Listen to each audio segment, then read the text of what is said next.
We're in a small village where a test is being held for kids to get into the Magic Academy. This is Ian Page, a boy who always lived alone with his mom. He showed up to take the test and walked past a guard who gave him a smug smile. Ian already felt something was off. Once inside the room, the examiner started the test, searching for mana in his head and then in his heart. Ian didn't even wait for the guy to finish and launched fire and water magic at the same time. Everyone in the room dropped their jaw. While they were trying to figure out how a kid could do that, Ian's mom started screaming outside. He runs out and sees the guard grabbing his mom, telling her not to make things difficult. The head guard asked what was going on, and the coward made up a lame excuse, saying he thought she was an intruder. But Ian saw right through the lie and decided to keep an eye on him. When night fell, the guard was walking through the city, furious about being humiliated by the maid's son. He wanted to make Ian regret it. Out of nowhere, his body froze. Ian appeared right behind him and warned him that he messed with the mom of the wrong person. She is everything to him and nobody is ever touching her again. Then Ian threw the guy into the water and left him to drown. Too bad for the guard, because this kid is anything but normal. He was one of the greatest mages in the kingdom,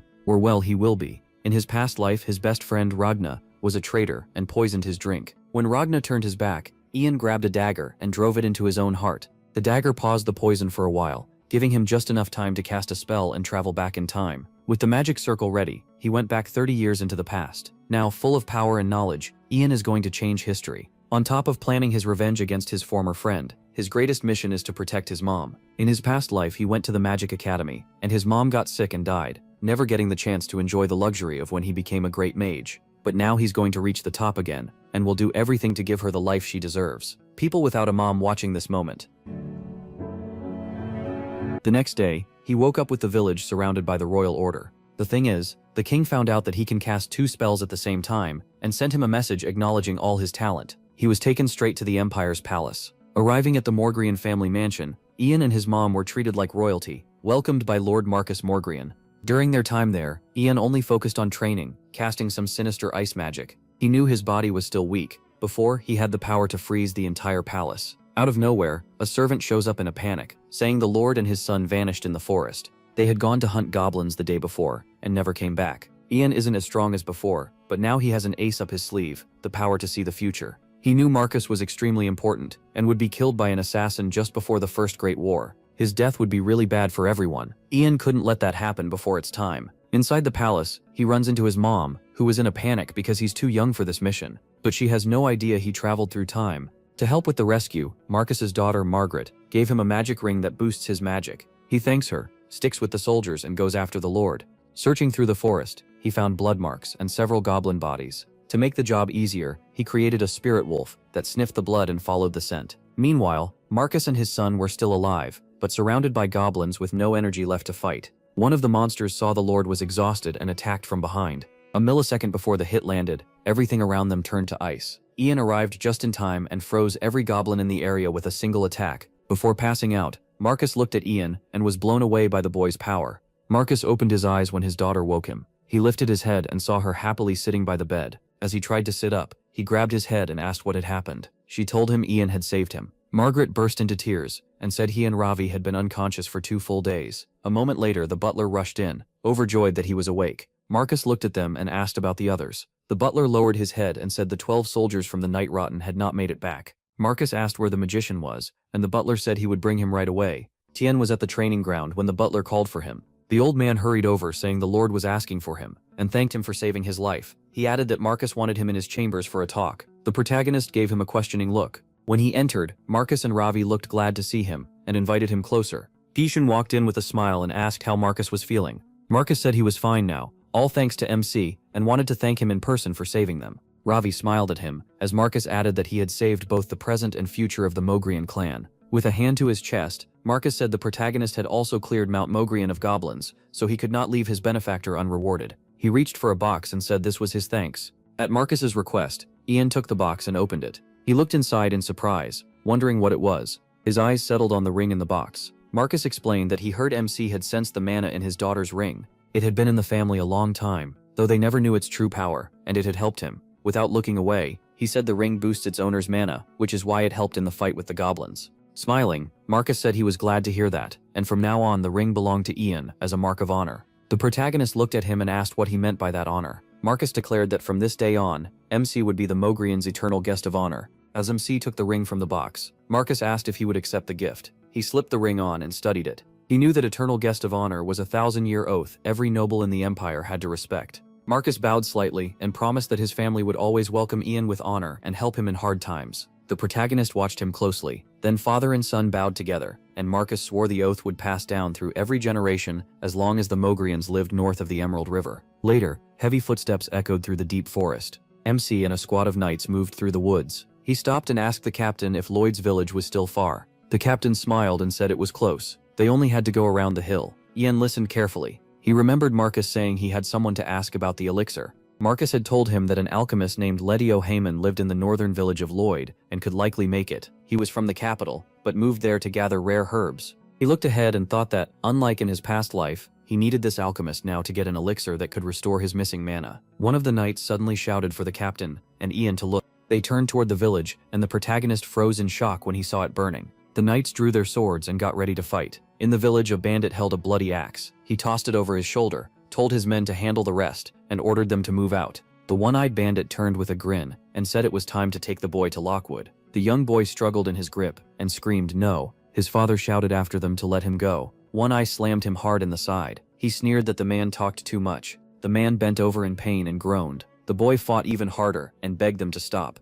while the one-eyed bandit snapped that he was getting annoying. Looking at the boy, the bandit asked if killing his father would finally shut him up. The boy went pale and started crying. Then the bandit pulled out a knife. He walked toward the father and said he'd take the son somewhere better, so the man could die in peace. The boy cried and begged through tears. Right in front of him, the bandit killed his father. The boy stared in horror. His sobbing only got worse. The dead man's hand dropped to the ground. Then the bandits looked around in surprise, all asking where the ice had come from. Yingya walked toward them, surrounded by sharp ice thorns. Freezing rain began to fall over the bandits, and they shouted in panic. Smoke rose near the mountain. From a high hill, MC looked down at the village. Watching the scene below, he thought the ring really had helped. He slowly turned his hand and looked at the ring, thinking it might have raised him to the level of a third-class magician. Ian kept studying his hand. Below, the villagers sat among the ruins and mourned their destroyed home. Standing in the wreckage, he heard someone call his name. The captain ran over. When the protagonist asked if anyone was hurt, the man said no. Thanks to him, everyone was safe. Ian nodded and said that was good. MC glanced over and wondered if that man was still alive. Then he heard people trying to wake the alchemist, and it caught him off guard. A man held the unconscious alchemist while his son tried to shake him awake too. He put a hand on the boy's shoulder and asked to examine his father. When he got a closer look, the protagonist was startled. He checked the man carefully and saw signs right away. Pale skin, almost no color in it, and gray hair mixed in. Yeyun wondered if this was mana addiction. A dark memory flashed through his mind. This illness was also called God's curse. In some people, mana stays trapped in the brain, causing non-stop pain because it can't move through the body or leave it. They suffer like that until they die. MC looked aside and thought the man likely couldn't have done this to himself. An evil sorcerer probably caused it, and now it had gotten much worse. He placed 2 glowing fingers on the man's forehead. There was only one thing he could do for now. Clear out the stuck mana and replace it with fresh mana. The man's face eased, and he let out a slow breath. Ian told him to treat his injuries. The man agreed at once and thanked him. Before he could leave, the boy grabbed his cloak and asked him to wait. Turning back, the protagonist heard the boy ask if his father would get better. Sadly, MC said it was only temporary. Giving mana could ease the pain, but it wouldn't truly cure the disease. The boy stared at him, trying to understand what that meant. Ian knew the relief wouldn't last. The man would have to keep receiving mana or die. Seeing the boy's expression fall, he added that the process would be painful too. The boy burst into tears and swore he'd find the reindeer flower soon and save his dad.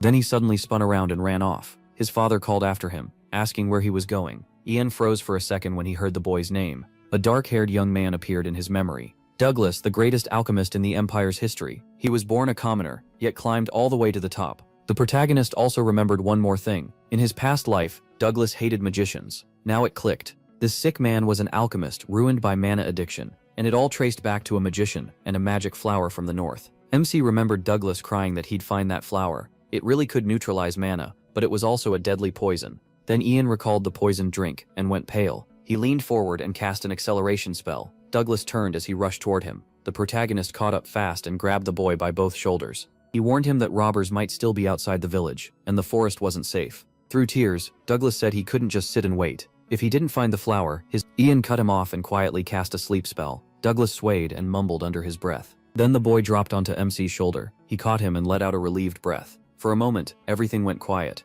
Looking at the sleeping boy, Ian thought that aside from his age, he really was just like the great alchemist from his past life. Sitting beside him, the protagonist realized that if he hadn't come to the village, Douglas's father would have died, and Douglas would have been taken away. An older Douglas came to mind next. He was the one who made the poison that killed MC. He knew MC's brother's plan, and acted under his orders. That thought made him fall silent. He looked at the boy and wondered if he should end the problem before it began. Then Ian smacked his own forehead. Rushing into this could ruin everything. Douglas was too gifted. He'd risen from nothing to become an imperial alchemist. With that, the protagonist decided on another path. He needed to bring Douglas to his side.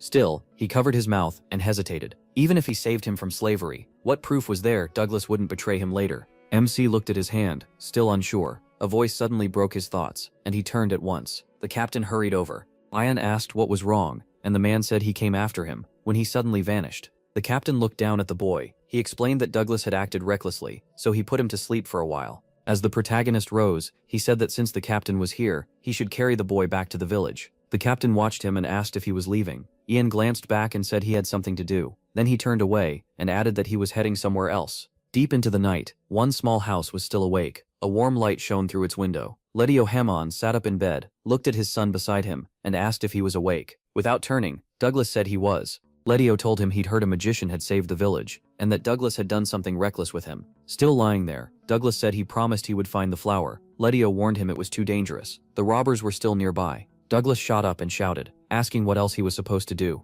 The magician said his father would keep getting sick. Letio lowered his head and gently told him not to worry. If they found the flower, Douglas broke down crying, and cut him off, saying they'd been searching for over a year. They'd found nothing, so how could he believe that now? Both of them turned when a voice from the door said that he could. Letio stared at the entrance and demanded to know who was there. Ian stood by the door and said he heard they needed a randier flower. The door slowly opened. Letio pulled it wide, and fixed MC with a hard stare. He lowered his hood and greeted them calmly. The moment Douglas saw him, he shouted that this was the magician. Letio still looked doubtful. Ian set a glowing stone on the table and introduced himself. Letio stared at it and asked what it was. When he looked closer, his eyes widened. It really was a randiera flower. The flower was sealed inside clear blue stone. The protagonist said he would hand it over, but first he wanted an answer. Looking straight at the alchemist, he asked how Letio knew what the flower could do. Letio lowered his head and closed his eyes. He said he had read about it. Ian kept watching as Letio added that it was written in a reference book. He pointed to the book and said his father had given it to him.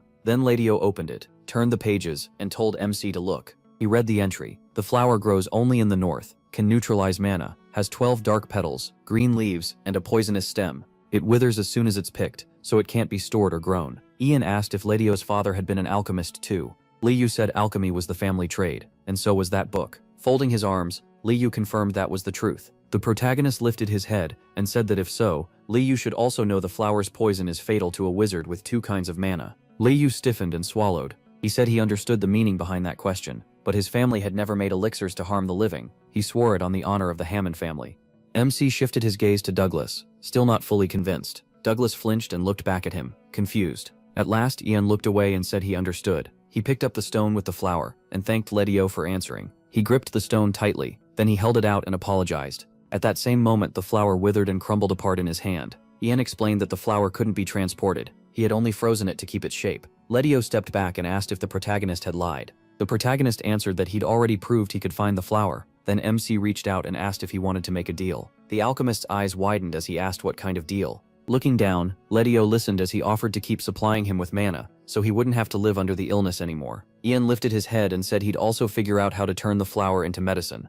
After thinking for a moment, he decided the note he needed had to exist somewhere. Douglas and Ragnar had reached this result in his past life. In return, Letio had to come with him to the capital. Without looking up from the floor, Letio quietly asked what he was supposed to do there. The protagonist pictured a red elixir and said there were potions that could restore his missing mana and help treat his mother too. Letio looked at him like he couldn't believe it and said a magician could hire any alchemist, so why pick him when he wasn't even the best one? MC shut his eyes for a second and explained that he needed someone who would stay by his side and make elixirs only for him. Hearing that, Douglas listened even harder. As Ian pressed Letio, his son had run into the forest thinking only about saving him, so as a father, he had to choose what was best for his child. Douglas looked up at his father, startled, and opened his mouth to speak. Touching his chin, Letio muttered that he clearly wasn't an ordinary boy. Then he asked if he could have some time to think. The protagonist lowered his head a little and said of course. As Letio walked over and rested a hand on Douglas's shoulder, MC realized that in this life, Douglas hadn't lost his father or ended up a slave. Watching them, Ian swore to himself that he wouldn't let Douglas's talent fall into his brother's hands.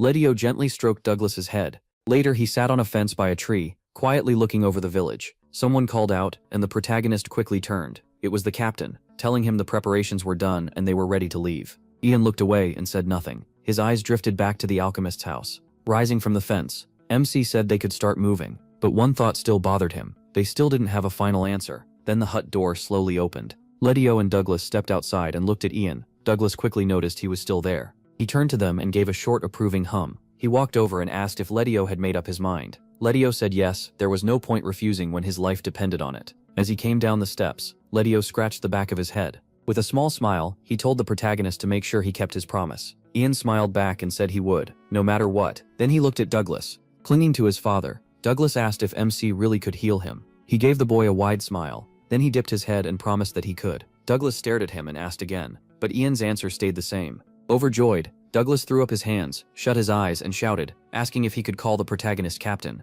Caught off guard, MC said he could if he wanted, and Douglas quickly said he did. He thought of the greatest alchemist, and remembered believing, back then, that Douglas had been born for this. A horse tore down the forest path at full speed. The sound made Ian and Douglas turn at once. A knight jumped down and told the protagonist they needed to hurry. The protagonist immediately asked what happened. The knight stepped closer and said the prince had already crossed the Kamas River. MC stared in shock and asked why he was already so close. The knight answered that the report had only come that morning. He shot him a hard look, wondering why he was the last one to hear about it. Brushing past him, Ian asked to borrow the horse. The knight asked if he even knew how to ride. The protagonist walked up to the horse, stroked it and admitted not really, but he figured they'd manage. He took the horse's head in both hands and used a taming spell. The horse's eyes flashed blue. MC's eyes glowed the same color as he told it they had to reach the provincial castle, and asked if it knew the way. The horse slowly lowered itself down. Ian studied it for a moment. Then he turned to the stunned captain and alchemist, reminding them not to forget to bring Mr. Letio Hammond. He sprang onto the horse, and said he'd go ahead first.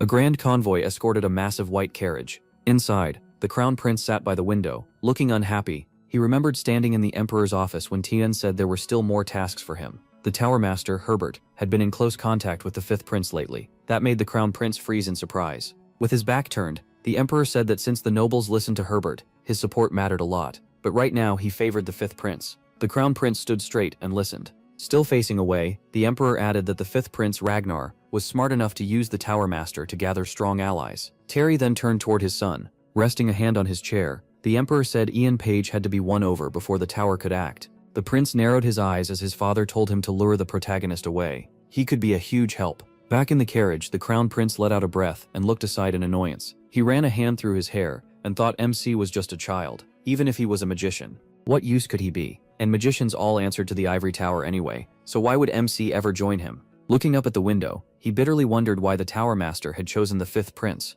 Once he became emperor, he'd get rid of everyone who had ignored him. He covered part of his face and glared to the side. One of the escort knights rode up and called to the crown prince. It was Oliver, second captain of the Imperial Knights. At the window, he said they should at least send word to Mogrian Castle. The prince looked out and reminded him they had already talked about that. Oliver, looking troubled, said the castle would need time to prepare for his visit, and asked him to show some mercy. Tired, the prince asked whether Oliver's family lived in the north, near Mogrian. Oliver said yes. When asked how much farther they had to go, he answered that it was about 2 more days. The prince gave a slight grin and said that since they were so close now, a message could be sent after all. Folding his arms, he smugly added that he wanted to see how the guards of the north, the Empire's shields, would welcome him. Oliver looked into the carriage with relief and thanked him. Soon, the provincial castle appeared in the distance, already ringing with shouts that the crown prince would arrive very soon. The lord pointed sharply and yelled that not a speck of dust should be left anywhere. Marcus pressed a hand to his forehead, wondering why no one had warned them sooner. He hadn't expected the visit to happen this fast. Turning to the butler, he asked if the other families had arrived. The butler said yes, the Macfadians and Oliver would be there soon, and everyone else was already present. Marcus then asked if there was any news from the magician. The butler lowered his head and said not yet. Marcus covered his face for a moment, muttered that this was bad, and said he had to go. Then a knight shouted that His Highness the Crown Prince had arrived. The huge convoy rolled up to Mogrian Castle. The carriage came to a hard stop. The prince stepped out and looked straight ahead. He walked up to Marcus and immediately asked where the magician was. Marcus started to answer, but a horse rushing in cut him off. It skidded to a sudden stop on the road. Ian was slumped over in the saddle. Lifting his head a little, he apologized for being late. Marcus flinched in surprise, then said he was glad he had made it. The crowd behind him stared, confused that this child was the magician. Marcus gave the protagonist a light hug and said the Emperor's order had been sent to him personally, so he needed to stand in front. Together, Marcus and Ian stopped before the prince and Oliver. The Crown Prince looked down at him and asked if he was MC Page. He stared back and thought it had been a long time since he'd seen him. Then the protagonist glanced aside and noticed people in white cloaks. His eyes settled on one girl. The dark-haired girl turned, gave him a faint smile, and MC recognized her as Cecilia. That caught him off guard. He knew she was a spy for the Coldwood Empire. The group moved into the hall. Oliver bowed his head slightly and told the prince to please show some restraint. Holding a glass of wine, the prince replied that wine was the only thing worth having here. He looked around and complained about coming all this way. This place was boring, and he didn't like the magician either. Oliver only looked at him in confusion. After a pause, the prince said he'd rather go rest. Nearby, Cecilia leaned against a column with a glass of wine, watching the room. As she looked around, she thought the Emperor's missions had been getting stranger lately, especially this sudden interest in a boy. Cecilia narrowed her eyes and remembered the 2 orders she got a few days ago. First, check if the rumors about the young magician were true, and if they were, kidnap him and his mother for Coldwood. She studied the banquet, wondering what made this boy important enough to take. First, she had to find out. Cecilia headed to the training ground and scanned the area. Then she spotted Ian in the middle of the field. There he was. A faint smile crossed her face as she started casting with her left hand. She decided to test him first with something simple. Wind stirred her hair as she called out a spell, magic arrows. A rain of magic arrows shot straight at him. Cecilia stared ahead, surprised. Ian had already blocked it with a shield. Glaring at her, he demanded to know who she was. She only smiled and said she was a magician from the Ivory Tower too, just here to greet him. The protagonist turned fully toward her, clearly annoyed, and asked if attacking from behind was how they said hello. She stepped back a little and warned him to mind his tone. She was older, and he should show some respect. Ian suddenly went quiet, lowered his head and said one name, Cecilia. She froze and stared at him in shock. Then he finished it. Cecilia Coldwalker. That made fear flash across her face. Trying to steady herself, Cecilia demanded to know who he was and how he knew her name. MC just asked what she thought. With a small grin, he said that was the name used by every Coldwood spy. He even claimed he knew everyone working with her. As he slowly walked closer, Ian started listing names. Yule, the caretaker of the Molten Stable. Cecilia moved toward him in disbelief, while he kept going. Robin, the Emperor's secretary. Irio from the 9th Division. Isabel, a palace maid. He glanced at her and asked if she knew they were all connected, because he did. Cecilia narrowed her eyes and looked at him like he was just a foolish child. Then rage flared in her eyes. She formed a fireball and said she didn't know how he learned so much, but he'd be smarter to act like he knew nothing. A second later, she fired the fireball straight at him. Cecilia watched the flames spread. To her shock, Ian stepped out of the fire, and ash. Walking through the flames, he said he was the only one who knew about them, and started casting too. Fear crept into Cecilia's face as she asked why he hadn't reported them. At the same time, she couldn't understand how he was completely unharmed. The protagonist tossed a glowing sphere of magic upward, and said he still knew plenty. Cecilia looked up in horror. Sharp ice shards came flying at her. Ian swept his hand aside, more fragments forming behind him, and said he also knew why she was after him. Then he thrust out his hand and cast Ice Spear. The spears shot at Cecilia at once. She tensed and took her stance. Throwing up a mana barrier, she barely shielded herself from the attack, but cracks quickly spread across the barrier. Sweat ran down her face as she struggled to keep it up. Ian raised his hand, and a huge red orb formed in his palm. He glared at Cecilia. Then he hurled it at her, and shouted, "Fire explosion." Cecilia bent under the strain. She couldn't fight back while holding the barrier, but if she didn't move now, she'd die. She leaped away just as the barrier broke. Ice shards sliced her leg. She ran, but more shards tore into her body and drew blood. Cecilia kept sprinting as the fragments kept cutting her. A massive blast went off behind her, and she stumbled in fear, turning toward the explosion. She could only stare in terror. Cecilia kept looking back at the blast. She dropped to the ground, shut her eyes, and thought she had survived. He probably burned through all his mana with that last attack, and people would come soon. Then she opened her eyes and looked up, telling herself he had no proof. No one would believe a child, and the tower's magicians would side with her. Ian started walking toward her slowly. Cecilia snapped her head toward him. She had been thinking she'd recover first and decide what to do later. Then heard MC say he could expose her. Stopping beside her, he said that right now. She turned to him sharply and asked if that was really true. The protagonist smirked and said yes, there was evidence. Evidence even the Cold Walkers themselves didn't know about. Cecilia whipped around and shouted that he was lying. At that moment, guards appeared at the training ground entrance. Oliver demanded to know what happened and rushed over to the girl. He ran up, lifted Cecilia, and saw she was hurt. From the crowd, Ian shouted that he was the one who did it. Everyone turned toward him. Oliver fixed MC with a hard stare and demanded an explanation. He folded his hands and said he had accidentally seen this woman meeting with a masked man. Cecilia stared at him, confused by what he was doing. Looking slightly aside, Ian added that when they noticed him, they attacked and tried to kill him. Oliver asked if that meant he had only defended himself, and the protagonist said yes. Oliver looked around, then asked if he could prove it.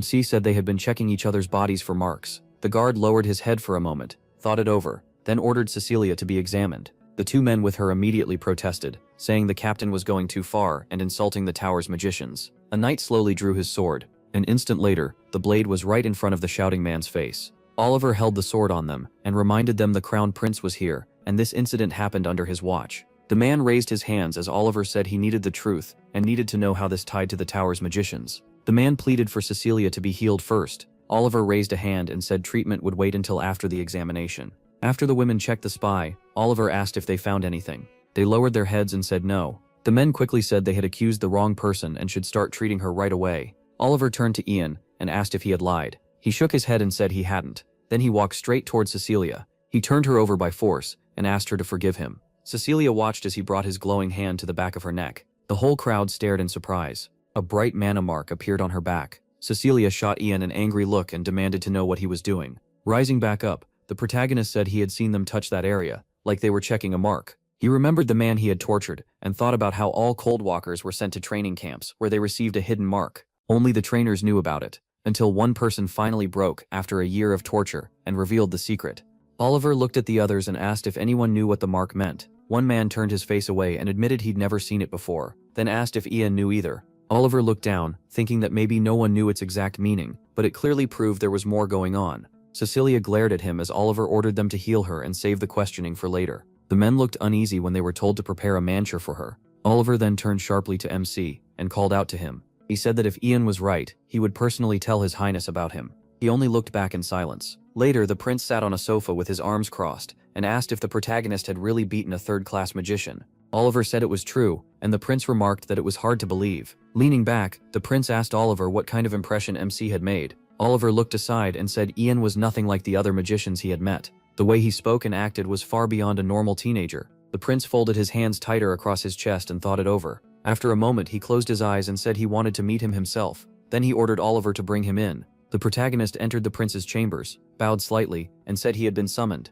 The prince rose from the sofa, clasped his hands behind his back, and said yes. He had heard Ian exposed a Coldwood spy and defeated her, even though she was a high-ranking magician. Looking toward the fireplace, the prince said it was a victory worth praising. MC lowered his eyes a little and said that praise was an honor. The prince held out a hand and said he deserved a reward. If he had any wish, he could ask for it. The protagonist slowly lifted his head, thinking he wanted to test how far the prince's generosity went. Since the offer was there, he decided to take it. Then Ian quietly said that was good. Looking at the prince, he asked for permission to visit the ruins of the old ivory tower on the way to the castle. The prince tilted his head and asked what was so interesting about that place. MC folded his hands, a little embarrassed, and said he heard stories about those ruins as a kid, so he wanted to see them for himself. The prince studied him for a moment, thinking he could have asked for anything, and chose something this small. Still, he just said they would go there. Ian gave a quick nod. Looking at the prince, he thought this was going to be easy. In his mind, the real target was clear. A hidden book under the old tower ruins. A dungeon lay below,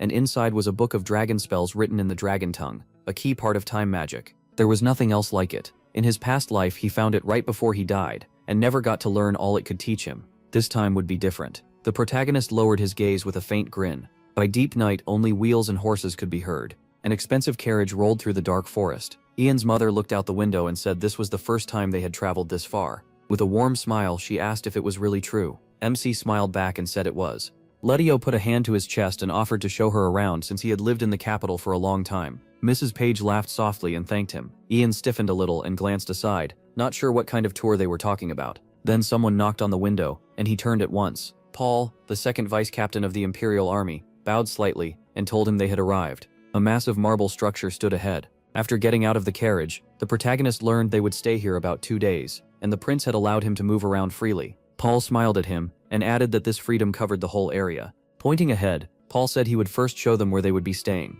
They headed into a small village. An old bald man bowed with a hand on his chest and said it was a great honor for their little village to welcome the crown prince. The prince looked a bit shy, touched his cheek, and said it wasn't a big deal. Ian watched him closely from behind. He turned fully toward the prince and thought he wasn't acting badly around normal people. That surprised MC, because in his past life the prince had always seemed cold and hostile when they met. Back then, the prince had looked at him with open menace. Ian thought that was probably because Ragnar had always been by the prince's side. Now, seeing the prince smile, he noticed he acted very differently with people outside his family and the nobles. Looking away, the protagonist started to understand why the emperor wanted this prince as his heir. Then someone called him. Douglas came over and asked when they were going to the ruins. MC looked at the alchemist calmly and asked why he wanted to go. Scratching the back of his head, Douglas admitted he just wanted to see them too. He let out a small breath. Since the hidden basement only showed up at dawn anyway, he told him they could go together tomorrow. Douglas lit up and asked again just to be sure, and Ian said yes. The boy shouted with joy. Letio and the protagonist's mother watched the two boys, and Letio noted that Douglas seemed to have become friends with the young magician.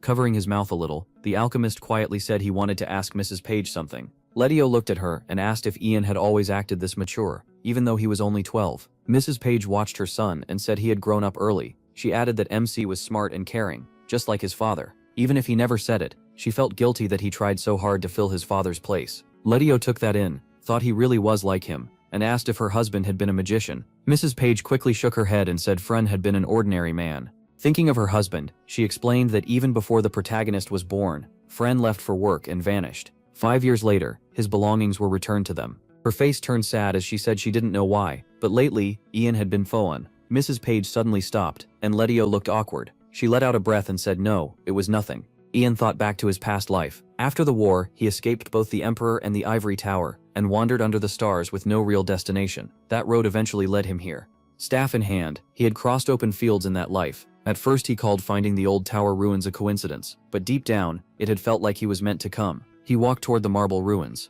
In his past life, young MC had stood in this same place. Looking up, he thought nothing had changed. As he studied the structure, Ian remembered that 300 years ago, this had been the site of a war between the tower's magicians and the dragon descendants, the Draconians. In his mind, dragons and gargoyles unleashed black magic strong enough to wipe out an empire, but the top mages of the Ivory Tower, led by Mitchell, had stood against them. Those magicians broke the dragon's will and destroyed the gargoyles to protect their land. After leading the nation to victory, the emperor gave up his throne and devoted himself to the tower, founding a new one in Green Riverium, where it still stands. That great tower rose in Ian's thoughts. Standing among the ruins, he thought the old tower had eventually been abandoned and left to fade into history. He stopped at a certain spot, feeling this had to be the place. The protagonist pressed a hand to the stone, and light glowed at his fingertips. He stared at one point without moving. Then a staircase opened before him, leading down. Ian started descending into the dungeon. He raised a hand, cast a light spell, and a small glowing orb formed above his palm. Then he sent it upward. The light landed on a stone gargoyle's head.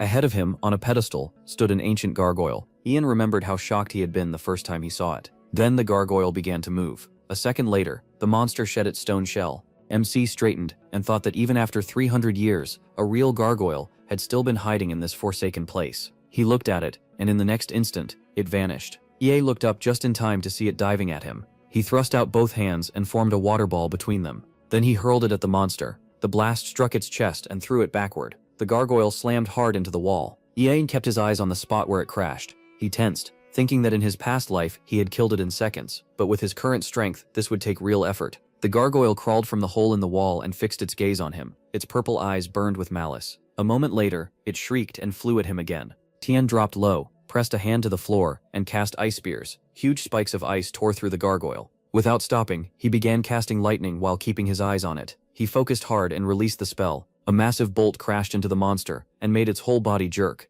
Staring at the dead gargoyle, Ian thought that after killing it, another passage should appear. Right beside him, an opening began to form in the ground. The hatch opened all the way. The protagonist smiled slightly. Everything was exactly the same. He jumped down and cast a soft landing spell. Dust rose around him as he descended. Then he landed lightly on the ground. Ahead was a table, and on it sat a book bathed in bright light. Ian walked up with a wide smile, thinking they had met much sooner this time. The dragon book. He studied it closely. Stepping nearer, MC wondered who had hidden it here. He tilted his head and guessed it had to be either a dragon or the first magician. Carefully picking up the book, Ian hoped that in this life he could read more of the notes and truly understand it. Then he froze in shock, unable to believe what he was seeing. The book was open and completely blank. He flipped through the pages in a panic, unable to understand how this happened. He looked up, stunned, and realized who it had to be. His past self flashed through his mind, and Ian understood. The one who had already used the book was him. The protagonist snapped the book shut and felt relieved that he still remembered the spells he had already learned.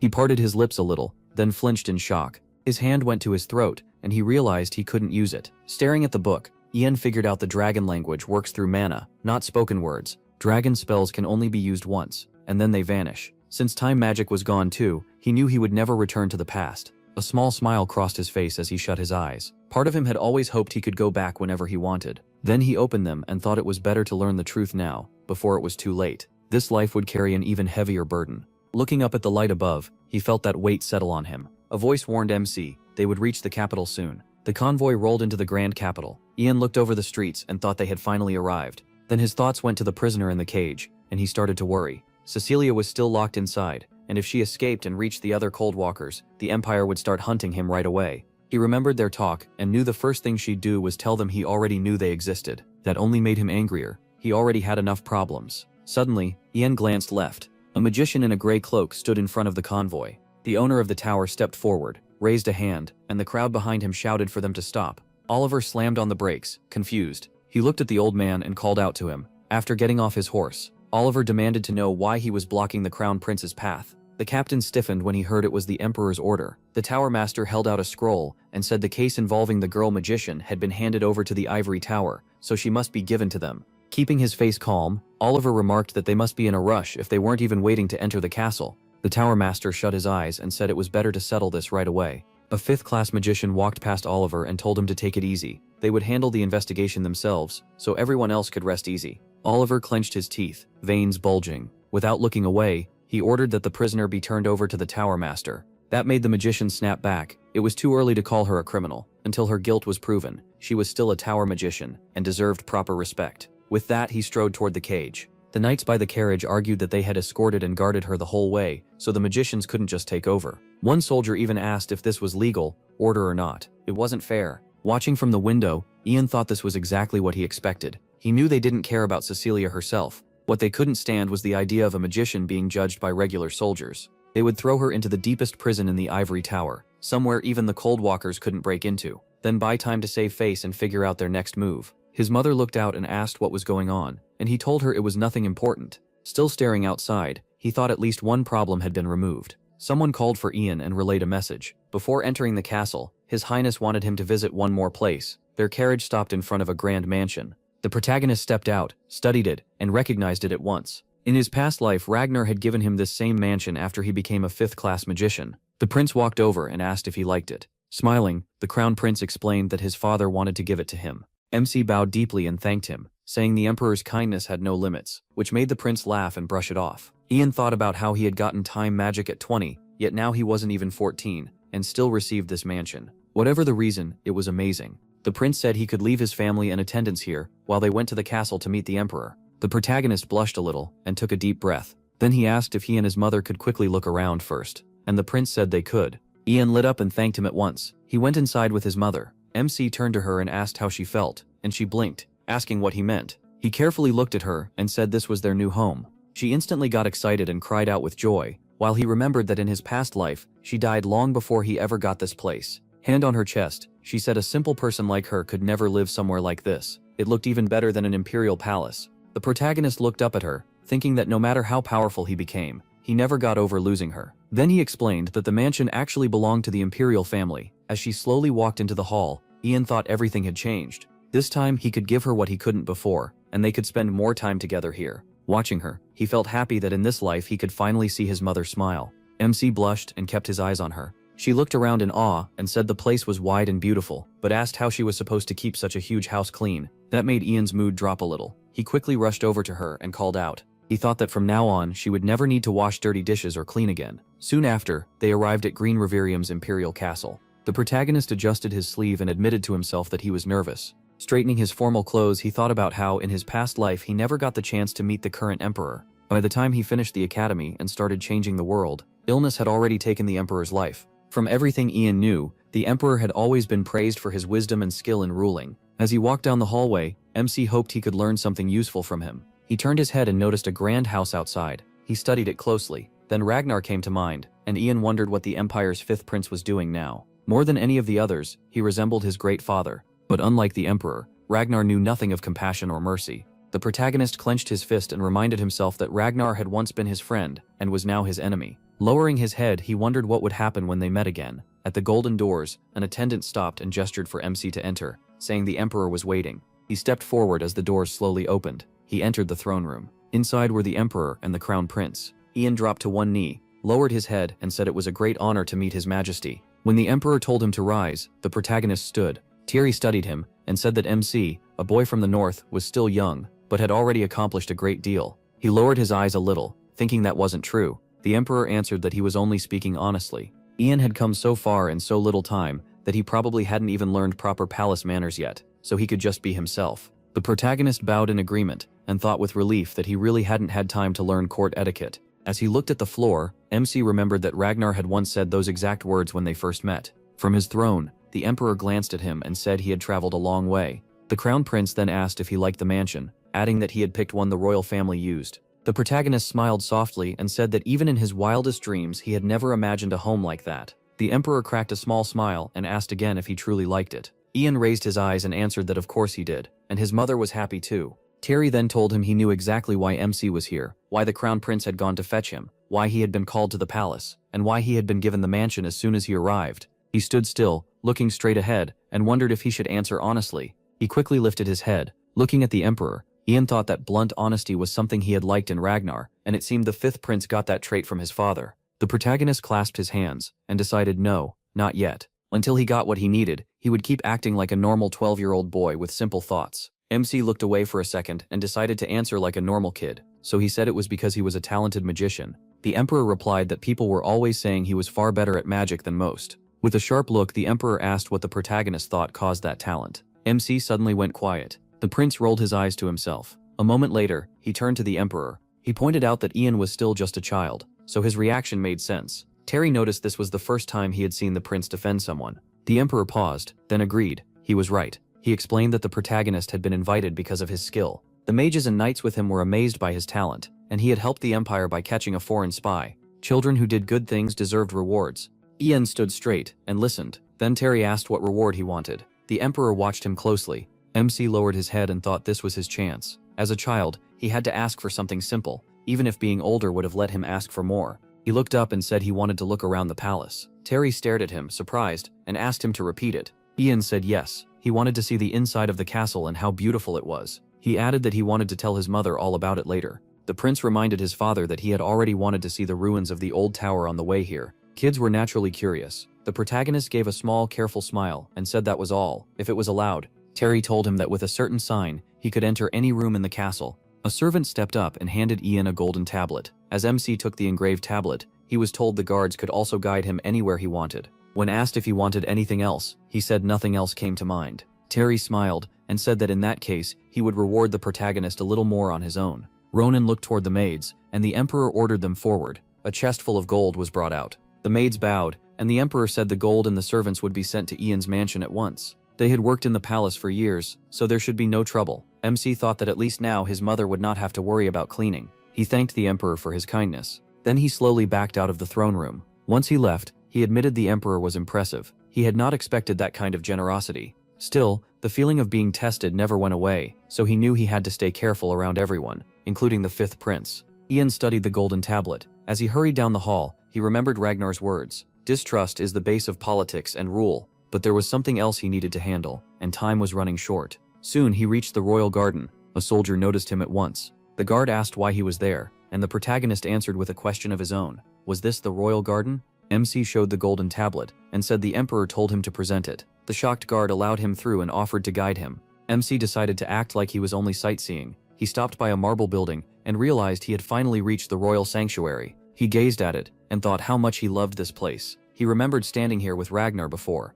Only the royal family could enter this resting place of their ancestors. One day Ragnar would be buried here too, but not for a long time. Back then, Ragnar had smiled and asked if the protagonist agreed. Ian peeked around the corner to check the area. The guard at the entrance was asleep in his chair. Even so, MC moved in carefully and cast a sleep spell just to be safe. Inside the dark room, he used a light spell and guessed he was near the tomb of the first emperor. Walking among the graves, he searched for what he came for. He kept moving slowly, scanning each spot. Then his eyes snapped to one place. He found it. Near a column, Ian spotted a cluster of stoneheart mushrooms. He fired an ice spear and smashed them free. Carefully, he gathered the mushrooms into a bag. This was more than enough. He flinched when a voice suddenly asked what he was doing there, so late. He spun toward the sound, wondering who it was. With a quick wave, he canceled his light spell. Then he ducked behind the graves. From there, he saw torchlight coming down the passage. Ian tensed and wiped at the sweat forming on him. A red-haired man stepped in, talking about the princess. Hidden behind a column, the protagonist wondered which princess he meant.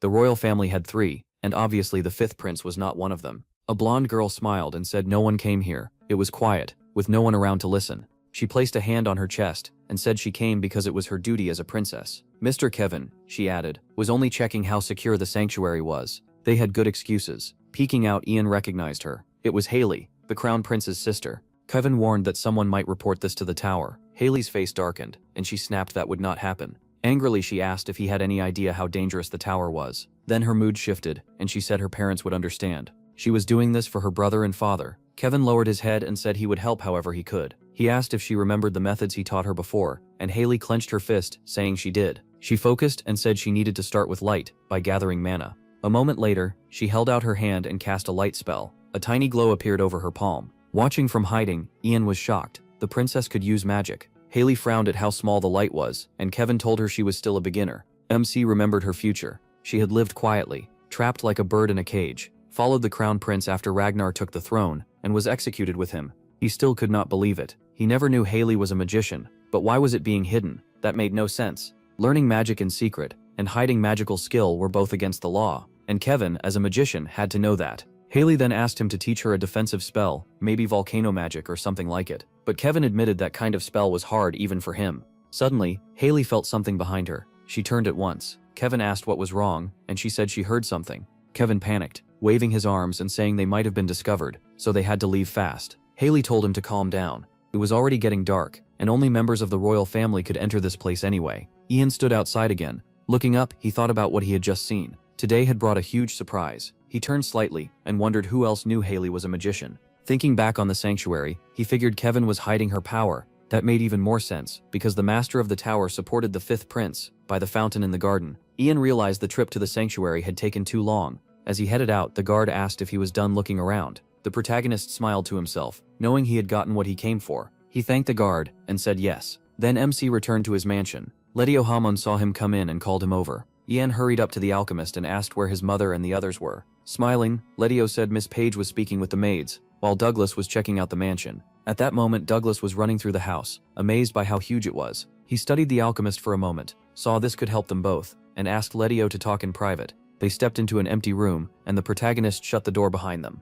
Then he got right to it. He wanted Letio to make an elixir. Letio glanced at him and asked what kind. Ian handed over a bag of mushrooms. The moment Letio saw them, he was stunned. These were stone heart poisonous mushrooms, the kind that could paralyze someone and stop their heart. Tilting his head, he pointed out that anything made from something this dangerous would be poison. MC stepped closer and asked if he knew interrogation magic. Letio said he did. Ian lowered his gaze and said he needed an elixir that could get past it. Glancing at the bedside table, he asked if he could make it. Letio said he'd need to test it first, then asked how urgent this was. The protagonist half closed his eyes and said it was very urgent, the sooner the better. Suddenly, MC turned toward the door. Someone announced that a letter had arrived from the ivory tower. A maid entered carrying a tray with the letter on it. Ian quickly took it and opened it. The letter said the newly arrived magician, Page, was expected at the tower. By their rules, he had to begin training there, and they fully recognized his talent. Reading on, he saw that an official meeting would be held in exactly 1 week. As a magician of the tower, they expected him to attend. After finishing, the protagonist said Letio had 1 week. He turned to him and asked if he planned to sleep at all. A little shaken, Letio answered that a week was a week. This was work. Walking up to him, Letio said he just wouldn't sleep,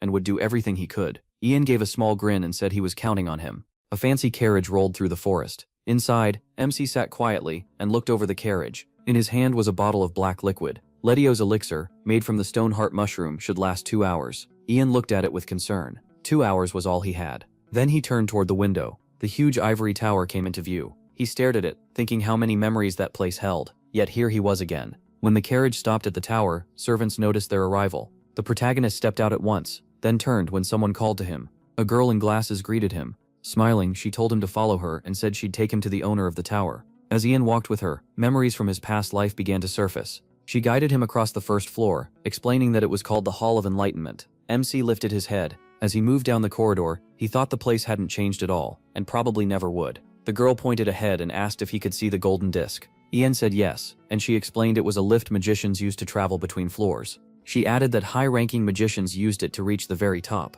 After asking if he wanted to try it, he stepped forward without hesitation. Once he got on, she told him the tower's owner would be waiting on the top floor, then said goodbye. Golden light spread under his feet. A second later, the lift shot upward. Ian looked down at the bottle in his hand. Then he opened it and drank. Not long after, the lift came to a sudden stop. The protagonist fixed his eyes ahead. A dark, elegant door stood in front of him. It opened on its own, and bright light spilled out. Ian walked in without slowing down. He glanced aside as someone told him to come closer. The tower's owner smiled and thanked him for accepting the invitation. Seated at the table, the old magician gestured for him not to stand there and to come in. MC looked around and saw a crowd already seated. The old man said he understood MC was nervous, but there was no need to worry. Turning the other way, he saw even more people watching him. He carefully sat down, as the old man explained that every magician in the tower went through the same initiation. The protagonist could feel their distrust anyway. The owner raised a hand, and glowing text appeared above it. He said they acknowledged MC's talent, but it was unusual enough to make them suspicious. The old man studied the floating text.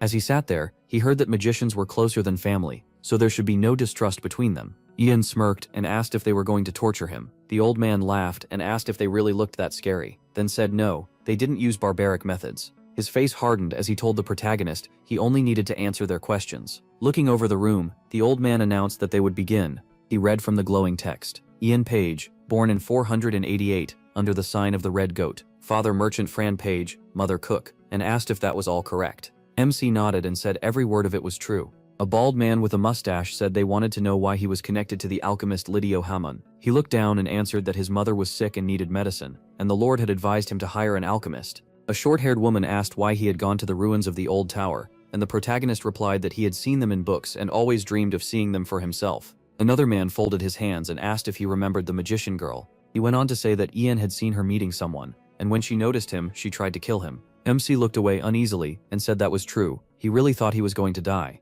A gray-haired woman raised her hand, closed her eyes, and asked if he had studied magic before. He said no. She brought up the advanced spells he had used, like Fireball and Freezing Explosion, and said she wanted a convincing answer. Ian kept his eyes on the floor and said he had only imagined what he wanted to do. A flame appeared above his palm as he explained. He used to picture fire in his hand, and one day it really appeared. The protagonist watched the flame closely. Someone in the crowd suddenly shouted that this was nonsense. Then the whole hall erupted.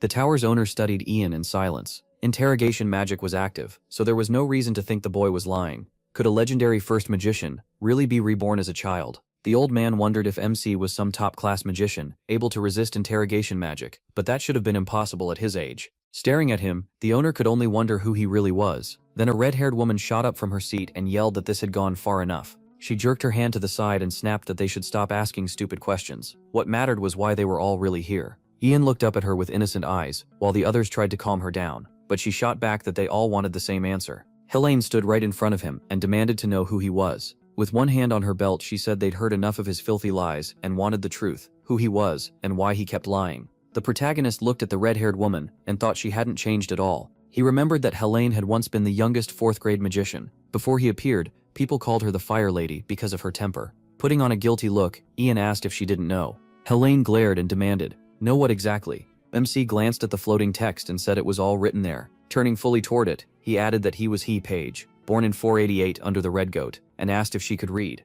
Helene clenched her fist in anger. Then she wheeled on the others and shouted for them to stop. A fifth-class magician looked at Ian and said he had one last question. The protagonist remembered a soldier harassing his mother, as the tower's owner brought up the incident. On the day of the inspection, he'd clashed with a soldier named Jonathan for disrespecting her. MC stayed silent as the magician continued. Jonathan died the very next day. An image flashed through his mind of Jonathan's body rising to the surface. The owner added that traces of mana had been found when the body was examined. Fixing Ian with a hard stare, he asked if Jonathan's death was connected to him. The protagonist sat up straight, stared at the floor, and thought the Tower Master clearly hadn't earned his title for nothing. Watching the fifth-class magician, MC realized the man didn't trust magic alone. He questioned everything, and thought things through. He lifted his head and thought calmly that if a normal person got accused of murder, panic would make them look guilty either way. So he stayed still and thought it over. Since this was the last question, the protagonist wondered if he should shake off the elixir's effect, or just give them the answer they wanted. A second later, he put a hand on his chest and said he knew nothing about it.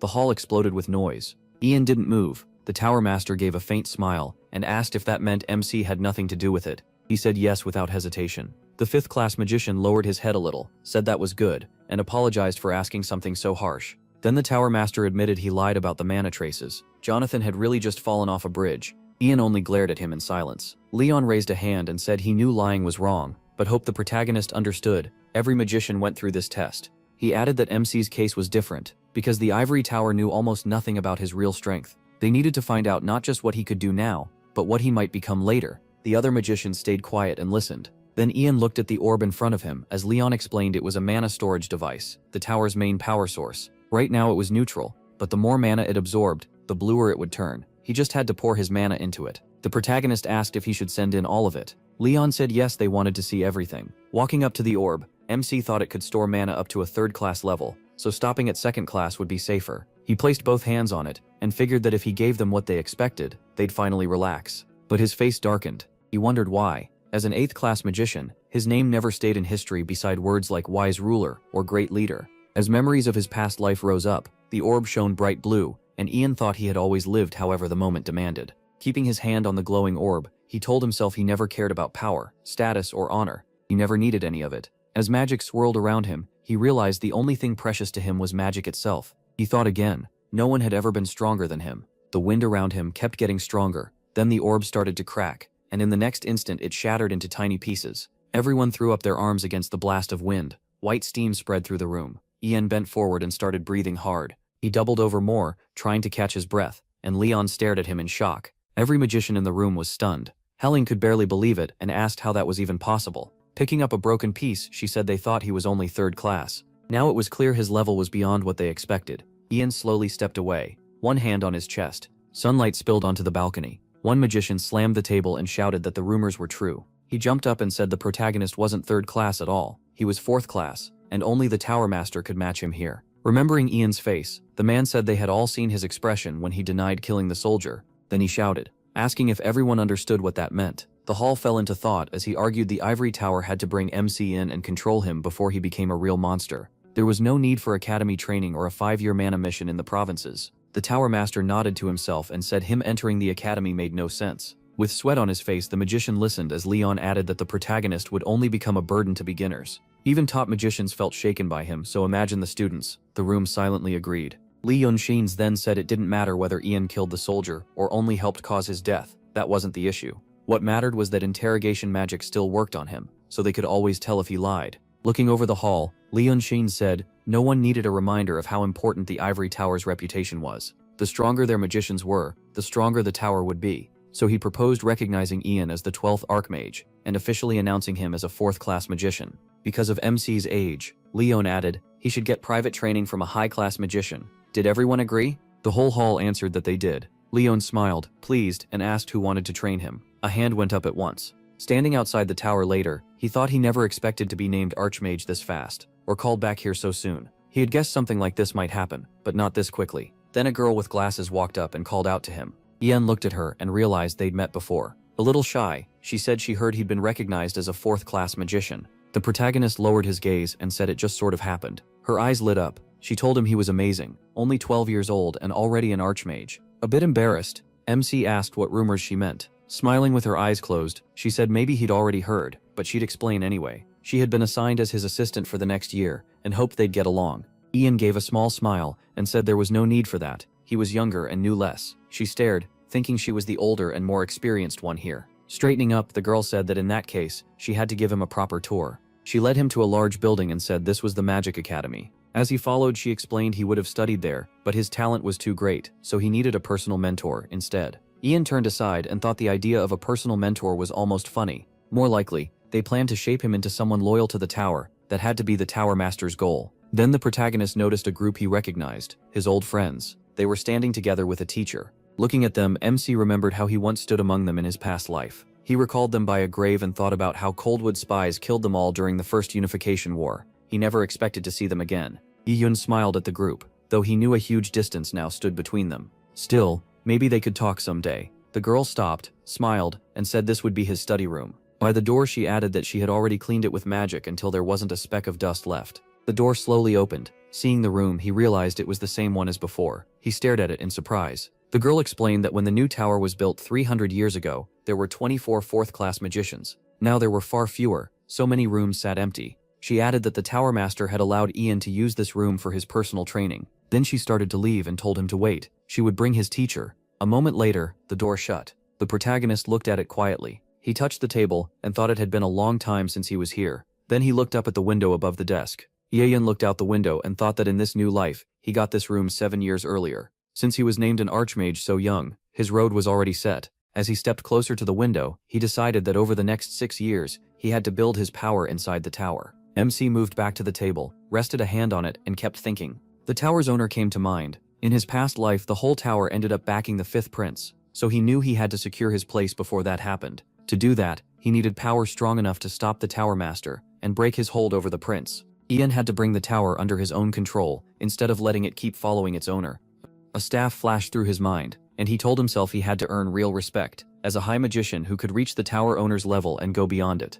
He imagined giant hands reaching for the ivory tower. If he could pull this off, the tower would be his. Then the protagonist lowered his head and decided to keep acting like a child for now. He was still too young and too weak. At this stage, he would not even rank 5th grade. The sudden sound of the door jolted him. Someone walked in and greeted him. Ian whipped around toward the door and immediately wondered why they had sent this person. Helene stepped in and said it had been a long time since they saw each other. Standing there with a smile, she called him a little liar. With a small grin, Helene greeted him again, still teasing him as a liar. Ian gave her a tired look, clearly wondering why she was the one they picked. He slowly opened his mouth to answer. Lifting a finger, MC pointed out that she was supposed to gather the mana storage fragments. She smirked and said he had gotten even more shameless. As Helene walked closer, she said he probably already knew most of the program. Etiquette, the tower's history, magic theory, everything taught at the academy. But because normal students would have trouble keeping up with him, the tower owner gave him a personal teacher instead. Ian stayed quiet and listened. A second later, Helene snapped her fingers. Books floated off the shelf. She caught one and basically asked what good all this was. The rest dropped to the floor in front of Ian. Tossing the book aside, Helene said books were for old people, not her. She leaned toward him and brought up the spy he had exposed. Then she said the spy had done well in battle, and people had high hopes for her. Looking off to the side, Helene admitted that if the girl had not been a spy, her skill as a magician might have surpassed hers. Turning those red eyes back to him, she said it was lucky he found the traitor. Qian studied her quietly. She turned and stretched out a hand, saying that since she was his teacher, she had to teach him something. As images of different magicians ran through the protagonist's mind, Helene explained that there were several kinds: warrior magicians, assistant magicians, and research magicians. Raising her chin, she brushed off the rest as trash. Glancing back over her shoulder, she asked which type he thought she was. Ian, sounding bored, said the first one, and Helene shouted that he got it right. Turning with a proud smile, she said she was the best warrior magician there was. No matter what anyone said, Helene insisted her skill was on a whole different level. As she started walking, she added that her way of teaching was a little different. Passing by him, she told him to come along. Refusing was not an option. Ian only looked at her and stayed silent. Soon they reached the training ground. Spreading her arms, Helene asked if he knew what they were about to do. Then she answered it herself. She was going to teach him how to fight without fearing death. MC watched her closely and thought things were moving just as expected. He remembered Helene from his past life. Back then, she never stopped bothering him, but this time he glared at her and decided he would show his ability right from the start. The nearby students started whispering, asking who picked this fight and whether facing the lady was dangerous. Helene glanced at the crowd, smirked, and said enough people had gathered. They could start. While stretching his shoulder, Ian heard her say he could move first, since she was the teacher. He quickly took off his cloak and asked if she could handle it. That made Helene bristle, and she snapped that he should worry about himself instead. He tossed the cloak aside. It vanished in the air, and he simply said he understood. Then he narrowed his eyes, and blue smoke started swirling around him. Red smoke spread around Helene as she told him he should put up a shield. Flushed and grinning, she warned that whatever he tried, she would crush him. 3 huge fireballs formed behind her. Yezun focused and cast Ice Block. Ice spread over his whole body. In an instant, he was sealed inside a solid block of ice, and Helene stared in shock. She frowned and asked if he was joking. Walking up to the block, she knocked on it and asked why he chose Ice Block of all spells. Was he planning to sit there until all his mana ran out? Tian stayed still inside, but he knew Ice Block was one of the best defensive spells. Its weakness was simple. The caster fell asleep and could not use anything else. Helene spread her arms, confused about his plan though. To her, he was still just a boy. Then a strange sound made her turn. The watching students heard it too. Helene snapped her head back toward Ian. Fear crossed her face as she looked at the ice block and thought this should be impossible. The protagonist started moving inside the block, and Helene could not understand how he was able to move while using ice block. She slowly stepped toward him. Then she froze. Huge stems were sprouting up beside her. Looking up, Helene realized this was bad. The towering stems were so big they could be seen from far away. One suddenly burst from the ground, shaped like a bolt of lightning. Helene darted around and fired off flames, thinking they had to burn, but how many more were going to appear? Staring ahead, she realized she was about to lose. Her eyes went back to Ian, and she thought the only chance was getting him out of that ice block. From inside the ice, MC kept watching her. Helene was shaken.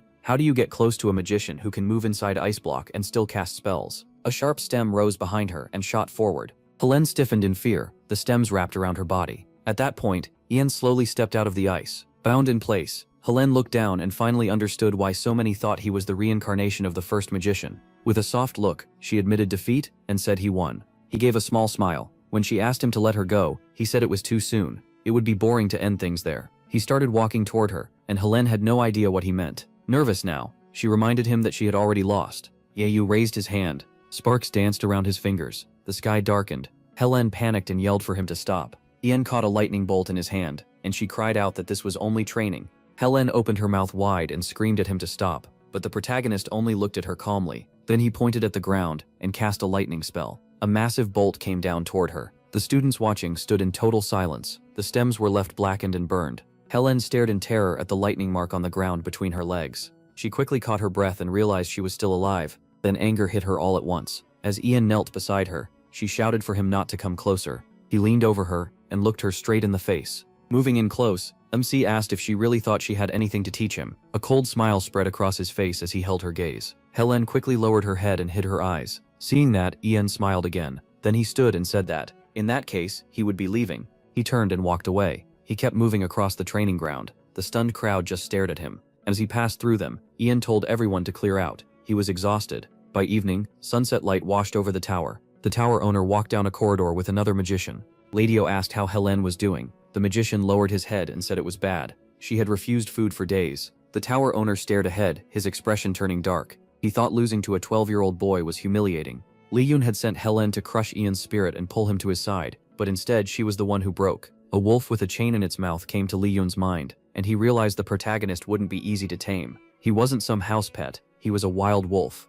Li Yun quickened his pace, thinking this would take far more time than he expected. Then the door suddenly opened. Ragnar carefully held his book and seemed pleased. Li Yun had arrived. Li Yun bowed and apologized for being so late. Ragnar stood by the table with the book still in his hands. The fifth prince snapped the book shut and said it was fine. They had planned to meet. Li Yun quickly looked up at the prince. Ragnar gave a small smile. With his arms folded, he asked Li Yun to tell him more about Ian. Sunlight filled MC's mansion. Douglas ran down the corridor, stopped short, and shouted that he was ready to go. Letio Hammond walked over to his son with a smile and said it was time. The alchemist told Ian he was taking Douglas to the academy. Douglas cheerfully called out that they'd be back soon. A moment later, the door shut. He kept his eyes on it for a while. Then he reminded himself that today was the first day of classes. As Douglas and Letio Hammond got into the carriage, Ian noted that the alchemist's son had been accepted into the best alchemy academy nearby. Clearly he had talent. The protagonist went back to reading, thinking study was easy since he had learned all this long ago. Then he suddenly shut the book. Leaning back in his chair, he realized there was nothing else to do.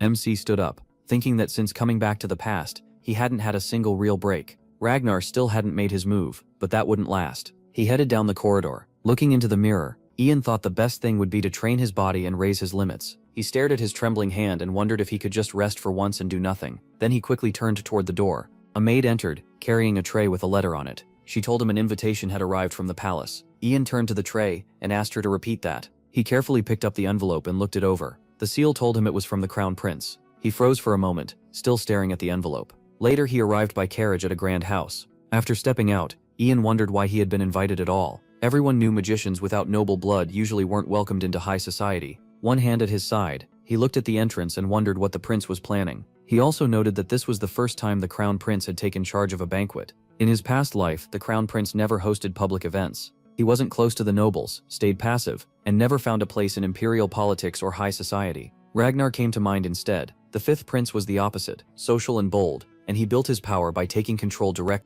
Seeing Ragnar's wide smile in his thoughts, Ian guessed the emperor, the Crown Prince's only real supporter, had finally pushed his son to act. The protagonist folded his arms and looked aside tiredly. Still, he figured this might work out well for him too. As he walked into the hall, MC decided he'd keep quiet, sit through it, and leave. He had never liked events like this anyway. Inside, a servant took his invitation and announced, "Mr. He Page may enter." The doors swung open. Ian stepped into a lavish room. The whole crowd turned to stare at the young magician. The nobles began sizing him up. The protagonist gave a faint grin, already feeling out of place. Then a servant called out that His Highness, the Crown Prince, had arrived. Every noble bowed at once. The prince slowly entered the hall, then stepped onto the balcony, rested a hand on the railing, and faced the crowd. A moment later, he smiled and thanked everyone for coming. Looking over the guests, he added that this time he was opening the banquet in place of his father. Then, with a slight grin, he said he wanted to introduce someone before they began. He turned toward Ian. MC tensed, sensing this was serious. The Crown Prince faced the crowd again and announced his special guest, the 4th-class Archmage of the Ivory Tower. Gesturing toward him, he added that he came from the northern province of Mogrian.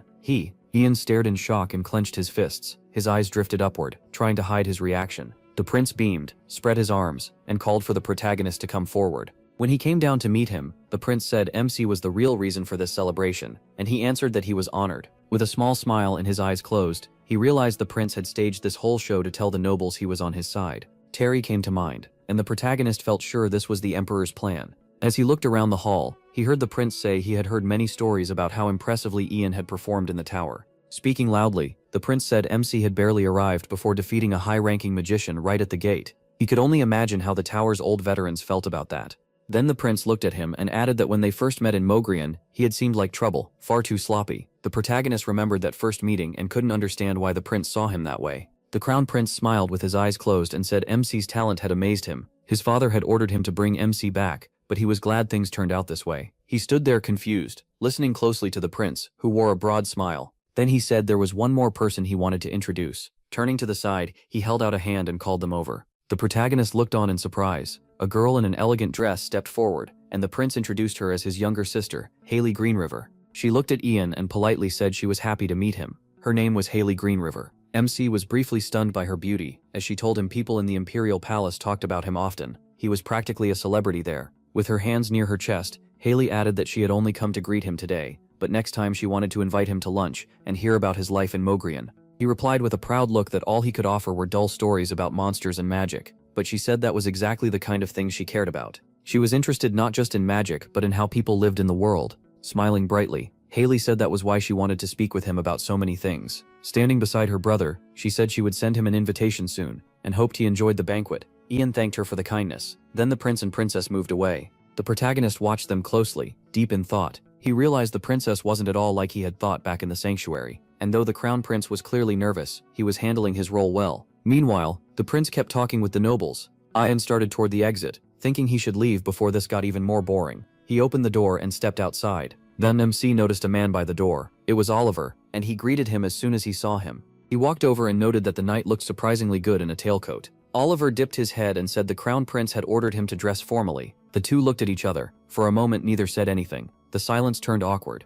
Ian looked away, thinking he probably shouldn't have come out to the terrace. While Oliver said he knew what rumors were spreading, the protagonist asked what rumors he meant. At once the image of a tied-up red-haired girl flashed through his mind. Rumors that he had defeated Helene, the Archmage of their tower. MC's expression darkened and he looked aside. The prince had already brought it up too, and Oliver added that he'd heard plenty about how brilliantly MC had shown himself in the tower. Looking down toward the street, Ian said it was surprising even Oliver knew. He thought matters of the tower usually stayed inside the tower. Oliver gave a small grin and said knights have to gather important info. Otherwise, what are they even for, especially now? He stared ahead. He thought about how mages now handled the Empire's protection, while knights had been reduced to polished helpers that showed off their master's status. Looking at the lantern, Oliver admitted he was shocked. The protagonist had beaten not just some 4th-class mage, but Helene herself. It almost made him doubt the protagonist was really just a boy. MC got a little awkward and tried to stop him, but Oliver turned to him and said the crown prince trusted him enough to invite him to a banquet for top nobles, so he had a right to know. Then Oliver dropped to one knee and asked whose side Ian was on.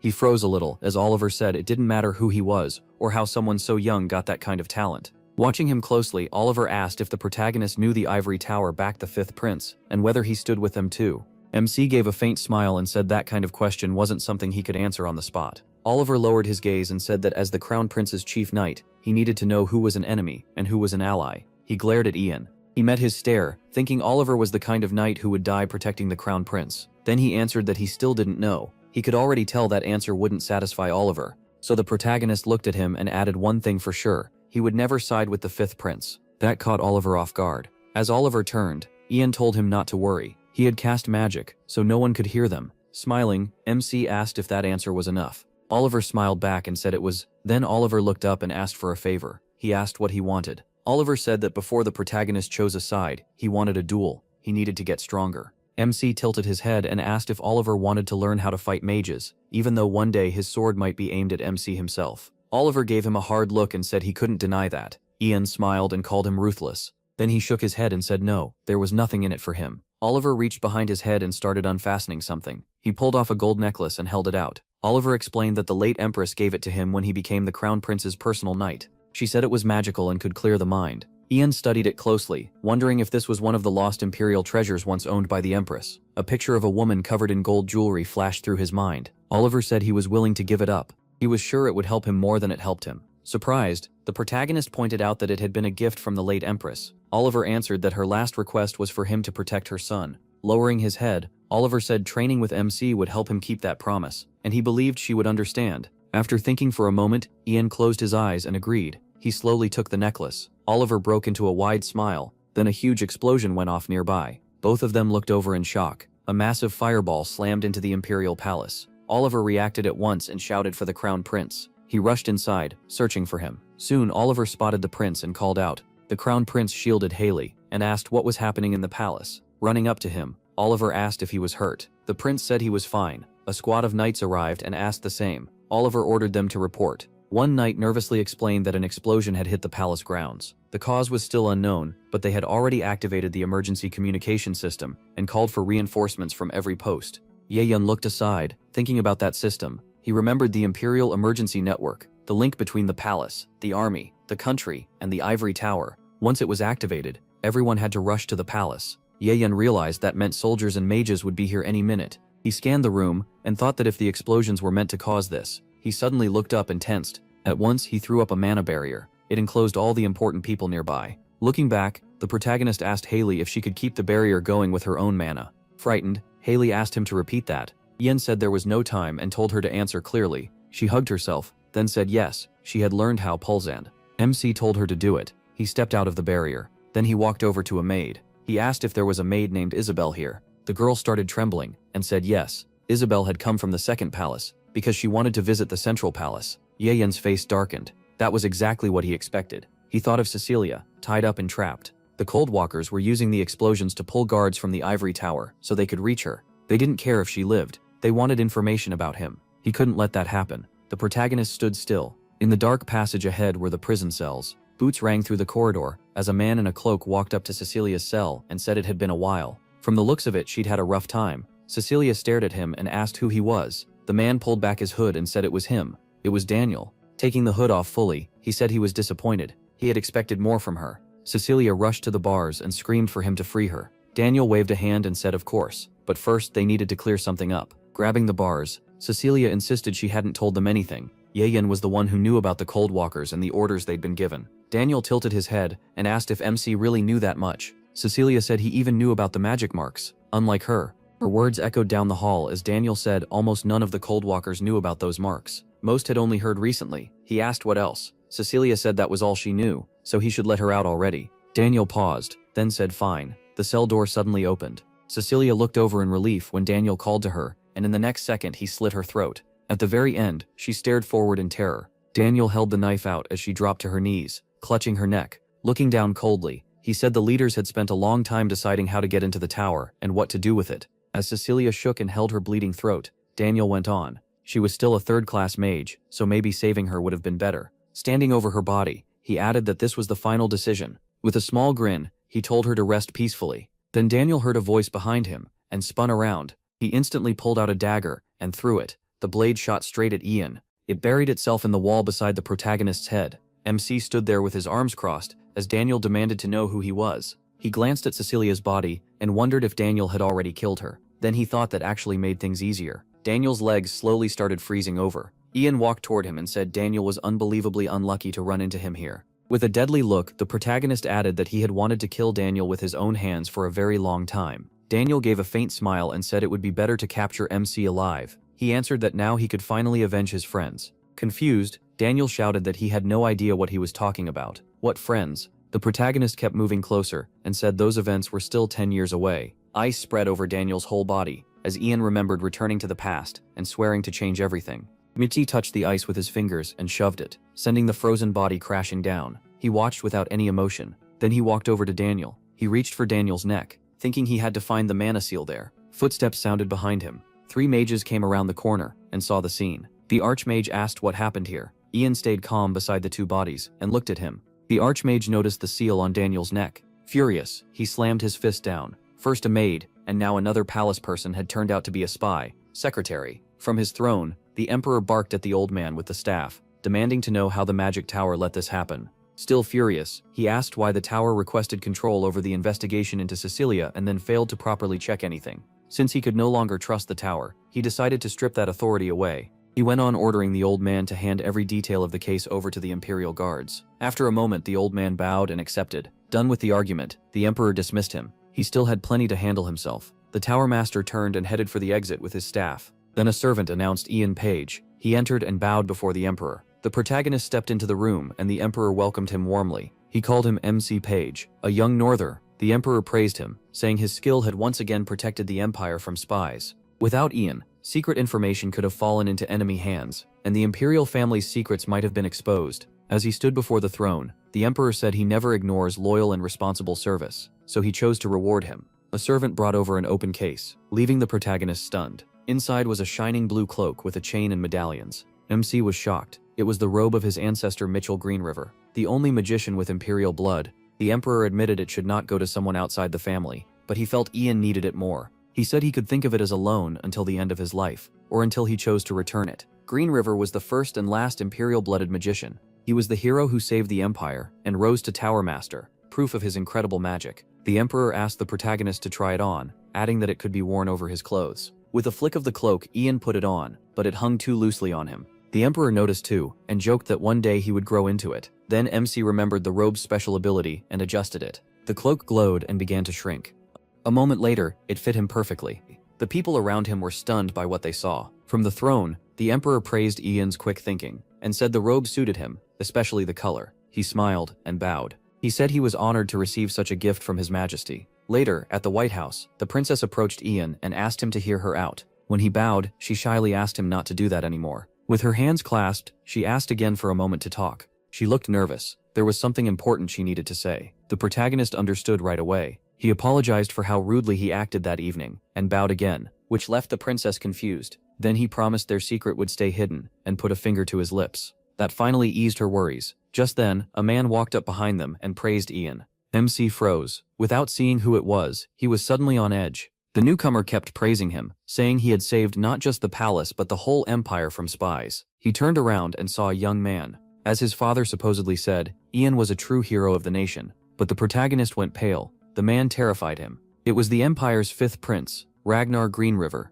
Memories from the past rushed back. Ragnar had once been his old friend, then one of the people who tormented him. Back then, MC could only show fear, while Ragnar looked at him with hatred and pity. Now the prince seemed calm and smiling, but even hearing the name Ragnar filled Ian with fear. Ragnar kept talking, saying it might be late, but he still wanted to congratulate him on the Ivory Tower's recognition. The protagonist barely heard him. He was too shaken, staring in silence. He didn't remember Ragnar being this young. Then, as thanks for protecting the empire from spies, Ragnar invited Ian to dinner and waited for his answer. Still shocked, MC couldn't respond. He clenched his fist to steady himself, but someone cut in. It was the princess. She apologized to Ragnar and said he already had plans with her. Holding out an arm, she stopped him from stepping forward, and that caught him off guard. Ragnar laughed at that and suggested meeting tomorrow instead. Only then did the protagonist answer. MC apologized and said he had too much work to do, so he had to refuse. Ragnar looked away, clearly annoyed, but accepted it. The princess noticed the displeasure on his face. Still polite, Ragnar said goodbye, claiming he had another meeting, and thanked them for their time. Ian, still shaken, said nothing. He only watched Ragnar leave with his guards. The princess awkwardly apologized for stepping into the conversation. He reassured her. He said she had done nothing wrong. As he watched Ragnar go, he remembered that in his past life they met 2 years later. Even now, though, Ragnar was already showing his intent. Ian swore he would crush the prince's plans before he could build more power and influence. Ragnar would not move forward even one step, and the protagonist would watch his fall with satisfaction. From now on, they stood on opposite sides. 5 years passed, and we returned to the same White House. On a sunny day, the prince sat in the library with a pile of books, clearly not understanding any of them. He grumbled that none of it was written simply, and wondered who even made books this hard to read. A man came over and brought more books written by the first emperor, all about the qualities a future ruler must have. Soon 2 huge stacks stood beside the prince, and to him they were just mountains of nonsense. When the man warned that he had to read every one of them, shock filled the prince's eyes. They covered the empire's history, culture, economics, and politics. The prince irritably argued that today was not a good day for reading, but he knew his father would be angry if he skipped it again.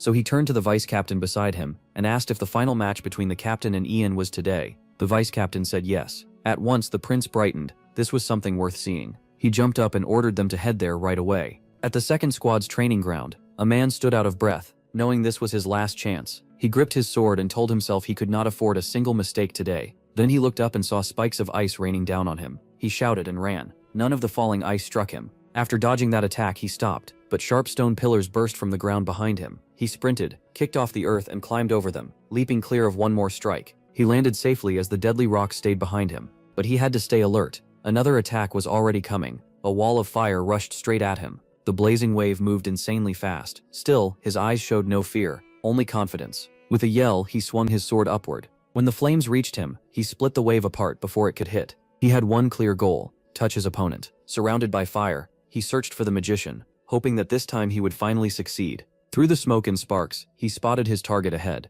Without hesitating, he charged forward with a shout. The next instant, his sword pierced the magician through the heart. Everything went quiet, only smoke remained, and the captain, frozen with his sword in the enemy's chest, his eyes widened. He couldn't believe it. Then someone tapped him on the back from behind and praised him. It was the real magician. The captain had no idea what had happened. He still stood in the same pose as when he struck the fake body. Once he realized the truth, he let out a breath and turned around. Even now, he still hadn't managed to lay a hand on Ian. The magician was completely unharmed. That sword through the heart had only hit an illusion. Otherwise, MC would be dead. They shook hands. The captain thanked him for the training, and he said it repaid the necklace. Even so, the knight felt he had gained far more than the protagonist had. Looking back, he admitted the protagonist was far beyond where he had been 5 years ago, and now the captain could even withstand attacks from him. The man then asked something MC aloud. What rank had he reached by now? He admitted his level was not as high as it seemed. In his previous life, he only reached 5th class at 26. His growth now was fast, but he still had not become a 6th class magician. Because of his body's growth rate and the limit on how much mana his heart could restore, 5th class was his current ceiling. He looked at his hands, clenched his fists, and knew he couldn't stop trying to grow stronger. Then both of them noticed someone in the distance calling out to the best magician and the best knight of the empire. It was the prince. He heard this was their last sparring match, so he came himself. He invited them to breakfast to celebrate how hard they'd pushed to improve. Ian bowed and apologized. His training at the tower ended today, and before taking up his archmage duties, he had to meet the tower's master. The prince wasn't happy about it, but he couldn't stop him, so he let the protagonist leave and said they could share a meal another time. MC said goodbye and promised they'd meet again soon. To reach his destination, he rose into the air and headed for the tower. Before leaving, he called down that he'd be back soon, then sped off. The captain, vice captain, and prince watched from below. The prince pointed out that Ian could fly thanks to the mantle his father gave him, and admitted he was a little jealous. Then he turned to the captain. The training was over, so what did he think? The captain had noticed two things. First, he still couldn't land a single hit on him. Second, the gap between them would only keep growing. Even so, the captain spoke with confidence, and the prince listened closely. After a short pause, he proudly declared that he could beat any other magician. Soon, Ian arrived at the tower. The door opened, and the protagonist stepped inside. The tower's master greeted him with surprise and warmth. He still remembered hearing about a gifted boy from the north and coming to meet him here. With a smile, the old man said it felt like no time had passed, yet now a handsome young man stood before him instead of that boy. Ian closed his eyes and told him he still had plenty of years left. The tower master began sorting through papers filled with praise for MC. They called him a blessing to the tower and the whole empire, and said new magicians were trying to follow his example. Reading it aloud, the old man said he was practically a guidebook for the perfect magician. He asked him not to praise him so much. The old man said they'd see soon enough whether it was too much. Today was the famous hero's final day of training. A normal academy student would graduate and then be sent to the provinces for testing, but the protagonist's case was special. The old man asked how he felt about spending such an important day talking with an old man, and the protagonist said it was an honor. The tower master knew that was the polite answer, but still thanked him for saying it kindly. He congratulated MC on becoming a true magician, and handed him a badge marked with a cross. With that sign, anyone in the empire, from soldiers to common people, would have to heed his words. He studied the gift carefully. He wondered if they already needed his help as a full magician. The old man admitted they were short on people. They had lost Helene, and no one was left to handle her duties. He didn't want to put pressure on Ian, but said he would be grateful for the help. Looking away, the protagonist said he hoped he could be useful. Of course, the old man replied. MC was one of the tower's main archmages, and many hopes rested on him. Then he reached out and opened the magic tablets. Since this was his first assignment, he could choose where to go himself. There were 3 options. Ian looked up and started reading. The first was Rodmere, the empire's biggest port city. The second was Benson, its largest producer of iron. The last was Perik, where the protagonist had carried out mana tests in his previous life. He remembered that a magician died on that mission, and that was when he had been sent back and taken that person's place. Without hesitation, he chose the last province. The old man agreed. Perik needed magical help more than anywhere else. They had already sent 2 third-class magicians and Imperial Knights, but the problem still wasn't solved. It seemed the monsters of the Great Meadows had started attacking. Holding out a paper, the old man said all the details were written there. He asked Ian to read it and give his answer today. If he refused, they'd have to find someone else. MC didn't even take the paper. He firmly said he would go to Perik. By evening, in another White House, someone was so shocked that his first mission was to that province that he stopped eating. He knew huge monsters raided that place all the time, and said so at the table. Ian got annoyed, thinking he was only trying to scare everyone. The protagonist set down his utensils, and then his mother asked if it really was that dangerous. He reassured her and said a couple of months should be enough to settle everything. She had no choice but to accept it, though she asked how long he'd be gone without him. The big mansion would feel too quiet. MC promised his mother he would return as soon as he could. After that, the same young man excitedly offered to show Ian an elixir he had made himself. The man beside him looked surprised, but the boy insisted it might help on the trip. Their father then pointed out that the boy was grown up now. Wasn't it time to stop calling him captain? The boy got annoyed. To him, a captain was still a captain. Puffing himself up a little, he turned to the protagonist. Ian looked back, confused by what was happening. Then the boy decided he would call him brother. MC nearly choked on his water and spit it out. The boy panicked at that reaction, and had no idea what to do next. Across from him, he and his mother stared back with questioning looks. Forcing a smile, the boy corrected himself and said brother. The protagonist. MC couldn't understand how this person had ever become a villain in his past life, and that thought hit him hard. Their mother smiled, saying her son now had a younger brother, and she had a youngest son too. The boy turned red from embarrassment, and couldn't figure out why those two were looking at him like that. Their father cut through the awkwardness and told his son to call Ian master, but the boy protested. They had grown up together. His father said that changed nothing. Even so, the boy promised to be useful to both his brother and this house. The woman who had watched the whole exchange laughed. Her son noticed how happy she looked, and was glad to hear his mother laugh. At that moment he realized this kind of life wasn't bad at all. After dinner, Ian told him not to call himself brother anymore, which left the boy upset. The next morning, the magician was ready to leave. When the driver asked if he wanted to head straight to Perik, he said he would first say goodbye to the Tower Master, then continue to the province.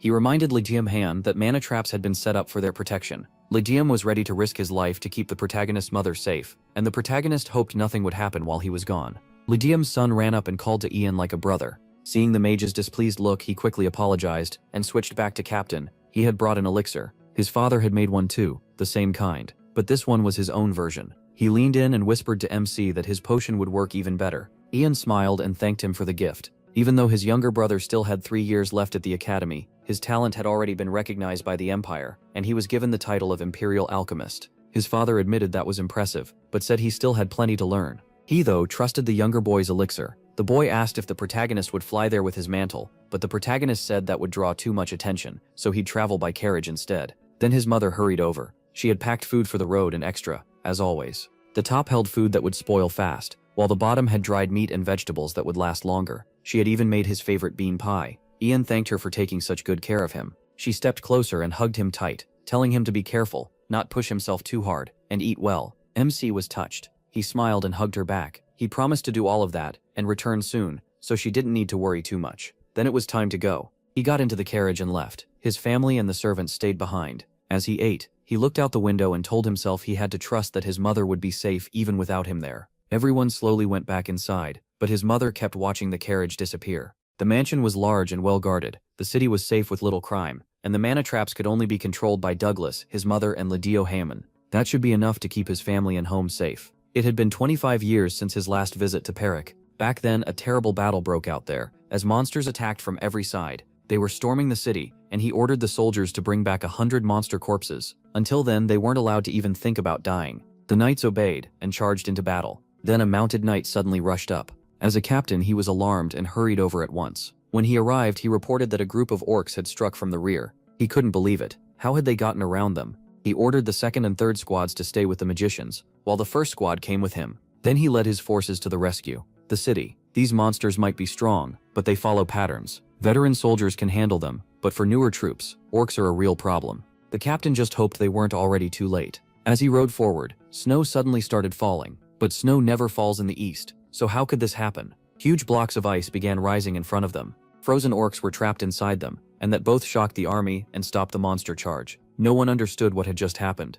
Then in the distance, a man stood on top of one of the ice pillars. He was spotted, waved his cloak, and vanished. The battlefield suddenly went silent. Ice blades skewered some monsters, while others were sealed inside giant blocks and left unable to move. Soon, the man came down to the ground, and spears were aimed at him as the soldiers demanded his name. He calmly said he came because they needed help. The commander and his men could only stare in disbelief. Then he removed his robe and introduced himself. Ian Page, Archmage of the Tower. The captain was stunned. Was this really the same mage from the northern village of Magrion? He never imagined he would be this young. They said that even as a child, he cleared goblins from Mount Magrion. Meeting him was a great honor for the captain, and Ian said it was an honor to meet the East's finest warrior, Callian Pyrrhic. Callian Pyrrhic. They shook hands, and though the protagonist had just arrived from a long trip, Callian asked if he could still spare time to talk about the war, since there was something important to discuss. So they left the battlefield behind and returned to the city. In Callian's room, the warrior explained that he expected monsters to return, just not in numbers like this. Today's attack was far bolder than usual, which made it clear something major was changing in the Great Grasslands. If Ian didn't already know, they had sent requests to both the palace and the tower. One asked for reinforcements and supplies, the other asked for an archmage, because only a top-class mage could help now. MC's ice wall bought them time, but not much. They had fought monsters for years, and the invasions never stopped. Food was short, soldiers were too few, and if their requests had been accepted they could have kept fighting, but it looked like the palace ignored them. As for the tower, since they sent Ian, that must be their answer. He understood right away. He said the ice wall should hold for about 10 days. If the monsters didn't cross the mountains, they were safe for now. During that time, the protagonist would head into the Great Meadows alone. He needed to find the source of the problem and end it. Ian sounded sure of himself. The province had guarded these lands for ages, but still no one knew where all the monsters were coming from. The only thing they had learned was that many kinds of monsters were working together instead of fighting each other, and all they wanted was to kill humans. Green River wasn't the only target. The Sorcerer Empire in the north and the Roe Kingdom in the west were attacked too, but their rough, narrow roads limited the damage. Most monsters came through the Great Snake Canyon.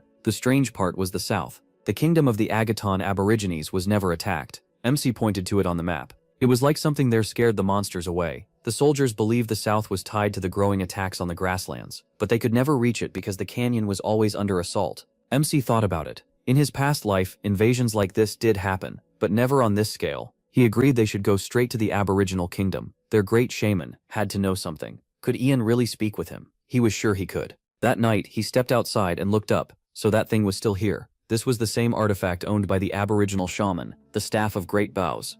Ian remembered it well. It was made from rare iron birch. 3 years earlier, the Green River Empire, the Sorcerer Empire, and the Roe Kingdom had formed a coalition to wipe out the monsters in the Great Boughs. Since most of them appeared there, the three nations even planned to split the land between themselves. But in the protagonist's past life, the great shaman vanished, and the Aborigines were enslaved. Because of that, none of this happened before. His return might have changed history, or even caused these strange invasions. He kept moving across the barren land. This was where the Aboriginal territory began. Something felt wrong. The north was full of monsters, but there wasn't a single one here. Why had they attacked Pariki and avoided this place? A little farther on, he spotted a group of men. They were clearly nervous about the stranger. Ian raised his hands to show he meant no harm, and said he was a mage from the Green River Empire. Hearing him speak their language only scared them more, but he didn't waste time. He said he was looking for the shaman. That stunned them, because the king of shamans held a rank as important as the tower's master. A shaman was a being born with the heart and mind of mana. Even so, shamans weren't mages, and at the top of their order stood their king. Ian explained he was investigating the monsters attacking the north, and he was sure their leader knew the reason. One warrior pressed a weapon to MC's neck and warned him he was going too far. Who did he think he was? If he kept speaking like that, they'd offer him to the spirit of the Great Meadows. He had no reason to obey them, and that set the warriors off. They rushed him, but Ian formed an ice spear in his hand and swung it. With one strike, he sliced through his enemy's weapon and warned that heads would be next. They could avoid a fight if they just took him to the king. Then footsteps came from behind them. It was the king himself, asking why Ian wanted to see him. The warriors were stunned by his sudden appearance. From the way they reacted, the protagonist knew this was the Shaman King. He was surprised the old man came in person, but got right to the point. Monsters were attacking the three nearby nations, even though this had never happened before, so Ian believed the old man knew why. The ruler claimed raids were just in monsters' nature, and said he knew nothing. MC knew that was a lie, and stared straight into his eyes. The old man looked serious, but he couldn't fool Ian. He demanded the truth. The warriors bristled at how he spoke to their ruler, but the old man stopped them. Him seeing through his deception magic surprised him. He admitted lies wouldn't work, and agreed to explain. The old man said that long ago a prophecy appeared. a sea of fire would swallow the great meadows, and the golden land would run with blood. It also said their people, who had lived there for thousands of years, would be enslaved. The story shocked Ian. They had no idea what to do, because war would mean their end, so they kept living as usual, hoping prayer might delay the inevitable. Then one day, a woman came to the village. She gave them the powerful staff and disappeared without a trace. A woman? Ian paused. Her final warning was clear. If a stranger appeared, he had to be killed at once. Suddenly, flames erupted around the protagonist, and the dead began crawling out. The ruler apologized, but said MC would die here today. He understood at once. It was black magic, a forbidden art banned 300 years ago and believed extinct. Yet somehow, it still existed, and now it had reached him here. Still, Ian had no plans to die. He declared he'd take the staff tied to that black magic. The old man answered, "Take it if you can." The protagonist told him to watch closely, then started casting his spell. Meanwhile, back in the province, Callian wondered if something had happened. 10 days had passed since Ian went into the meadows. The ice wall would melt soon, and once it did, everyone would be in danger again. As he thought it over, Callian turned to Ardal. He ordered him to put everyone on alert, gather every unit, every weapon, every catapult, and call back the guards on the mountain too. Ardal moved at once to carry out the order. They had to defend themselves and protect the province and its people. No matter what, they had to be the shield that held. Fog rolled over the mountains and the catapults were set. When Callian gave the order to prepare, he noticed a figure coming through the fog. Ian, coughing as he stepped forward. Callian was shocked by how bad he looked. He called out, but MC only lifted his head and warned them not to touch the staff in his hand. Later, EA opened his eyes and realized he was in a room inside the castle, so everything worked out for now. They still had to deal with the staff he brought back. He sat up, clutching his head. His body was wrapped in bandages. Callian entered and said he was finally awake. EA had been unconscious for 4 full days. When asked how he felt, the doctor said he should stay on bed rest, but the protagonist insisted he was fine, and sat up anyway. He asked where his staff was. The Lord said the magicians locked it in the chest in the corner, a kind of mana prison. He praised Ian for handling it so well. Then the Lord paused. He said MC's mana and body were completely drained. If he had arrived any later, he would have died. Even so, the Lord needed to know what nearly killed him, and what happened in the Great Meadows. He said the staff in front of them caused everything. It had been made from a black poppy the shaman used to drive monsters away. That alarmed the Lord. Black magic had been banned, and thought gone for 300 years. He believed the shaman was involved, but someone else had made the staff. Ian still didn't know who that was. When the shaman died, the black magic started to fade, and the monsters attacked the staff's new owner. It was like a curse meant to hide the truth. That was why the protagonist returned so late. If the staff was that dangerous, why not destroy it or leave it behind? Ian simply said he liked it. That's it, the Lord asked, still confused. MC explained he had already removed the black magic and was pretty happy about it. But right then, his vision went dark, and his heart started pounding hard. His legs shook. Clutching his chest, Ian collapsed. The Lord panicked and rushed to him. He looked like he was caught in a whirlpool. Blood soaked through his bandages. The Lord couldn't believe it. Blood splashed onto the floor. He shouted for a doctor at once. Then Ian suddenly woke up and said he was fine, and no one needed to panic. Nothing serious happened. He had just shed his skin in a way. The Lord asked what that meant. The protagonist said his mana heart still wasn't big enough to hold all his mana, and sometimes this happens. That calmed the Lord. He asked if MC was really okay, and MC assured him he was. He figured he should hurry and upgrade his class, since his mana had grown so much. Looking at his hands, he realized he could finally move forward. The Lord was relieved,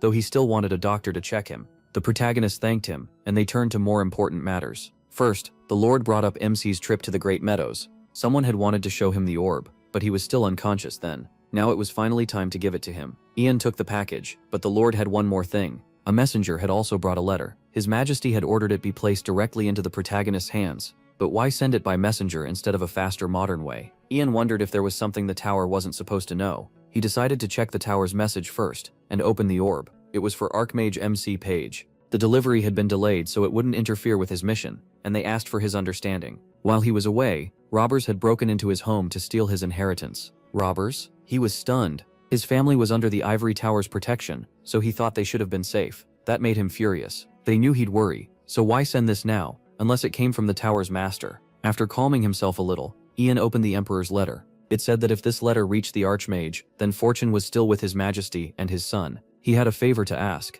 Ian was on an important mission, so he might not know that a meeting would soon be held in the free city of Demodora to decide the fate of lands taken by monsters. The protagonist was shocked he hadn't noticed sooner. In his past life, this happened 3 years later. The meeting would include the Crown Prince, the 5th Prince Ragnar, and Captain Duncan from the Magic Tower. By the time MC was reading this, they had probably already reached the free city. The Crown Prince had no support there, so the Emperor asked him to stand at his son's side and guide him through it. In return, the emperor promised by direct decree that Ian's family would be protected. The protagonist closed his eyes and thought it through. Negotiations in Demodora were exactly where Ragnar could shine. There, while the crown prince weakened, Ragnar could prove himself as a top diplomat and push for giving up imperial land. After that, the nobles would flock to Ragnar's side, and the crown prince would be blamed and nearly cast out by high society. Ian wondered if both past and present events had been arranged by the tower's master. He didn't know when or why he had started thinking this way, but the monster invasion, the shaman king getting a black magic staff from a mysterious sorceress, and these talks beginning 3 years earlier than before, all of it felt connected. He was sure of it. Even the attack on his house seemed like a warning. Ian realized this was more than a guess. He badly wanted to return to the capital and his family, ignoring the emperor's request. But to beat his enemy, he needed something special. Magic never written in books. Magic even the tower's master didn't know.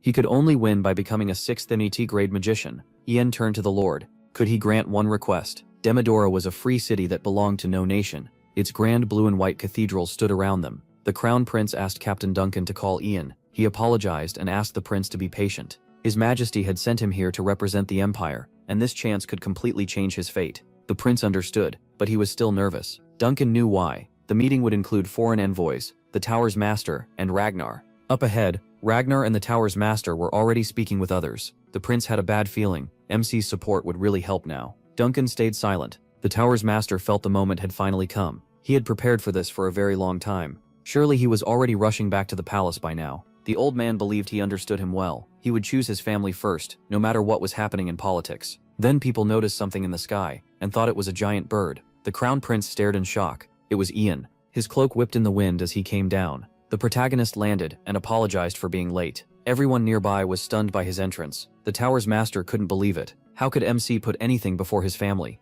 Back at the Green River Empire's palace, Ian's family was safe. His younger brother was waiting for Captain Duncan to return. Because of the ban, he couldn't even go to the academy, and was bored out of his mind. Their father told him to calm down and be thankful they were being sheltered in the palace. He was also glad the mana traps had caught the robbers. Anyone touching that dangerous magic would have been crushed to dust at once. Then he turned to Lady Page and told her not to worry. This was the Imperial Palace. Was there any safer place? She stayed quiet, so to break the silence, he kept talking. He mentioned that a letter had arrived from the Ivory Tower, and that the gentleman would be here very soon. At that exact moment, the door opened, and a voice asked if he was late. The whole family froze in shock. His mother, who had said nothing until then, called his name, jumped up and ran into his arms. Ian apologized for making them worry, and promised everything was fine. Now he would protect them. The night before, at Callion's provincial castle, he had spoken with the Lord about that request. The man agreed to help, but only if the protagonist explained what he planned to do. Ian asked him to protect his body with his life. The Lord didn't fully understand what he meant. MC said he wanted to use a spell that would put both his body and mind to sleep. If anything went wrong, the local magician should send mana into his head to wake him. No one had officially reached 6th NET grade magic before, so almost no records existed. Even in his past life, before reaching the 6th circle and going further, he had to invent his own methods or dig through ancient books. He began at once. He drew a magic circle with a star at its center. Inside it, his body seemed to split in two, and then he collapsed. The Lord quickly caught him. With Ian in his arms, he stared in shock. How could there be two perfect copies standing in the circle? This spell was called Puppet Show. With 6th grade magic or higher, the real body becomes the controller, falls asleep, and summons two dolls. Those dolls can move on their own, and even use 5th grade magic. Still holding Ian, the Lord spoke to one of the copies. Through it, the protagonist told him he was counting on him. Back at the meeting with the prince was overjoyed that MC had come. He relaxed at once and thanked him. Before they could talk more, the tower's master stepped over. So the gentleman had really come. He had already received word that the mission in the province was a success. Ian had done very well. He answered that everything he did was for the empire. That was an archmage's duty.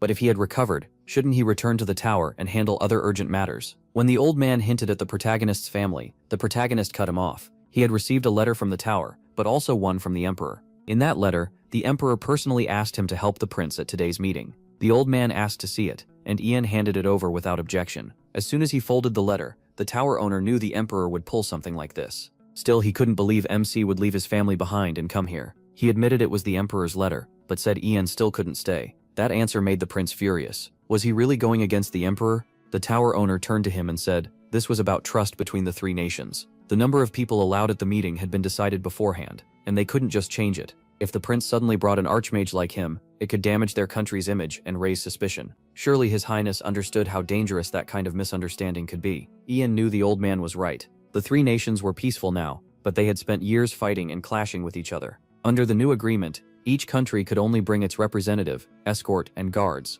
Their side already had 3 archmages there, including the tower owner. Adding one more could shake the others' trust. Ian lowered his head and said he understood. The concern about diplomacy and trust was real. The tower owner thanked him, told him to return to the capital soon, and started to leave. The protagonist said it was a shame they had spent so long traveling, but at least things were clear now. He would report this to His Majesty, but asked for one thing. If any archmage left the group, he wanted to be told. Then he could take that place. Since this was the Emperor's direct order, a replacement should be fine. The old man agreed in theory, but asked who would ever step down. At that moment, one man stepped forward and said he would gladly give his spot to Ian. Everyone was stunned, including the prince. The tower owner turned to Ronan and asked if he understood what he was saying. Ronan was completely serious. As servants of the Empire, he said, they couldn't ignore the Emperor's order. Ian was pleased. Ronan understood diplomacy, but as a citizen of the Empire, he also wouldn't dare defy his Emperor. This solved both problems at once. The tower owner's face hardened, but he kept quiet. Ronan then asked the prince to pass his duty to MC Page. The prince gladly agreed, thanked him for putting the Empire first, and said he could return to the capital under his personal order with the crew. Ronan bowed, thanked the prince, then faced Ian. From now on, he would join the delegation in his place. He asked him to treat the role with full seriousness. The protagonist said he was grateful for the choice. Archmage Ronan was known as someone worth winning over, honest, fair, and neutral toward both the Ivory Tower and the Emperor. He was a simple man who had given his whole life to magic. If MC taught him a few new tricks, he'd likely come to his side. MC understood that well. Ronan bowed and said he would take his leave, since as the tower owner had said, archmages not on an official mission shouldn't remain here. That only made the tower owner even angrier. He had thought Ian was just a harmless fool, but now he wondered if the young man was aiming for his seat as tower master. He watched him chatting easily with the others. The man had spent years building the tower into a center of power that influenced the whole empire, and he wasn't about to let some young mage ruin it. Ragnar was also watching the protagonist from a distance. A purple pendant hung at his neck. As they looked over the city, it was clear that Demeter truly was a free city, tied to none of the 3 nations. They studied the Grand Gate, and noted that the city had stayed neutral for years, and all sides officially accepted that. The 19th mayor, Ingelo Ingolo Neville, gave a small bow and welcomed them inside. The prince asked where the rest of the assembly members were, and the mayor said they had already gone to their guest estates. Ingelo gestured toward a mansion and said it had been prepared for the ambassadors of the Green River Empire. Then he added that this estate was specially set aside for the prince, and used only for their highest-ranking visitors. The prince looked it over and said it was pretty good. He then asked the tower owner if they had anything planned for today. Leon lowered his head a little, shut his eyes, and said there was nothing scheduled. The crown prince smiled wide, and said that was great. He waved to the group and told everyone they could rest. Then he turned to Ian, and told him to come along. Memsi and the prince quickly headed off. Ragnar watched him leave, then turned to the tower owner, and said they needed to talk. Leon bowed in reply. Soon the door to a private room opened. Ragnar and Leon stepped inside. With his head lowered, the tower owner listened, as Ragnar said he wouldn't demand blame for what had happened. What bothered him was the magician who kept hovering around his brother. Ragnar turned sharply toward Leon, clearly angry, and said he didn't like any of this. Leon kept his eyes down and said he understood. Without lifting his head, he told Ragnar not to worry. Ian Page was talented, but this meeting would depend on diplomacy, not magic. Magic wouldn't help him there. Leon was sure the protagonist wouldn't know what to say in a meeting like this. What could such a young magician possibly add among the greatest diplomats of the 3 nations? Then Leon looked up at the 5th prince, and said MC would just be decoration. The real star of today's meeting would be the one they had planned. Ragnar shut his eyes and said he understood, but he still couldn't shake his unease. Every attempt to win Ian over had failed. He imagined him staying in his way, and said that if this continued, the man would become a major obstacle to his future. Turning to Leon, the 5th prince said he hoped the matter would be dealt with soon. The tower owner bowed and assured him there was nothing to fear. Looking out the window, Leon promised everything would go as Ragnar wanted. The crown prince entered his room, dropped onto the sofa, and said it was a great place. Oliver and Ian then heard him say that Demeter was famous for nightlife, so they should go see a show. He perked up and loudly asked if he could buy new clothes for going out. As Oliver called for the servants, the protagonist cut in and called out to the prince. The prince looked at him in surprise, and a little nervous now, asked what was wrong. Ian stared at him so hard that the prince asked why he was looking at him like that. Scratching his head, MC asked if he understood why they had come here. They were here for a meeting of 3 nations, and the prince would speak as the official representative of the Green River Empire. Raising his hands, he told him they had not come to play around. The prince looked disappointed when the protagonist shut down the idea of partying, but pointed out they still had plenty of time. That made Ian snap. He shouted that they would start preparing right now. The prince gave Oliver a pitiful look, but Oliver quietly looked away. MC then reminded the prince that as head of the delegation, he had the right to speak first. If he stayed silent, that chance would go to the fifth prince. The prince looked down and admitted he knew that, but he'd be honest. The fifth prince was probably fully prepared and likely to take all the attention. Did he really want that? Ian asked. The prince shut his eyes and said, of course not. He sat down, let out a breath, and confessed that he knew nothing about diplomacy, armies, borders, or slavery. No one had ever taught him these things. He studied him in silence. The prince gave a faint smile and said maybe it was better to stay quiet than say something stupid in front of important people. Ian could tell he was just trying to run from his own weakness, but that wasn't an option. Looking away, the protagonist reminded himself that the crown prince was the key figure needed to bring down the fifth prince. Ragnar's image flashed through his mind. MC lowered his head, closed his eyes for a moment, and said the prince had to become the center of attention at the meeting. The prince stared at him, confused, and asked how that was supposed to happen. Ian snapped his fingers, deciding to give the crown prince a real chance and help him. Papers and a pen appeared in the air, as he said the emperor had sent him to support the prince at the meeting, and in his heart he meant to help him prove himself. The pen kept writing in midair, as the protagonist said he'd give the prince every answer he needed, so he wouldn't lose his place or let all the attention go to the fifth prince. He narrowed his eyes a little and raised a hand. A strange noise filled the room, and he said that from now until the meeting day, the prince had to study. The prince stared in horror at the papers flying all over the room. Ian gave him a hard look and said he'd have to memorize them. A week passed, and the day of the meeting finally came. That night, Ragnar walked with the master of the tower. The fifth prince turned to him and said he'd heard his brother hadn't left his residence once since arriving. Glancing aside, Ragnar asked what had kept him so busy. Leon replied that he found it odd too, but the guard said nothing unusual happened there. The crown prince only took short walks in the garden. Looking deep in thought, Ragnar gave the magician a knowing look and said he understood. Then he turned sharply and spotted the crown prince. After wishing him good morning, the prince fixed the fifth prince with a cold stare. Standing across from him, Ragnar asked how his night was. Calmly, the prince answered that it was fine. Ragnar gave a small smile and said that was good. He studied his brother, then said he'd head to the meeting room first. The crown prince quickly moved closer, as Ragnar said they'd meet again soon. Ian strode past the fifth prince without hesitation. He moved in behind the prince. Then the prince turned toward his brother. The crown prince's fists tightened. The protagonist caught it at once. When Ian called out, the prince looked ahead stiffly, fear flashing across his face. Turning to him, he heard the protagonist say, not to worry. They had prepared well all week. Looking off to the side, the protagonist said he was sure the prince would be the star of today's meeting. The prince watched him closely. Then his expression hardened with confidence, and he answered, yes. N'Golo stood by the hall and introduced himself as N'Golo Neville, the 19th mayor of the free city of Demeter. As the princes sat around the round table, the mayor said the meeting would be recorded and could be paused only by his request, so they should keep that in mind. The princes exchanged cautious looks. Then the mayor declared the meeting open. Ragnar and the crown prince sat straight, with their mages behind them. One prince raised his hand. Maxwell Vane, heir to a duchy in the kingdom of Luo, said the route from the kingdom of Thorns to the Great Meadows was difficult, so trade and exchange were hard for them. Because of that, he said they wanted to help with magicians and elite knights instead of regular troops, money, or supplies. The Coldwood Empire had already agreed. Maxwell looked around the table and said there was no need to overthink it. Then he added that if the Green River Empire refused, they were always willing to revisit the choice. Ian watched the crown prince and thought they had started with military support. He told himself this was the right moment to answer, just as they had prepared for. Ragnar looked at the crown prince with a broad grin. A second later he cleared his throat and started to speak for him, but his brother cut in and said this was about army supplies. The prince kept his gaze steady and said he'd rather hear their commander's opinion first. Maxwell looked a little thrown off, clearly wondering if the fifth prince wasn't supposed to be the speaker. But the crown prince said an expert was here now, so it was the perfect chance to hear him. Ragnar stared at his brother in shock. The crown prince turned sharply and called for the commander. Duncan looked over and agreed to speak.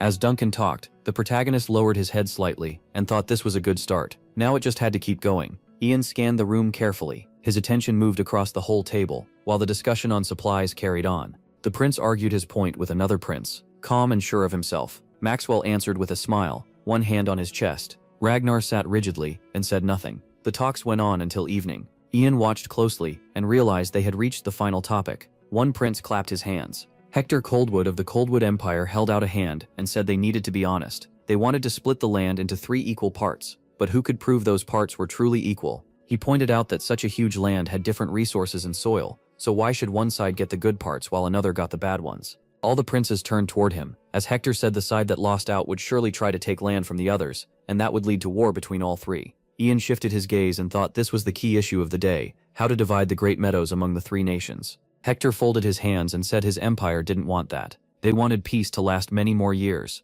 so if anyone had a better plan, they should say it now and avoid a fight. After that, the whole hall broke into discussion. Ragnar turned and called to the master of the tower. Leon tilted his head toward him. Ragnar lifted his chin to speak, but his brother suddenly cut in and announced that he had a great solution. The crown prince shot up from his chair. Every prince looked at him in surprise. Eyes shining, the crown prince declared that he would present it. Ragnar slowly lowered his hand, confused. Adjusting his monocle, Ngolo said he believed everyone present would want to hear the Prince of the Green River Empire. Leaning on the table, the crown prince said the Ivory Tower, also called the Tower of Magic, had created a new method to detect resources hidden underground and measure how much there was, even across a wide area. Ragnar and Leon both stared at him in shock. Sweat slid down the tower master's cheek as he wondered how the prince could know that. Maxwell turned sharply and asked if it was true. The prince answered with full confidence, saying they had surely heard of the magician standing beside him. The prince tilted his head, stretched out a hand and said the method had been created by Ian Page, the youngest archmage in their empire.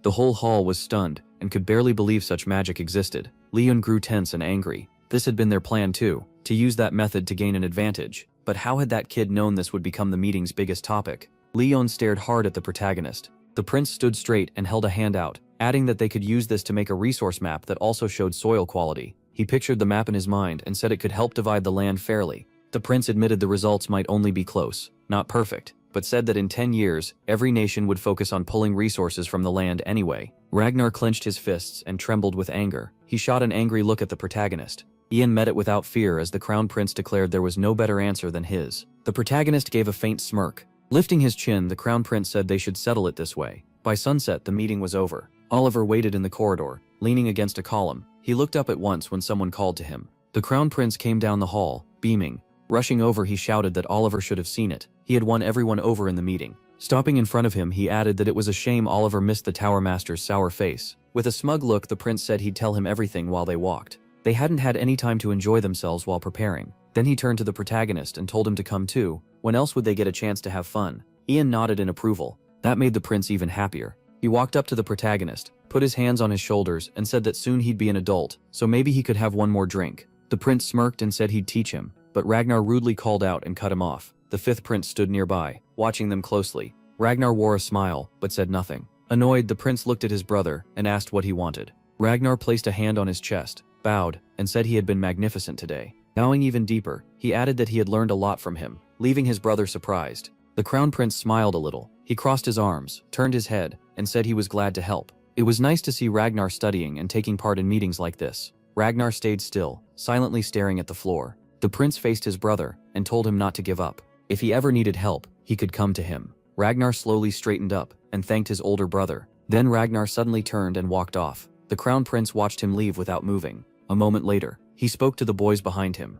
Looking west, he said this had truly been the best day. Ian and Oliver watched him with small smiles. The prince walked over, grabbed both their shoulders, and shouted that they had to make up for the whole miserable week. Grinning at Oliver, he told him to relax and stop standing so stiff. Everyone was off duty here. Then he turned to MC and said he'd teach him how to drink. He started to keep talking, but his attention shifted back to Ian. His eyes dropped to his blue hands, and he asked what happened. The Tower Master and Ragnar stared at them in shock. Oliver and the prince then saw blue light spreading from the protagonist. MC held out a hand and said it looked like his whole body turned blue, and he finished by saying this was his limit. Startled, the prince asked what limit he meant. Ian lowered his head, shut his eyes, and said the drinking lesson would have to wait until the palace. As his body began to fade, he promised to explain everything there and said he'd see them later. The crown prince stared at the empty spot in fear. Everyone else in the room was just as stunned by his disappearance. Leon gripped his staff and declared that Ian had been an illusion. Shaking, the Tower Master asked if he had been fake the whole time, because if that was true, Ragnar kept staring ahead, speechless.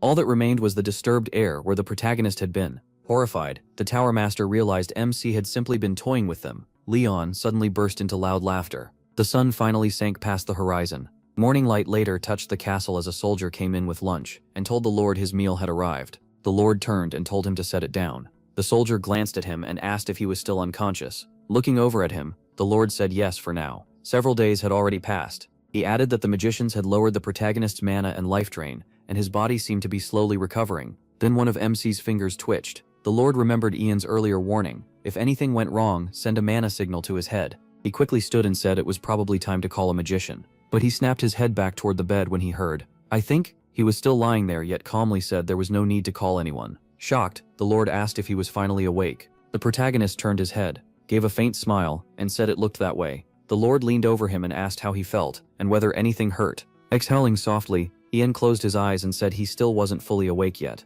Then he added that his head felt like it was splitting, he couldn't move, and his stomach was. The Lord panicked, and offered to call a doctor at once. But MC said no, he was just hungry. The Lord froze, a bead of sweat running down his face. Silence filled the room, and then Ian's stomach growled loudly. A second later, he quietly admitted he was very hungry. Dawn brightly lit the castle as he turned at the sound of a request, asking if he could stay at least one more night. The Lord said he knew the protagonist was busy, but they wanted to properly say goodbye and share a meal with him. MC lowered his head a little, and replied that their help had already been more than enough. Looking toward the fountain, he added that he wasn't some great savior, just an archmage, and any other archmage would have done the same. The Lord rested a hand at his side and said he didn't believe that. He looked down and admitted that at first, he had doubted Ian. Most others would have just killed the monsters and gone back to the tower. He recalled his sign, and how he had said the young magician could truly help stop the monster attacks. Now the Lord said he had been wrong. The protagonist had solved more in 10 days than they had in a very long time. That kind of power was special.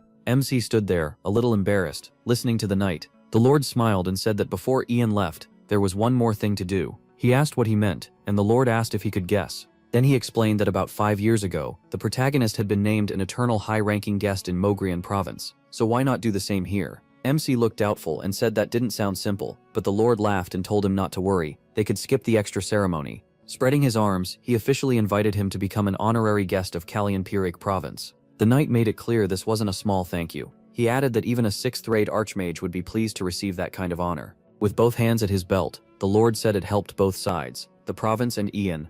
The protagonist lowered his head and admitted he wasn't sure such major imperial decisions were usually made this easily, but if the Lord believed it was fine, then he looked up and said he saw no reason to refuse. The Lord turned to his aide, took the sword from him, and said he was glad to hear it. Pulling the blade free, he asked that their pact be sealed for 1,000 years. With a slight grin, he told Ian not to worry, it would be over quickly. Then he drove the sword into the ground. Closing his eyes, the Lord began the formal vow in the name of the Kalyan family. He swore they would always welcome the archmage and help him whenever he needed it. MC listened with a smile. The Lord bowed his head and vowed on his name that this promise would pass down through every generation. After handing the sword back, he covered his face and admitted he still wasn't used to these formal speeches. He'd rather just say the contract was done. Ian laughed softly and thanked him. The Lord held out his hand and asked him to warn them before his next visit, so they could show him the best parts of the region. The protagonist nodded and said he would. Then he rose into the sky and said his goodbye to the night. The Lord and his aide watched him fly away. Ian climbed higher and looked toward the rising sun. Hovering there, he thought about how much had happened in such a short time,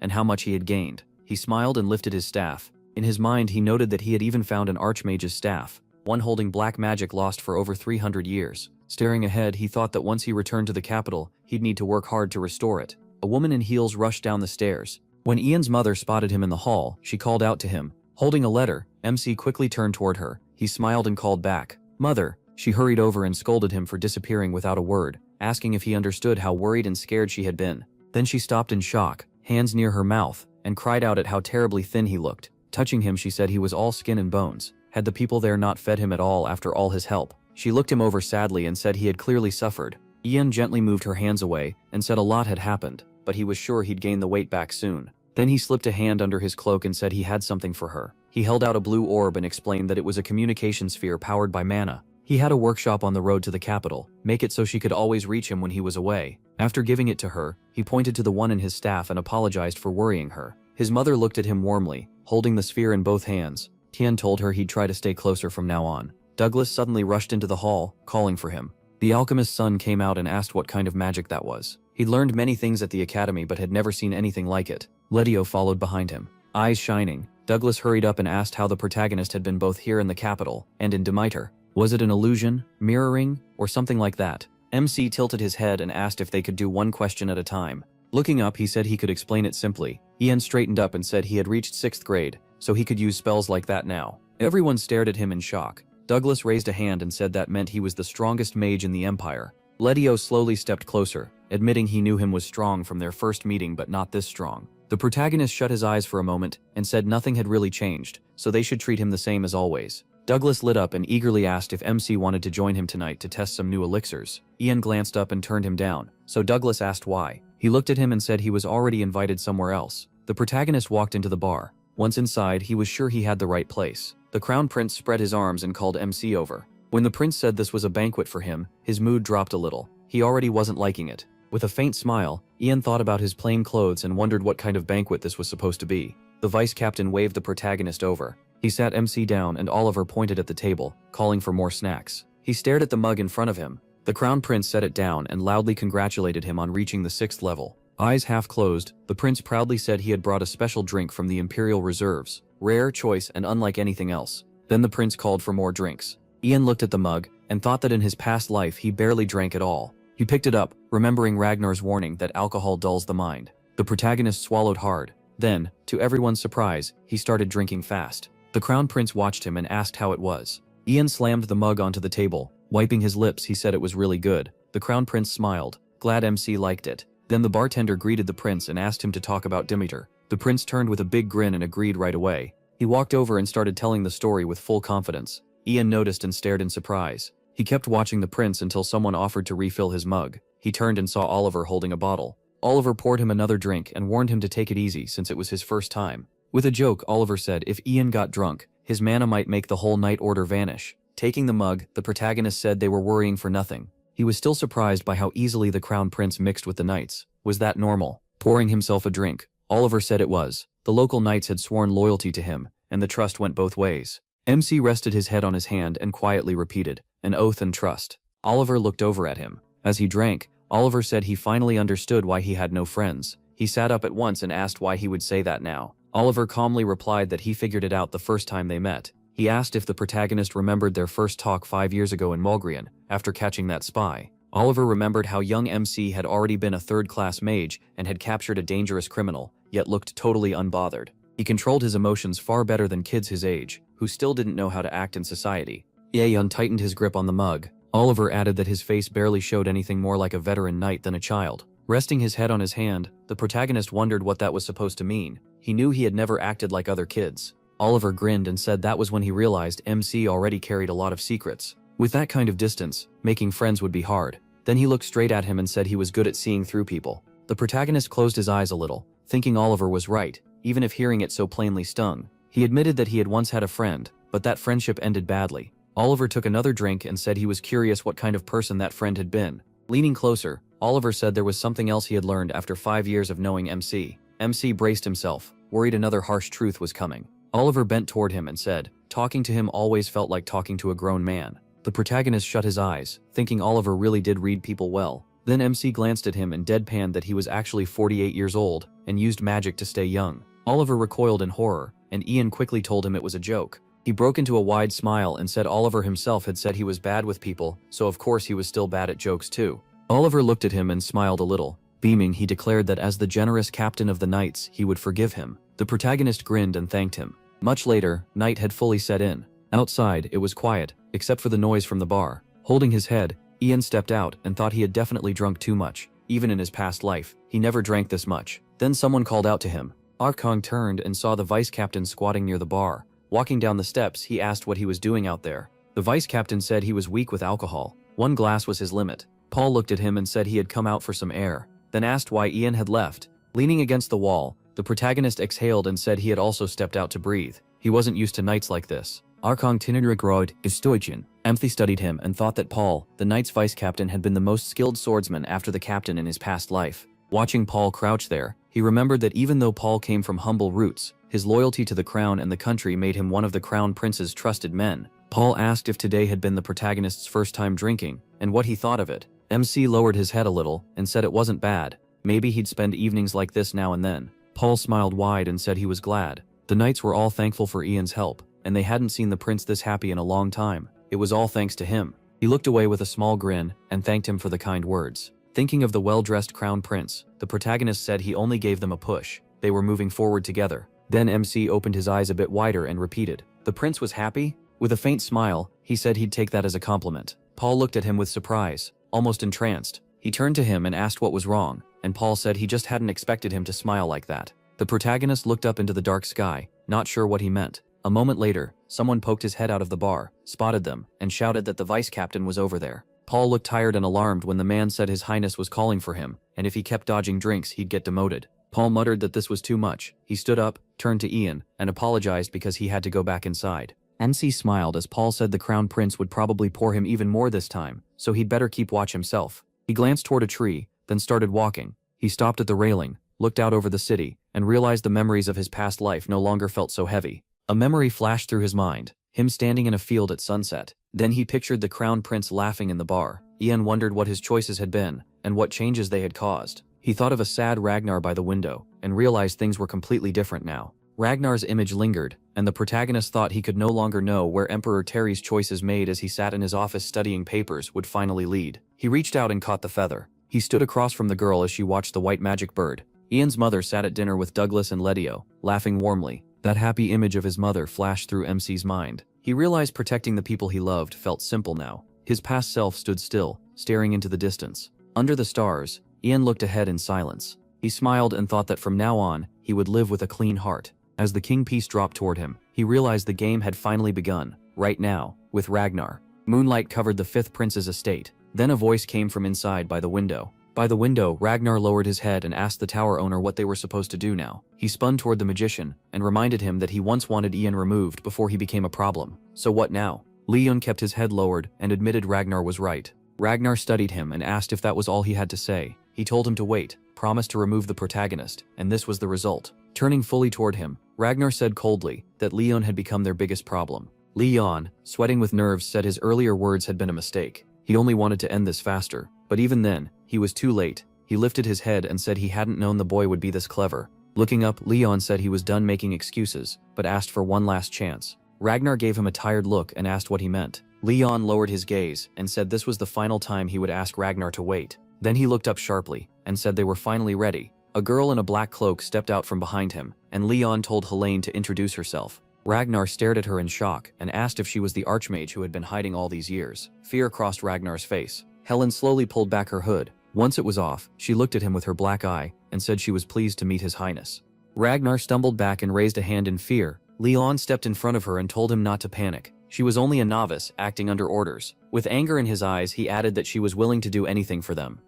Ragnar shook and said Leon was the tower owner, and yet Leon cut him off with a wide smile, asking, "Really what?" Ragnar glared at him and said she was a forbidden black magician.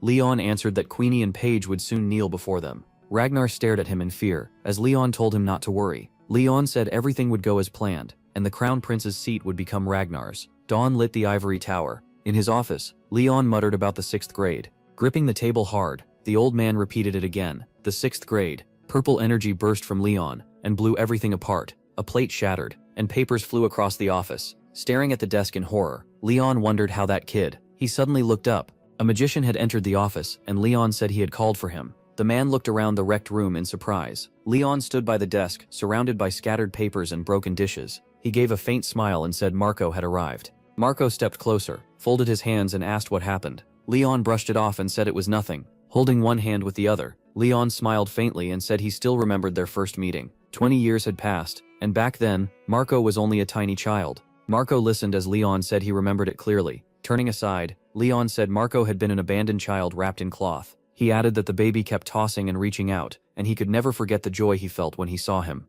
Then Leon told Marco he knew that child would grow into not just a mage, but an official magician. It had seemed impossible, and that was why he was proud. Marco smiled and said it was all thanks to the tower owner's wisdom. To repay even a little of that kindness, he was ready to do anything. Leon gave a small grin and said Marco was like a son to him, so there was no need to talk about repayment. Resting his hands on the table, Leon admitted he had called Marco because he had a favor to ask. Marco bowed, and when Leon asked him to come to his house that night if he was free, he agreed at once. Leon smiled thinly, thanked him, and said he would be waiting. Late that night, every window was dark. Then the door suddenly swung open. The bartender turned, while wiping a mug, and started to welcome the guest. But he stopped mid-sentence, surprised. Seeing the figure in the doorway, he blurted out that it was Ian Page, the archmage of the Ivory Tower. MC strode to the bar, pulled back his hood, and asked if the man knew him. The bartender spread his hands and said everyone had heard of him. He bowed deeply and thanked him for coming to such a humble place. Then he quickly looked up and asked why he was here. Taking off his cloak, Ian told him to relax. He came to buy information. With that, he tossed a heavy pouch of gold onto the bar. The bartender glanced at it with a grin and said people claim tower mages paid well. Looks like that was true. Smiling, he asked what kind of information the protagonist wanted. MC held out a hand and said he wanted anything connected to black magicians. The bartender touched his chin and asked if he shouldn't know more about that than they did. Ian tilted his head and said what he knew was only basic. He was searching for something deeper. Opening his eyes, he looked straight at the bartender and added that any detail could help, but he especially wanted something most people didn't know. The bartender spread his arms with a big smile and said he understood. Lowering his head, he said they had been lucky lately. They had focused hard on this issue. Leaning on the bar, he asked if Ian had ever heard of the Order of Dragons. The protagonist watched him closely. The bartender explained that it was one of the Empire's religious groups, one that worshipped dragons as gods. It wasn't very large or famous, but it had existed for centuries. He went on to say the order first began as a small group of believers in a village. Then a grave robber claimed he was the dragon's only descendant, and started convincing people he had special power. Most people didn't believe him at first, but over time that little group kept growing. Now the whole order was buried in mystery. No one knew who led it, how many followers it had, or what it really wanted. Because of that, rumors spread, even stories that they could bring the dead back. The bartender raised a finger and said he didn't know if those dragon followers were real, but one thing was clear from all the rumors. Yeyun grew tense and listened closely. The bartender leaned in and said there was definitely a link between the Order of Dragons and black magic. He added that some people believed members of the Empire's upper class were tied to the order too. Black magic needed more than a mage, it needed people and support. MC lowered his gaze, thinking as the bartender explained that only powerful forces could provide that. Arms folded, the bartender said the group was so closed off that it was hard to learn how to reach them, or even tell who belonged to it. But if they really could control people, then tricking those in power for their own goals might not be impossible. Dropping his smile, the bartender said that was all they knew for now. Still, they could keep digging, and if they found anything, he would send word. Ian turned, pulled up his hood, and gave the bartender one last look. He said he understood and hoped the investigation went well. Watching him leave, the bartender waved with a big smile and called out, thanking him for the generous payment. Late that night, moonlight covered his house. The protagonist sat alone in his office, thinking about the Order of the Dragon. He touched his chin and frowned. In his past life, he had never heard that name, so how could a group this old stay hidden? His eyes shifted to the staff, and he thought of the Shaman King. Looking closer, Ian remembered the black symbols carved into it. The shaman had used that staff for black magic. He recalled the burning Shaman King with monsters behind him, and wondered if black magic needed more than mana. MC looked away, trying to sort it out. Then he thought of Leon with his scrolls. He couldn't prove it, but the tower's master likely knew about the Great Meadows and black magic. Maybe he was tied to the Order of the Dragon himself. Leaning back, he held his head and thought about how much had changed from his last life, and not just because he had returned. Studying his hand, Ian realized the world may have always been this way. Still, the gap felt too big, and it kept growing. He pictured a chest leaking black dust, and wondered if this came from using the dragon language, or from going back in time.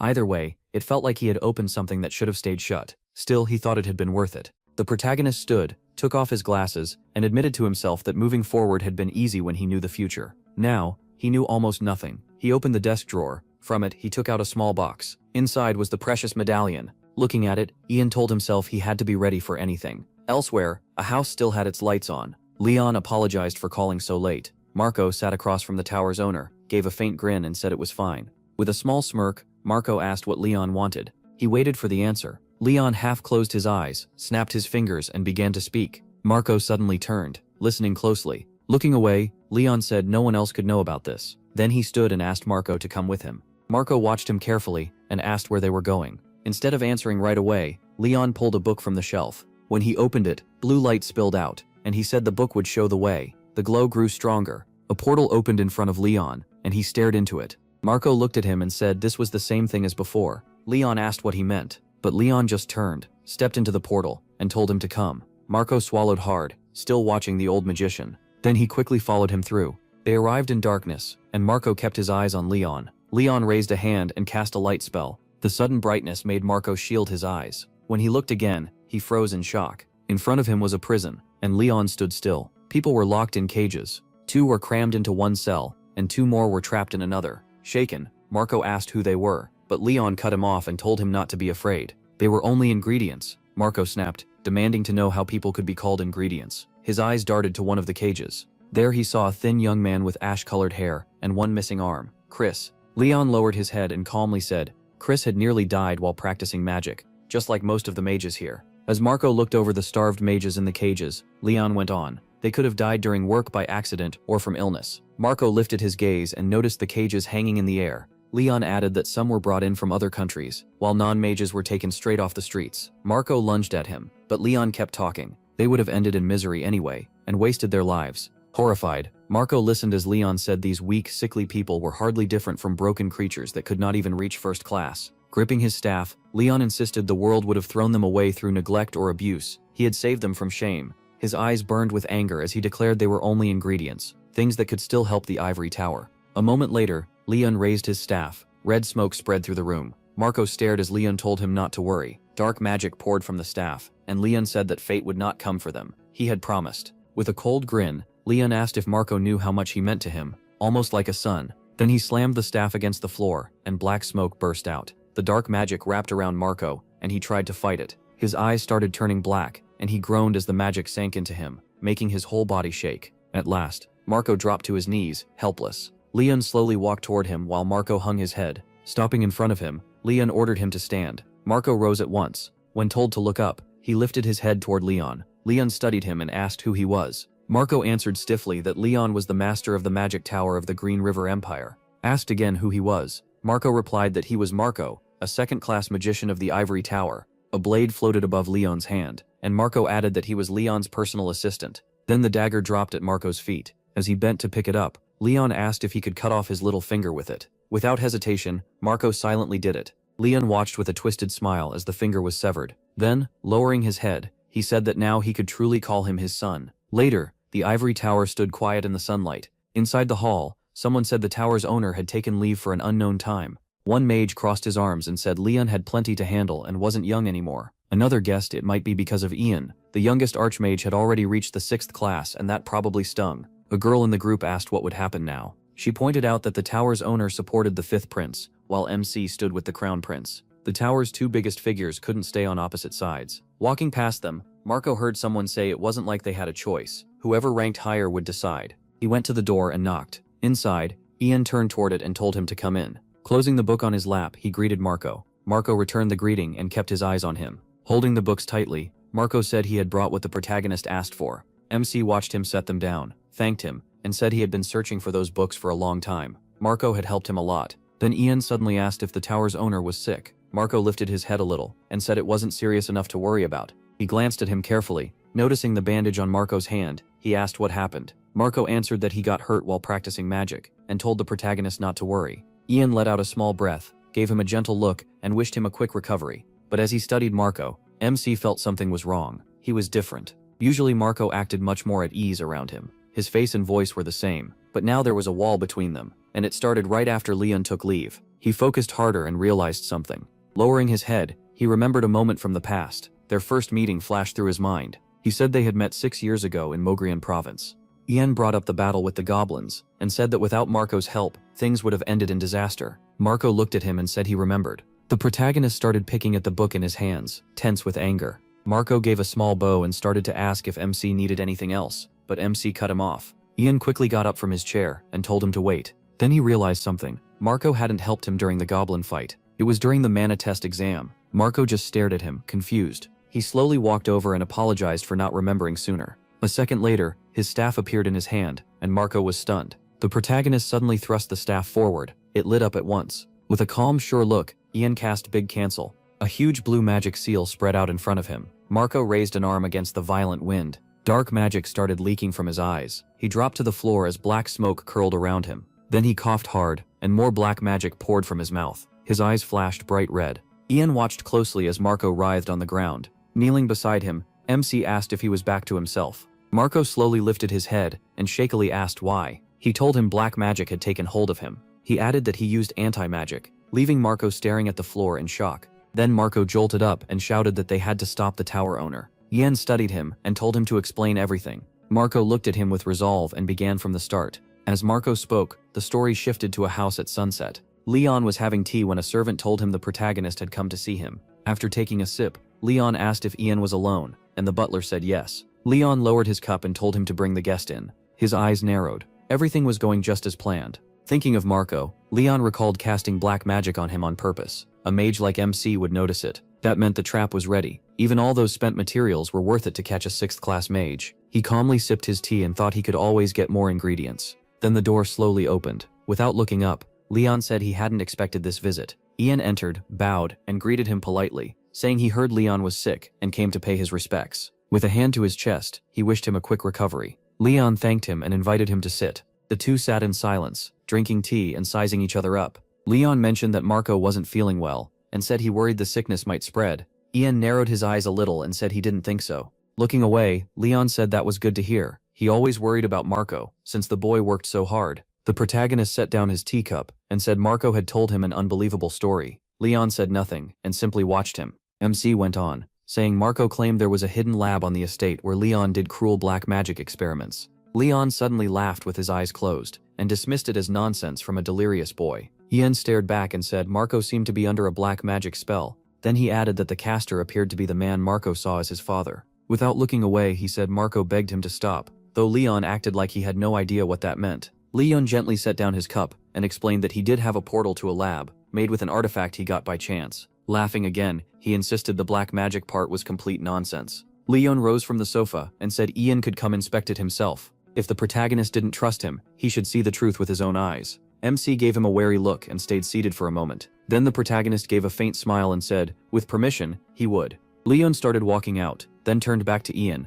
Leon slowly straightened and said he would show everything. As head of the ivory tower, he couldn't allow rumors of black magic to spread. He walked up to a red curtain and grabbed it. With one sharp pull, he swept it aside. A blue portal was hidden behind it. A book appeared in Leon's hand, his artifact's power. Opening the glowing book, Leon said its magic let anyone use portal spells, even ones normally limited to the 8th class. Ian said nothing and stared at the book. Leon stepped toward the portal and told him to come through. Soon, he and Leon were inside a dark room. As he followed, the protagonist remembered that in his past life, Havert Leon had been known as one of the best ivory tower masters. He had helped lay the groundwork for uniting the continents, led the 5th prince to the throne, and greatly raised the ivory tower's power. Since Leon supported the 5th prince, Ian had once respected him deeply too. Then Leon stopped. Red energy began rising around him as he called MC by name.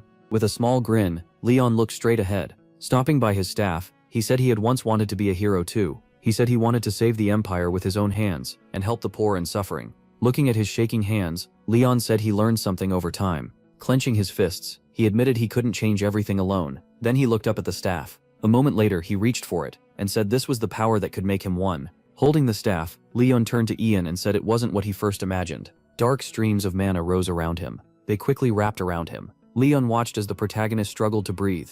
A point of light appeared over Leon's hand, as he said this power would make countless mages obey him, so he could save the empire from ruin. Gripping the staff tightly, he flashed a wild smile and told Ian its name was Power. Dark mana spread through the whole dungeon. Leon stared at MC with a huge grin and declared that he would become part of it. As dark magic poured into the protagonist, Leon said that under his rule, the protagonist would help save the land and its people. With crazed eyes, Leon said a man like Ian and an old man like him needed this to become heroes. MC collapsed, held down as the dark magic forced its way into him.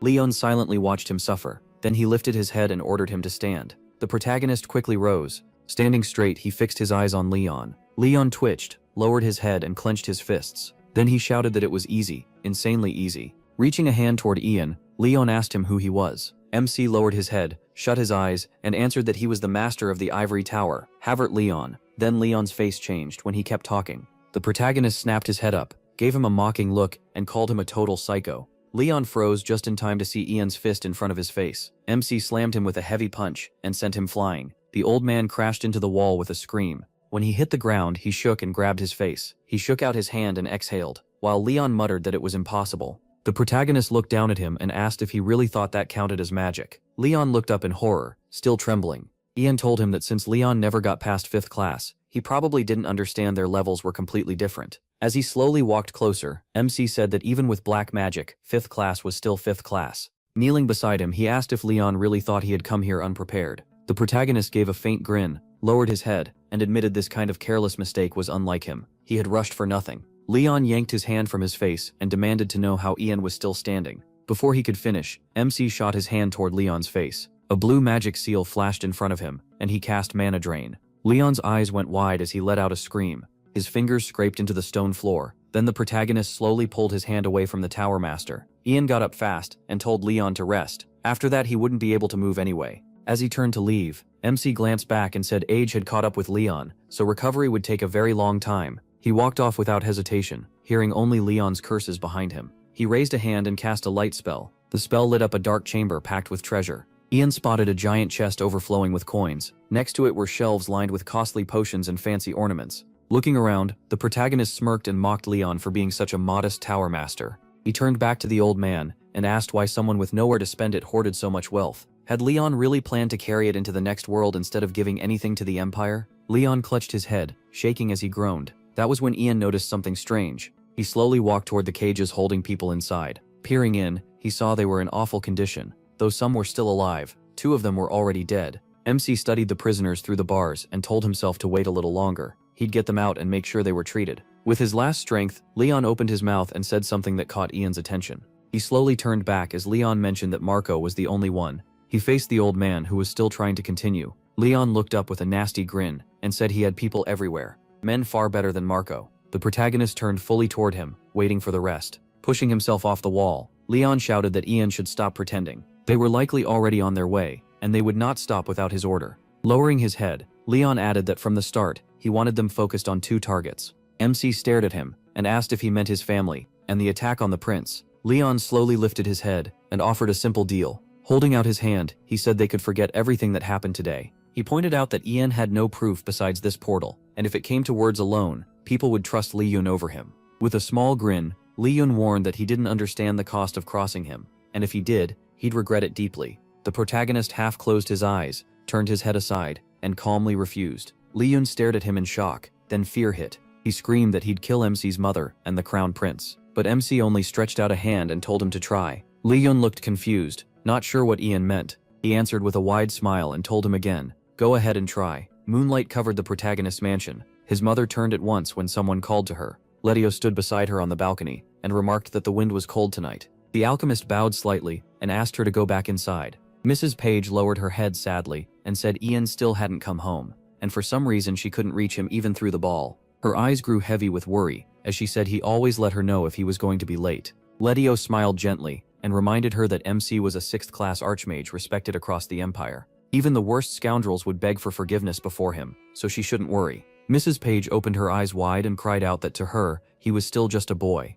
Li Yun flinched a little and stepped closer. Sweat ran down his cheek as he slowly opened his mouth. Then he bowed and asked her to forgive him. Li Yun admitted he had a child too, yet he still tried to brush off her feelings. He asked for forgiveness again. She gave a faint smile, looked away, and said it was all right. Mrs. Page looked out over the city at night and said she always thought about how heavy Ian's burden must be. She pictured him standing alone with his staff and blue cape, moving forward without leaning on anyone, and said it hurt to know how much he had suffered. Fidgeting with her hands, she admitted she wanted to help carry that burden and hated that all she could do was wait for him here. Lydio straightened and asked her not to say that. With a warm smile, he told her Ian reached those heights because of his family. He remembered his own mana poisoning and said he survived only because of his son. That was what family was for. Mrs. Page looked at him in surprise as he explained that even if she thought she was useless, she gave others peace of mind. Still smiling, Li Yunxing said he always had a place to return to, and that was part of what made him who he was. He lowered his head and offered to stay with her if she wanted. She looked at him calmly as he said he could remain there until the protagonist returned. Mrs. Page tilted her head and gave a small smile. They looked up, and Li Yun quietly said, "The night felt calm and clear." Sitting beside her, he added that there were usually many guards around, but tonight there were strangely few. Then Letio sensed something. A second later, he shouted for her to get inside. Something was wrong. He had heard a sharp sound from below. Letio stared toward the bushes and yelled, asking who was there. 2 unknown men moved through the grass, hiding near the bushes. One of them lifted red eyes and stared right at Letio. Letio thrust out his hand and ordered them to stop right there. Grinding his teeth, he realized they weren't listening. One of the intruders stepped toward a thin blue thread, and Letio knew if that line was crossed. The truth hit him all at once, and he froze. He reached for Mrs. Page and shouted to her. Letio grabbed her and threw them both down. At that instant, a huge bolt of lightning struck, shaking the ground. A massive lightning blast slammed into their house. The prince and the captain, who were out in the city, saw it and were alarmed. They had no idea what was happening or where that thunder and lightning had come from, and the captain immediately worried about his highness. Seeing the strike, he suggested they return to the palace, but the prince refused, saying it was too soon to leave and that nothing had happened to them. The captain had no idea how hard it had been for the prince to get his father's permission to leave the palace and secretly see how ordinary people lived, so the prince couldn't just go back now. Besides, he had something he wanted to ask. The captain bowed with a hand over his chest, ready to listen. After thinking for a moment, the prince asked him to teach him sword fighting. The request caught the captain off guard, and the prince looked embarrassed. He asked for only the basics and wondered if that was really so hard.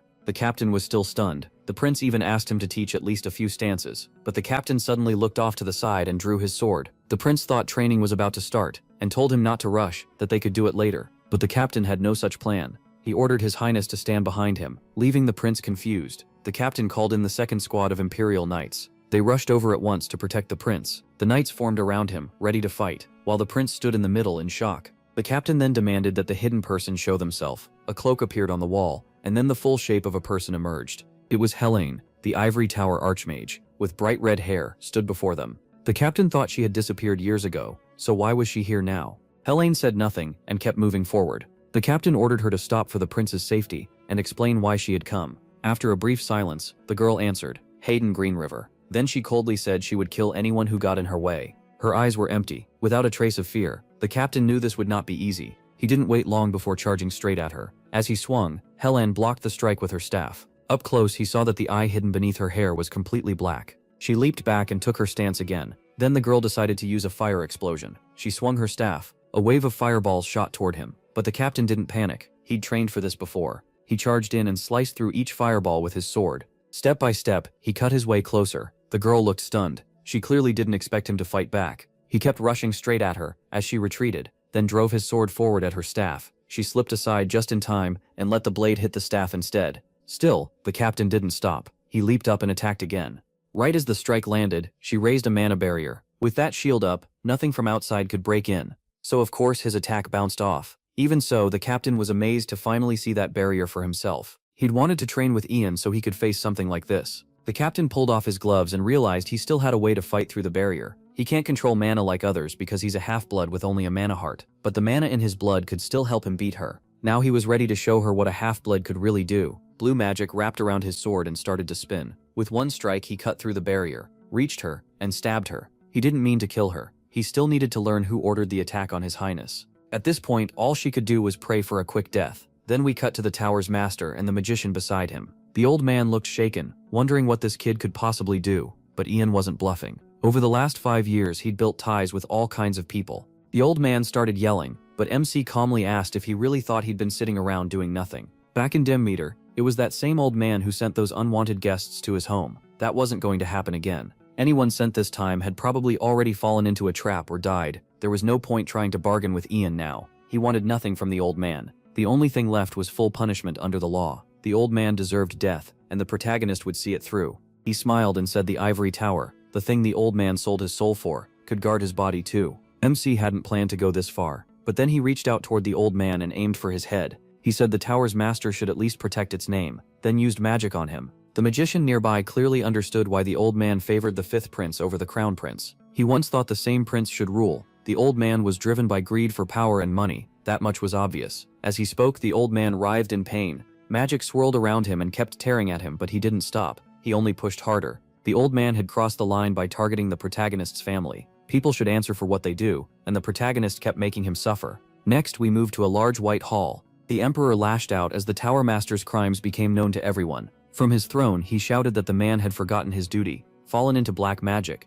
and used innocent bodies and souls for monstrous experiments. Striking the bell on his throne, the emperor declared that even death couldn't wash away those sins. The crime was too great for mercy or understanding. From this moment, Herbert Leon loses every title and honor, and is sentenced to death. As the crowd erupted, the emperor added that the execution would be public. He declared that this man would be remembered as one of the empire's worst criminals, and any helpers or relatives tied to the case would be dealt with at once. Everyone who knew about the crimes would be punished, and mages using black magic would be hunted down too. The emperor said he would personally judge everyone connected to this matter. No one would escape investigation or punishment. Then he turned to the nobles and demanded their full cooperation. He was sure others in the tower had helped without thinking about the outcome, so he ordered all black magic users to stop and turn themselves in. There was only one exception, Archmage Helene. She tried to kill the prince, and a different punishment awaited her. The prince beside him lowered his head and listened. Even if she acted under the Tower Master's orders, her attempt on the crown prince's life could not be ignored. In the ruler's name, the emperor sentenced her to life in prison. It was a terrible scandal, but it also shined a light on two heroes whose deeds deserved praise. The emperor spoke of the magician, who exposed the Tower Master's dark crimes, and of the knight Oliver, who bravely protected the crown prince. He called Oliver forward. Oliver stepped up, and the emperor noted that the magician had also played a key role in the investigation, with even more expected from him. Then he asked everyone to look at the knight, who had protected the crown prince from a 4th-level mage, as Oliver walked toward the throne.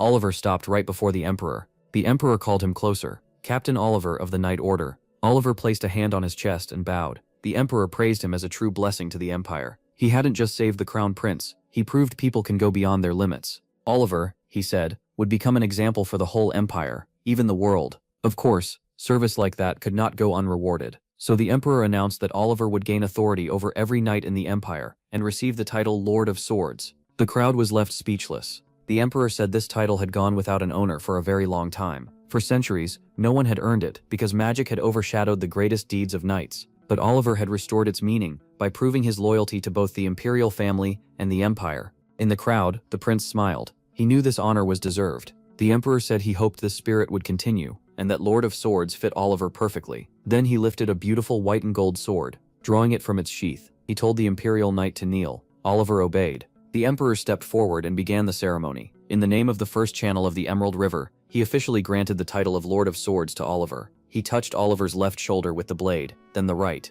Then he asked if Oliver was ready to accept this title, one that had waited centuries for its owner. The captain swore by his honor that he would give his life to defend the empire. Later at the palace, the prince called out to his father. He still didn't understand the sentence. How could the empire execute the Tower Master? He begged his father to think again. Didn't they realize how hard this would hit the empire? The Tower Master was an archmage. Killing him was like losing hundreds of ordinary mages. The prince argued that this solved nothing. Once the punishment was carried out, every nearby country would hear about it, especially Coldwood, which had long wanted to expand. They would finish with the Great Meadows and strike while the empire was shaken, and its strongest mage was gone. It was the perfect time to attack. His father explained that the Tower Master was no longer truly a mage, and no longer the strongest one either. That title now belonged to Ian Page, the Ivory Tower's new 6th grade mage. He could take the Tower Master's place, so there was no real problem. The emperor even saw this as a chance to raise the tower's standing across the continent. The prince fell silent, but his father pressed him. Was he wrong? The prince admitted his father had a point. MC could bring something new to the tower. Still, the old master had years of strength and experience. If he had worked with Ian, the tower might have grown even faster. A young genius and an older veteran could have pushed each other to become even better. They also could have watched each other, which would ease the burden on the imperial palace. Wasn't that useful too? His argument did make sense. The prince tried to go on, but his father cut him off. The Tower Master had used forbidden black magic and studied it, though calling it study was too kind. The materials for those experiments were mages he was meant to protect, and innocent soldiers. He was willing to sacrifice them without a second thought. That crime was far too serious. His goal had blinded him. For power, the Tower Master was ready to kill countless innocent people. He even tried to drag a powerful mage to his side through black magic. The prince closed his eyes and understood. The Tower Master was one of the Empire's most important figures. The heir agreed the man was wrong, but he still believed black magic could have been used to strengthen the Empire's defense. Ragnar argues that if ingredients are needed for this, they should use criminals at least for the public good. That set the Emperor off, and he snapped that this was exactly Ragnar's problem.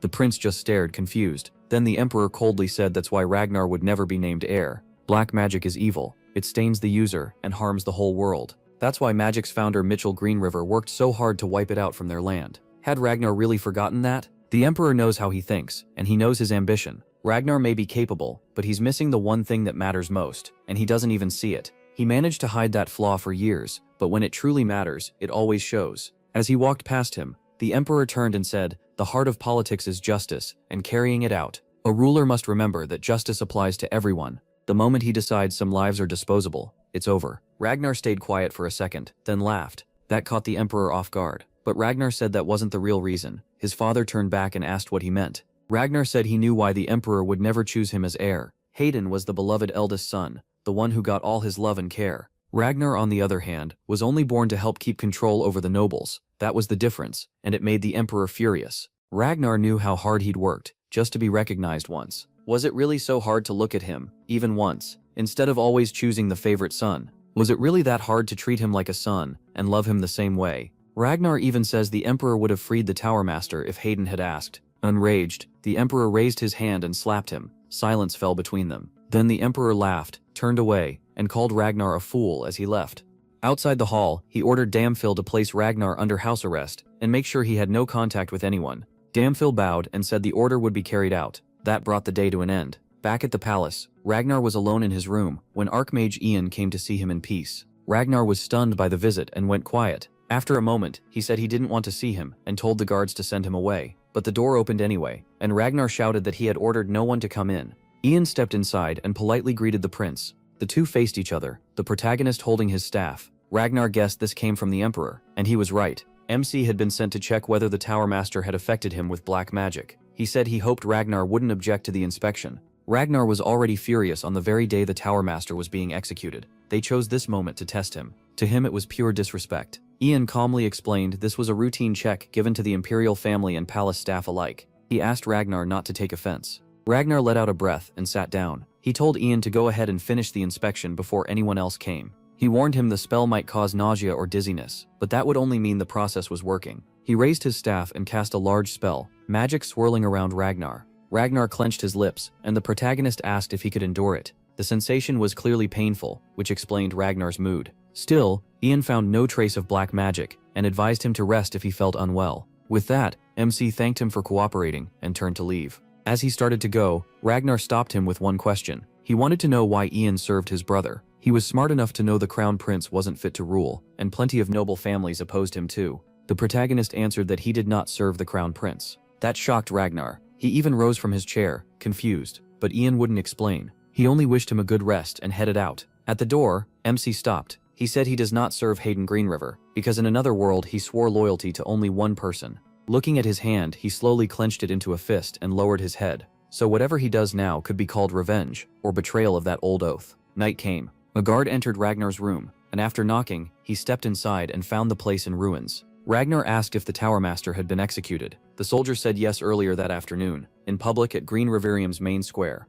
Without even turning from the window, Ragnar said he understood and dismissed him. The soldier asked him not to kill himself. Ragnar only laughed and asked why he ever would. Then the man stepped closer and set a paper on the table, sliding it toward him. Ragnar didn't know what it was. The soldier said it was something personal he needed to read. After the man left, Ragnar sat in silence for a while, staring at the paper, then finally picked it up. When he opened it and read the message, he realized they still had a chance. Meanwhile, the survivors from the old man's secret lab were being kept safe and treated. In the Emperor's chamber, he spoke with Ian, who had reviewed statements from those recovering their health and memory. Many stolen treasures had also been returned to the royal treasury. Anyone who had close contact with the Tower Master was being tested for black magic, and so far no traces had been found. The Emperor praised him for handling it so well. Ian admitted he never imagined the Tower Master was this insane. It still shocked him. He felt responsible for not noticing sooner. Still, the Tower Master had been deeply respected by everyone. Who would have guessed that behind that smile was a tyrant? The protagonist promised to report the test results, and anything new from the investigation.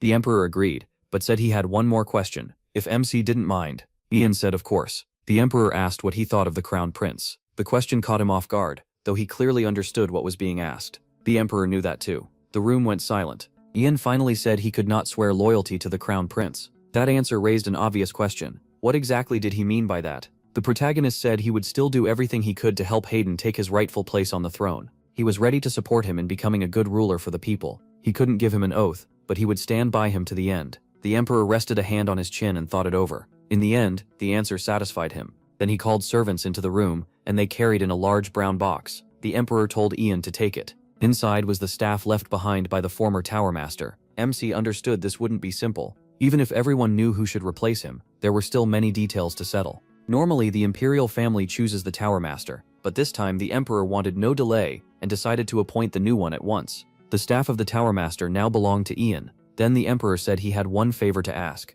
He agreed at once and asked what he needed. The Emperor was sure Ragnar would not abandon his plans, even after losing such an important ally. He knew how deep Ragnar's greed ran, and if Ragnar took the throne, many innocent people would die. Still, the Emperor admitted that he himself had helped make Ragnar this way. Ragnar would hate him until the day he died. So if Ian could stop him and guide him onto the right path where his father had failed, the Emperor would be deeply grateful. The Emperor rose from his seat, and the protagonist stood as well, holding the staff. He promised to carry out the Emperor's will. Then he knelt before him. That was the moment Ian Page became master of the Ivory Tower. Later, he arrived at the tower. The doors opened, and MC stepped inside. His thoughts started to flood back. He looked ahead and remembered that once he had wanted to be a hero who saved the Empire, a mage who protected countless lives. Power lets a man command others, and maybe even bring peace to the Empire and its people. But his obsession with protecting that power had destroyed him. Ian no longer wanted to be a hero. Now he wanted only one thing: Ragnar dead. He wanted Ragnar to die in shame and be forgotten by everyone,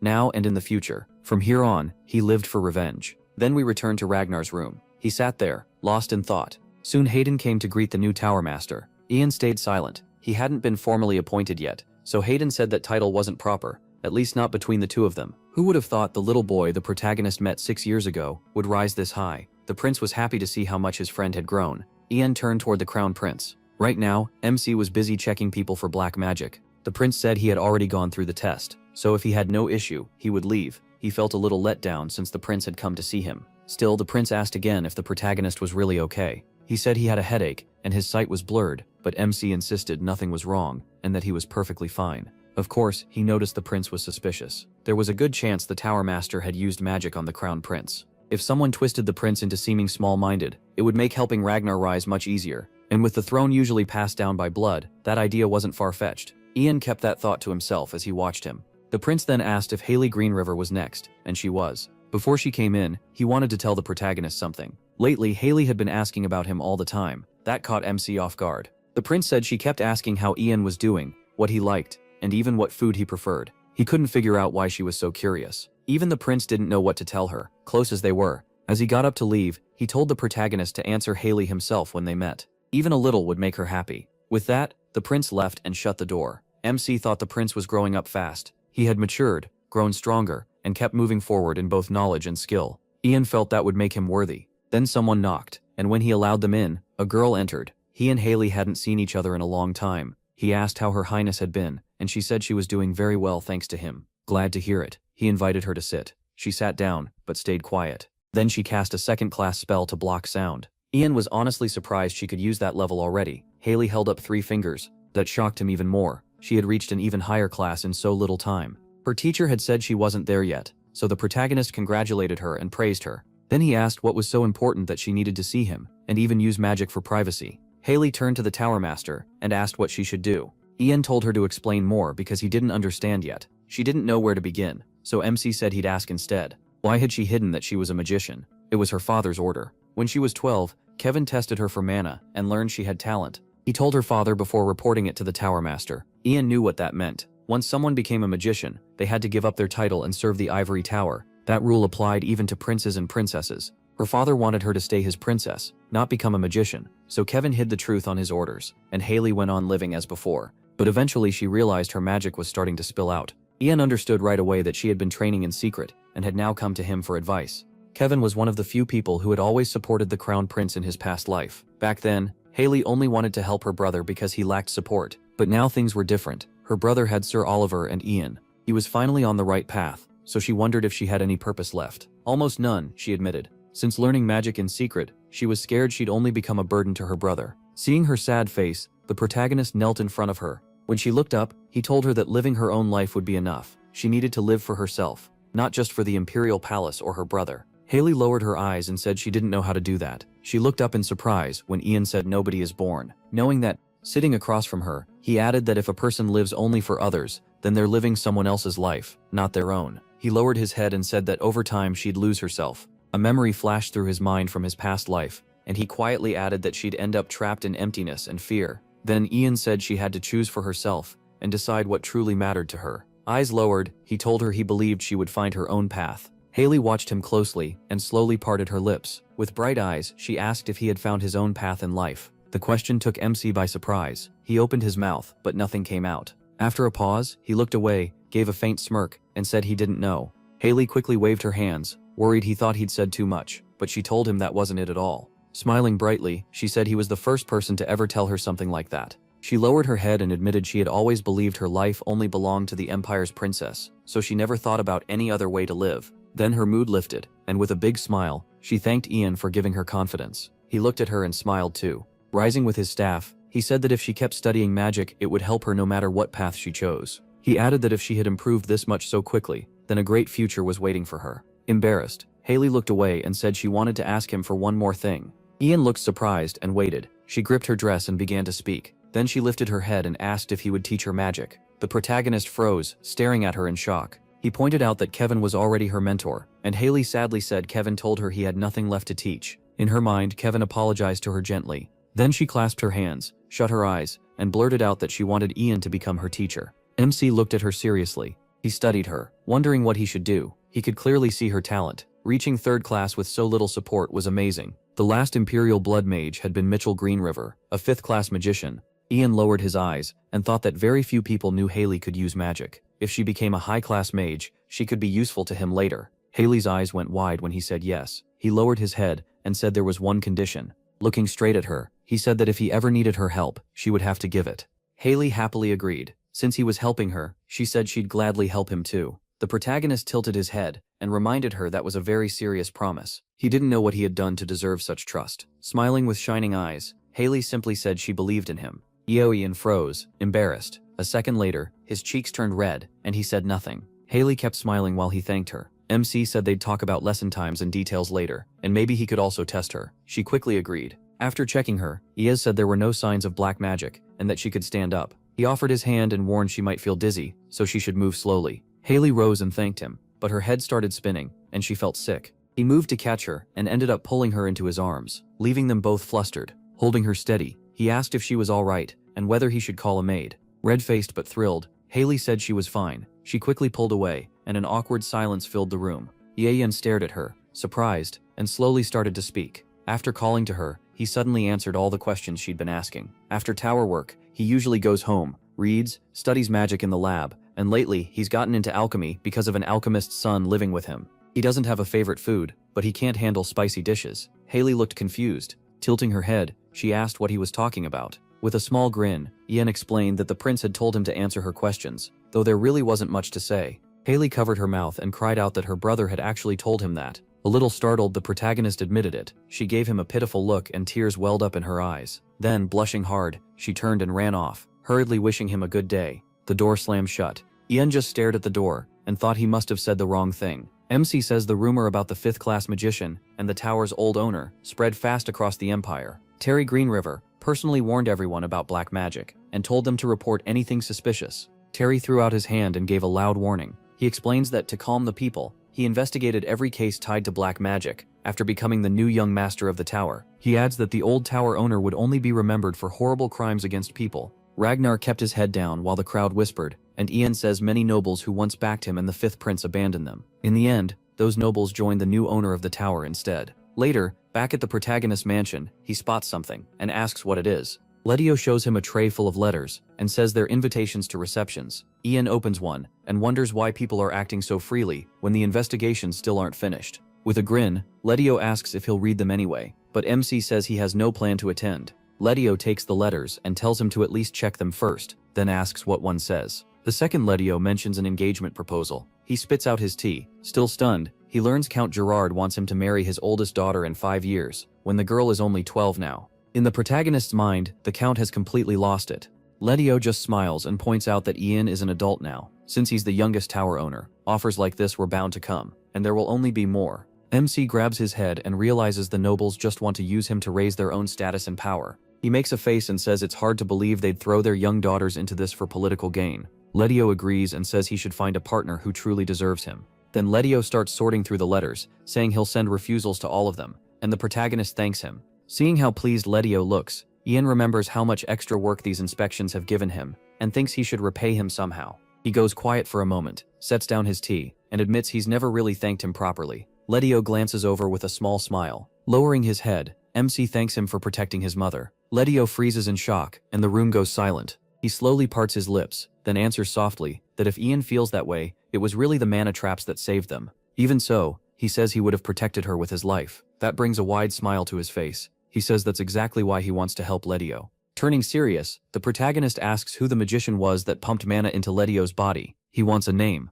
a face, anything he can remember. Letio only stares at him, surprised and silent. Ian presses harder and says he promised to find that person and make him pay for what he did. Letio bites his lip, finally understanding what MC means. Then he touches his cheek and says he remembers nothing. He is taken aback and asks how that's possible. Looking away, Letio says it happened late at night. Back when he studied alchemy in the capital, plenty of magicians had reasons to hate him. A memory flashes through his mind, sleeping in bed, then a hand reaching toward him, and he admits he hates the attacker and once wanted to kill him, especially when he thought he'd have to leave his son all alone. His gaze drops as he says mana poisoning pushed him to the edge of death, many times. Now though, after meeting the protagonist, his life is no longer in danger. He wants to focus on his son's future, not revenge, and thanks the protagonist. MC says he'll remember those words. He looks away in silence and stares off for a moment. Then he suddenly jumps up and says he has never even seen his own father's face. As he paces the room, he explains that his father vanished before he was born, and no one knows if he's dead or alive. Stopping short, Ian says living with Letio made him realize that if his father had been there, his life might have been like Douglas's. Letio sits there in total shock, unsure how to take that. By the window, the protagonist smiles and says it's obvious now why Douglas is so lively and cheerful. He adds that his mother only recovered because of Letio's elixirs. Then MC says he'll probably be away from home much more from now on. So he turns back with a faint smile and says he hopes Letio will keep protecting them. Flushing red, Letio quickly agrees. Ian crosses his arms, looks toward the door and says he thinks he'll show up soon. Right then, Douglas bursts into the room shouting. He lifts an elixir high and happily announces that the Landiora flower cure for mana poisoning is finally finished. Letio jumps out of his seat at once, and Douglas says he has to give it back right now. Staring at his son in surprise, Letio hears that Douglas wanted this to be a surprise. He turns to Ian, asks about the elixir, and demands to know what's going on. Standing by the window, he calmly explains that he found the recipe in the tower owner's library. He adds that making an antidote from Landiora flowers needs high-level time-stop magic, and luckily it works on plants too. Tears fill Letio's eyes as he walks toward his son. He wipes them away, reaches Douglas, and thanks the protagonist. Then Letio pulls his son into a tight hug. Watching them with a huge smile, Ian hears Douglas declare that he'll become an alchemist who makes cures for hard diseases. He turns toward MC and says he wants to stop anyone else from suffering. With tears in his eyes, Douglas loudly thanks the captain. Elsewhere, someone rushes through a dark cave. An elf hears that he is the only one left. A blonde man holding a staff stands before him and says the world of humans and draconians will soon shut its doors. He goes on to say the dragons brought chaos and ruin, and the price of that sin was far too high. As he walks closer to the winged elf, he says the elf will pay for his race's sins for the rest of his life. Blood drips from the man's outstretched hand as he declares that the elf is forbidden to leave this place. A golden seal forms around the elf. With a chilling stare, the man adds, "Forever." That night, the fifth prince's mansion is silent. Ragnar stands alone in the dark room, facing his double and noting how perfectly they resemble each other. He remembers the letter saying someone would wait for him, but he never expected to actually see this.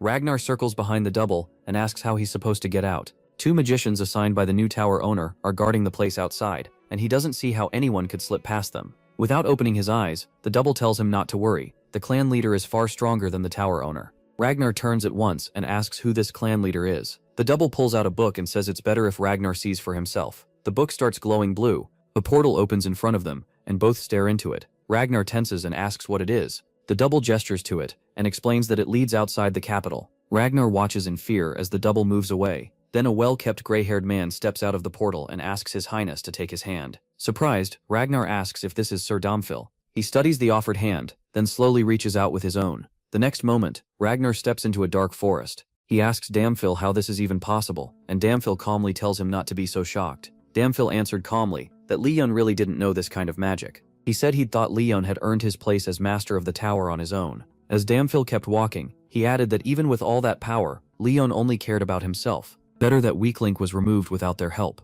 Ragnar dropped his gaze and stared at the ground in anger. Domphil glanced up and said the world was far bigger than Ragnar thought. Then he looked right at him and said this world belonged to the chosen ones. Ragnar had a chance to make a choice even the ruler never got. Ragnar stared at him, confused, and asked what choice he meant. Domphil lowered his head and said their leader believed Ragnar would make the perfect emperor for this country. Then he added that Ragnar could cast aside the old ways and all the fools clinging to them. A man meant to bring new rules into the world. Looking straight at the fifth prince, Domphil said the blood in Ragnar's veins was fit to open a new path, and their leader had waited a long time for him. Ragnar glared at him, wondering what kind of madness this was. As he watched Domphil walk ahead, Ragnar thought about what he'd heard. How could anyone be stronger than the protagonist and the former tower master? The fifth prince kept following him through the forest, realizing this sect that ignored the imperial religion was far deeper than he thought. Even the tower master and the captain of the imperial guard belonged to it. He then pieced together their goal. They wanted to replace the state religion, and for that they needed someone from the ruling family. Ragnar's expression turned steady as he realized this could be his chance. He pictured the throne and decided to use it to grow stronger. To claim what he believed was already his, he was ready to do anything. Domphil suddenly stopped. Ragnar halted too, and Domphil said they had arrived. A dark fortress with a tall tower stood before them. Domphil motioned toward it and told the fifth prince to enter. In the halls, dim lamps lit the way, leading to a room beyond a heavy dark door. Once inside, Ragnar asked where they were. Domphil said Draconians had lived here 300 years ago, until the Tower Master sealed the place and erased it. Ragnar kept following him and noticed a strange statue above. It was a dragon, and Domphil explained they had only recently found this place again. Ragnar turned to him, annoyed, and demanded to know why he had been brought here. Domphil stopped but said nothing. Then several people in red cloaks appeared before them and announced that they had arrived. As Ragnar stepped into the room, the whole group bowed and welcomed the fifth prince. With hands over their chests, the red-cloaked figures paid respect to the prince, and Ragnar studied them carefully. The fifth prince gave a small grin when he realized they were nobles, many he knew personally.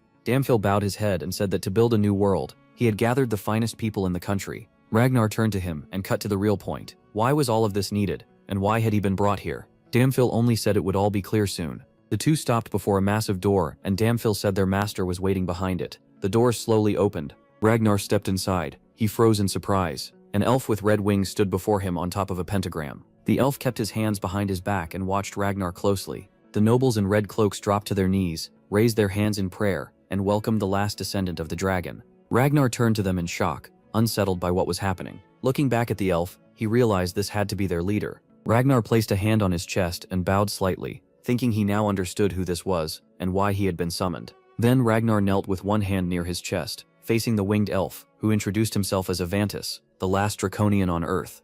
Ragnar was stunned and asked if Draconians hadn't gone extinct over 300 years ago. A thought crossed his mind. Draconians were known for powerful dark magic, and this winged elf looked just like the figures from history. No wonder they called him the last descendant of the dragon. Avantis gave a faint grin and asked if Ragnar was that confused. The winged elf then said it was true. His race was wiped out 300 years ago by humans, and no one survived except him. Glancing down at the red pentagram under his feet, Avantis explained that his ancestor Mitchell Greenriver had sealed him there with magic for many years. He looked at the uneasy prince and said he had waited a very long time for this meeting. His face darkened as he said it was Ragnar's blood he needed, the blood of a Greenriver descendant to break the spell binding him. Ragnar tilted his head and asked why Avantis didn't just kill him. He couldn't see why the elf wanted a deal instead. Avantis smirked and said Ragnar was thinking too small. Making him ruler would bring far more benefits. Spreading his arms, the Draconian said he wanted to tear down the old order and create a new world, so this deal would help both Ragnar and the Draconian. Avantis looked at him and said it was for the future of both humans and Draconians.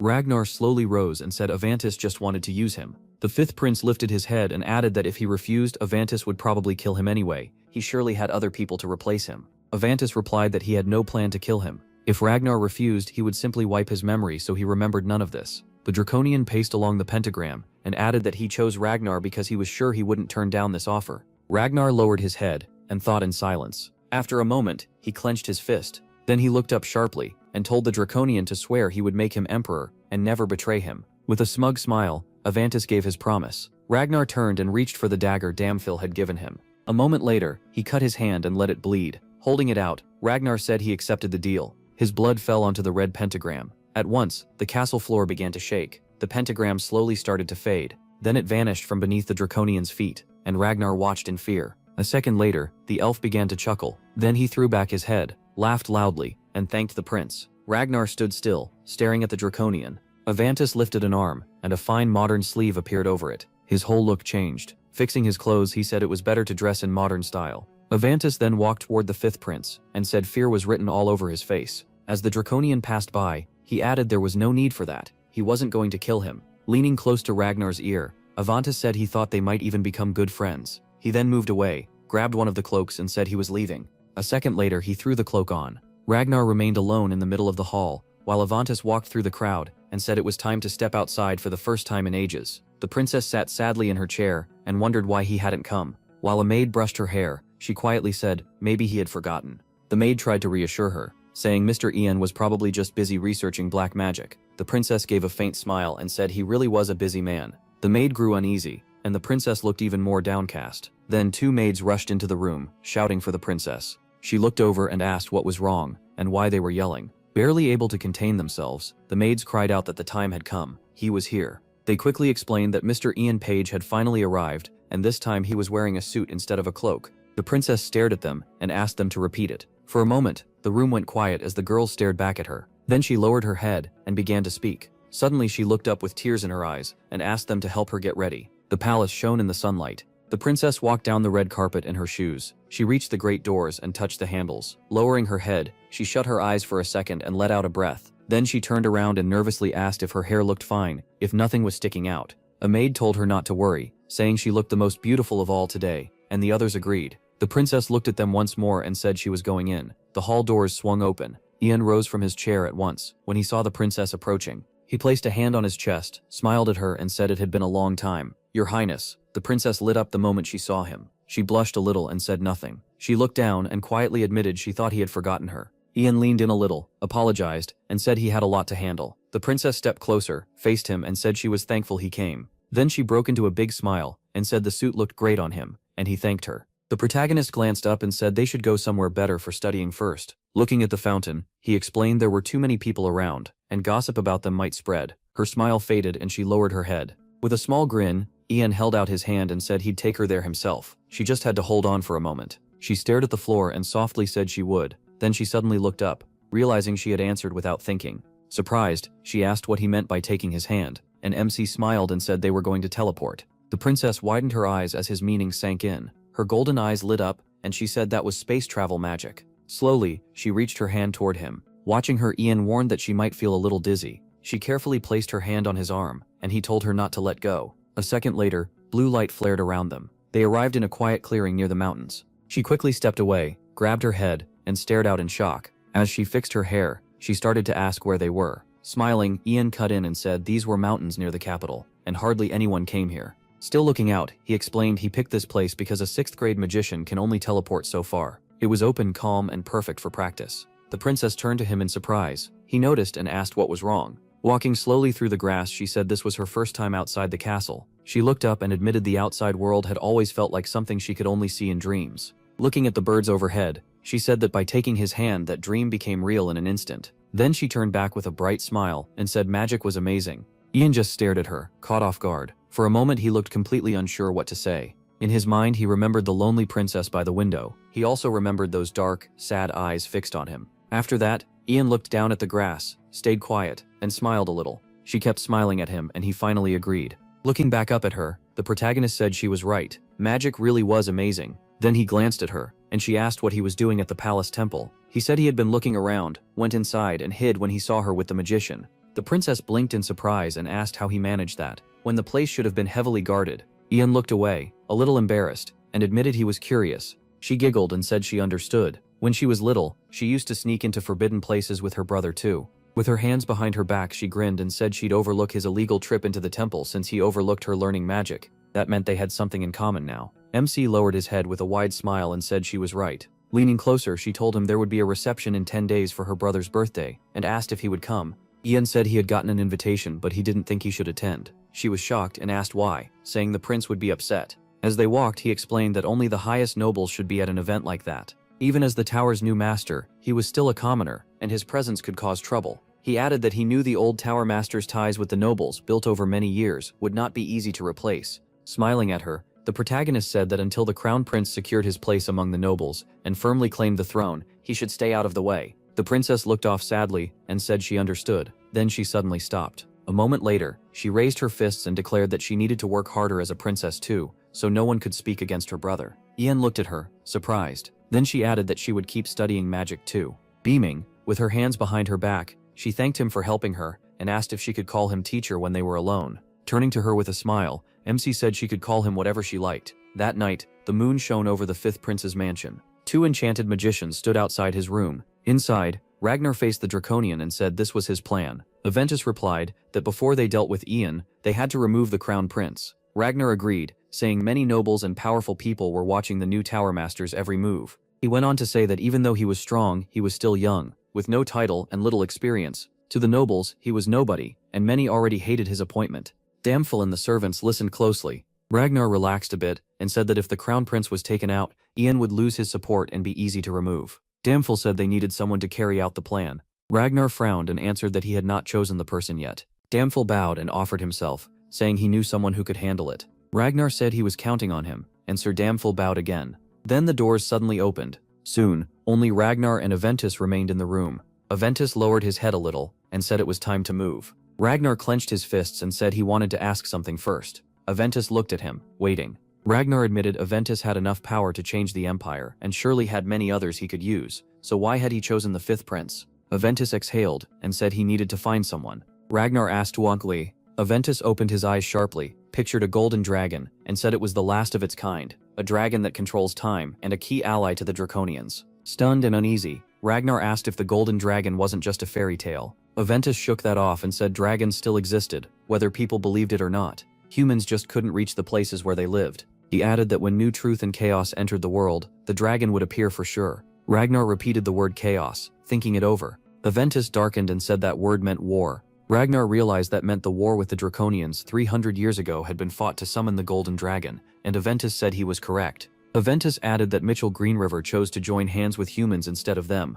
It was foolish to believe Mitchell alone could wipe out both dragons and Draconians. Ragnar pointed out that across the continent, no one even spoke of dragons or Draconians anymore. People were taught Mitchell defeated them with the magic he created in the tower. Aventus said Mitchell always erased his tracks and vanished as if nothing had happened. Then he narrowed his eyes and said Draconians with dragon blood could clearly feel that dragons were still alive. Ragnar lowered his head and said Aventus wanted to make him emperor and start a war. Aventus crossed his arms, smiled, and said that was the plan for now, but it might lead to more than trouble, maybe even the uniting of the continent's 3 empires. Ragnar listened in surprise. With a hard look, Aventus said his ancestors would welcome war. Once it began, the dragon would show itself here, and they had to find it. Ragnar stepped closer to the table and asked what would happen after they caught the dragon. Aventus shut his eyes and dipped his head, saying they had talked long enough. He stood up at once and told the 5th prince to stay safe. With a broad smile, Aventus said he was sure their goals would line up. The knight's headquarters sat beside the barracks. The vice-captain stared ahead in shock and blurted out, asking if it was true. The soldier by the door answered that they were waiting for him in the office of the 1st Imperial Knights captain. Leaning over the table, Paul grumbled about why that creepy servant Phil wanted him when he had not caused any trouble. A second later, Paul flashed a big smile and said he would go thank him for the message. Then the doors flew open. The knight who brought the message stood still as black magic poured from him and his eyes glowed red. Paul kept walking quickly down the hall. When he reached the large door, he lowered his head and stopped. After a brief pause, he closed his eyes and let out a breath. Sir Phil was writing at his desk, and when the knock came, he told him to enter. Paul stepped inside and faced the captain. Noticing him, Phil rose sharply and told him to come closer. Turning aside, Phil brought up Helene, saying he heard she had been controlled by black magic when she attacked the prince. Paul listened nervously. Paul answered that security had been tightened after that, and nothing like it had happened again. Sir Phil lowered his head bitterly, and said those steps should have been taken from the start, since the imperial family carried the nation's future. He added that he had already spoken with Oliver, but this was the first time he was discussing it with the vice-captain. Then Phil studied Paul's uneasy face, and said he had been vice-captain for a long time, so he worried Paul might resent him. Paul lowered his head, embarrassed, but firmly said no. He was fully satisfied with his post. Exhaling with his eyes closed, Sir Phil said he was glad to hear that. With his hands behind his back, the captain moved closer, and said people claimed Paul was the most skilled knight after Oliver. As he kept approaching, Phil said that kind of talent was amazing, and should be recognized by the ruler, the crown prince and the captain. Paul looked down, cheeks reddening, and said he still had a lot to learn. Phil told him not to be modest. He had earned that rank through his own hard work. Pacing the room, the captain said that when Oliver suggested making a common orphan the vice-captain of the 2nd Knights, he thought Oliver had lost his mind. At that, Paul stiffened and grew visibly tense. Carrying Phil stepped to his side, and coldly said he could not understand trusting the imperial family's safety to someone pulled in from the street. Grinding his teeth, he went further, calling it absurd to give such a high post to an ordinary peasant. Paul jolted and became even more nervous. Then a Draconian appeared behind the captain, and daring Phil declared that it would end today. Paul instantly grabbed his sword and shouted, demanding to know who it was and what was going on. Black magic coiled around his arm and blade, and Paul realized he could not move. Streams of black magic shot from the Draconian toward him. Paul groaned and struggled to fight it off. He glared at the captain in fury. Sir Phil looked back coldly and said Paul would become a sacrifice for the new empire. Outside, sword strikes rang through the training grounds. Hayden blocked the blow with his sword and let out a grunt. He and Oliver were sparring when the crown prince swung hard at the captain. Oliver hopped back and told him he was doing fine, but he needed better control over his footing and attack speed. Hayden stumbled back, gritted his teeth, and yelled for Oliver to stop. A moment later, the prince's sword slipped from his hands. Hayden stared in shock as it stuck into the ground. Oliver grinned and said training was over for today, and Hayden thanked him. The crown prince dropped to the ground, leaned back on his hands, caught his breath, and asked why he was so bad with a sword. Oliver tilted his head and told him that was not true. Hayden was very capable, more talented than most people, and learned faster than Ian. Hayden's mouth fell open, and he asked in shock if he was better than the main character. Oliver said yes. The protagonist had trained swordsmanship with him for 5 years. Remembering MC trembling with anger while holding a sword, Oliver said MC was a great magician, but not a strong knight. That only made Hayden more shocked. Laughing, Oliver put a finger to his lips and asked him to keep it secret. Hayden burst out laughing and said this was huge news. Ian was not perfect at everything after all. Grinning to himself, he added that meant there was at least one thing he could beat him at. Looking fired up, Hayden raised his fist and shouted that he would train even harder until he surpassed him. Then his eyes shifted to the side. He spotted Paul standing sadly under a tree. Paul kept staring at the grass, his face empty. Oliver turned toward him. Hayden said he did not know what was wrong, but layly Paul barely spoke and seemed totally lost. Looking down sadly, Oliver said he had noticed too. When he asked if something was wrong, Paul insisted nothing had happened. Hayden kept watching the vice captain and said they should ask him again. He then told Oliver not to be shy or too harsh. It was his duty as a leader. Oliver smiled and said he would. Hayden looked at Paul with even more concern. Paul stayed under the tree in silence, still staring at the grass. Later, the banquet hall in the Imperial Palace was ready for the afternoon event. Butlers and maids hurried around as they finished preparing. Oliver entered the prince's room and told Hayden the reception would start soon. Dressed up for the event, Hayden turned to him and said he was just about to leave. Then his mood dipped a little, and he admitted these events always made him nervous. Oliver walked over with a smile, remembering Ian once yelling that Hayden had to build his own reputation. So he told the prince that he was in charge today, and there was nothing to fear. The nobles should be the ones worried when they saw him. Hayden looked at him in surprise. Then he straightened up and smiled with confidence. A moment later, Hayden placed a hand on Oliver's back and said he also had the Lord of the Sword with him, his most trusted support. Both of them turned when someone called for the prince. It was the princess, dressed beautifully and smiling brightly. Hayden looked her over and told her she looked beautiful today. Folding her arms with a grin, Haley thanked him and said she dressed up for his birthday. Laughing, Hayden said it was too bad Ian could not come. He would have seen her in that beautiful dress. Haley Greenriver instantly got flustered and asked what he meant by that. A second later, she glared at her brother and shouted, asking why he kept telling everyone she asked about the protagonist. Hayden could only stare back in alarm. Then she calmed herself and closed her eyes. When she looked up again, she happily wished him a happy birthday and said she was truly proud of how hard he was trying. Bowing sharply, Haley added that he should not worry if anyone spoke badly about him. She would deal with them herself. Hayden smiled with his eyes closed and thanked his sister. Then he offered her his hand and asked her to come with him.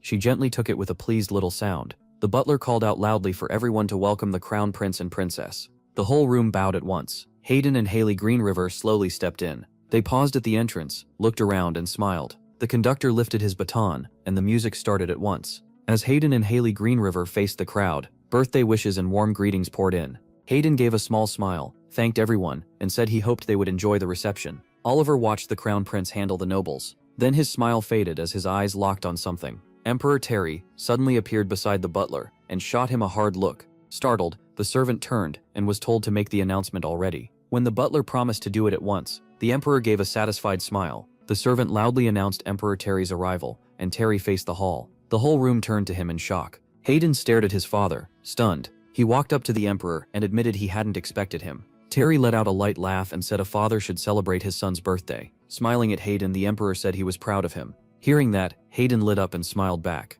Then the emperor quickly moved closer to his son. Terry and Hayden stopped by the main table, and Terry addressed the nobles, saying many had come to honor the prince's birthday. With a steady voice, he added that hard times make a nation stronger, and he hoped the empire would thrive after all it had been through. Then Terry looked at Hayden and said, as a father, it made him happy to see his child grow, and to hope everyone would recognize the crown prince's achievements. He recalled Hayden at about 5 years old, running after him in the garden. Back then, Terry had asked why he kept following him, and the boy answered that he would go wherever his father led. Remembering that, Terry said those simple words made him feel he had to support his son and guide him down the right path. He lowered his head and quietly said that was so long ago. Looking Hayden in the eyes again, Terry thanked him for trusting him and said he truly believed his son could finish that journey. Hayden flushed a little and looked at his father, trying to settle his emotions. The emperor lifted a glass and called for everyone else to do the same. Then Terry raised it higher and shouted a toast to the empire and the prince's happiness. The nobles answered with raised glasses, cheering for a happy future. Terry drank, then congratulated his son.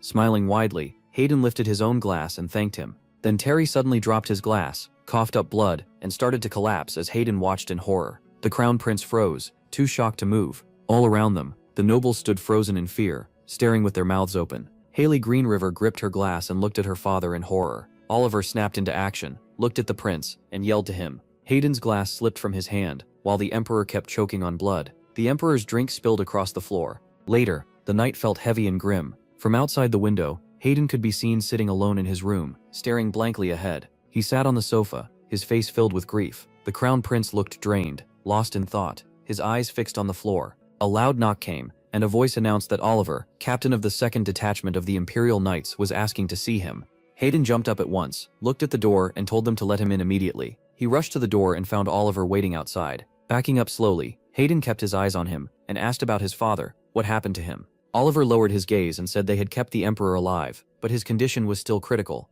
Every doctor and alchemist in the palace was working on him. Hayden cut him off and demanded to know if they had found the person who tried to kill the Emperor. Oliver stayed silent, his face dark. Then he said they had caught the culprit at the scene, and the man confessed right away. Hayden clenched his teeth and glared at him. Reaching for Oliver, he shouted and demanded a name. Oliver lifted his sad eyes toward the prince. After he answered, the room went dead silent, and Hayden stood still with his hands gripping Oliver's. Slowly, Hayden pulled his shaking hands away. He stared at Oliver in horror, unable to react. Soon, the council building shook with nobles, shouting that a vice-captain of the second squad could never have done this alone. One noble jumped up and yelled that the man had been close to both Oliver and the crown prince for years, so how had neither of them seen the danger? Another said he was sure the vice-captain had help, and demanded that everyone tied to the plot be found. A mustached noble added that Paul Renza had bitten off his own tongue during questioning, so now he could tell them nothing.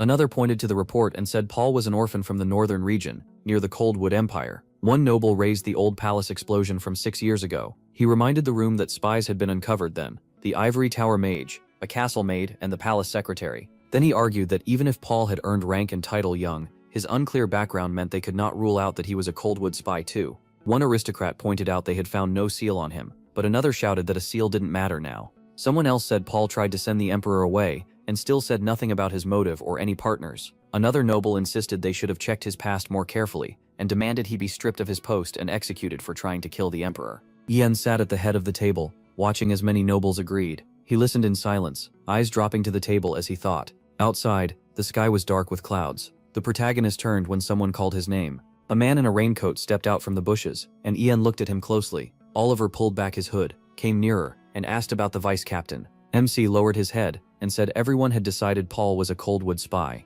Oliver's eyes flew open, and he snapped that it was nonsense. Paul was no spy. He looked off into the brush and said he thought the same. The vice-captain had been ready to die for the crown prince. He remembered Paul Rennis as cheerful, skilled, and loyal despite his background. With a grim look, Ian said that was the man he knew. Then he warned Oliver that a verdict had already been passed, and even he couldn't clear Paul after what happened. Oliver stared at him in shock. The protagonist looked into the thicket and said Paul still refused to speak, so they had no idea why he did it or whether he had help.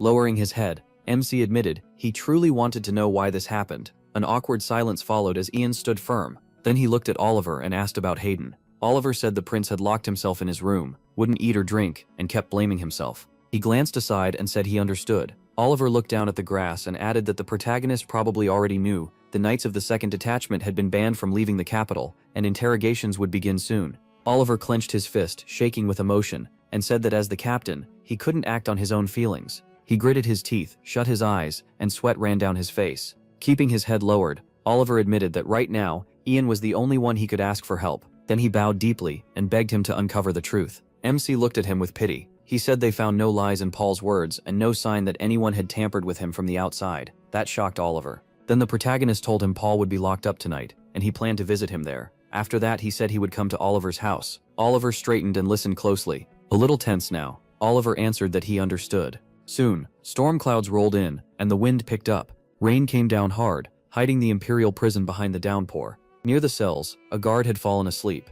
Ian slipped past him without waking him. He stopped in front of one cell and stared ahead. For a moment, MC stood there in silence. Then the metal door opened. Inside, he found the vice-captain worn out and badly beaten. Paul slowly lifted his head and looked at him. Ian stepped closer and asked if he still recognized him. Paul only looked down and stayed silent. With a heavy look, he said he never thought Paul would choose to attack the Emperor. He studied him for a moment, then said he already knew Paul wasn't a spy. Paul had sworn to protect the crown prince until the end, so Ian couldn't understand why he did this. The protagonist raised a blue glowing hand to Paul's head and said he was going into his memories. A blue rune appeared before his face, and MC quietly asked for permission. At once, he saw a soldier giving Paul urgent news. Then Paul went to a captain named Damphil, and a draconian stepped out from behind him. Next came the moment Avantis wrapped Paul in black magic. Damphil just watched, glaring as Paul suffered. Paul reached toward the two of them and curled his fingers. Ian's eyes widened. Paul hadn't been acting on his own. Someone had forced him with dark magic. Then Paul's spirit appeared before him,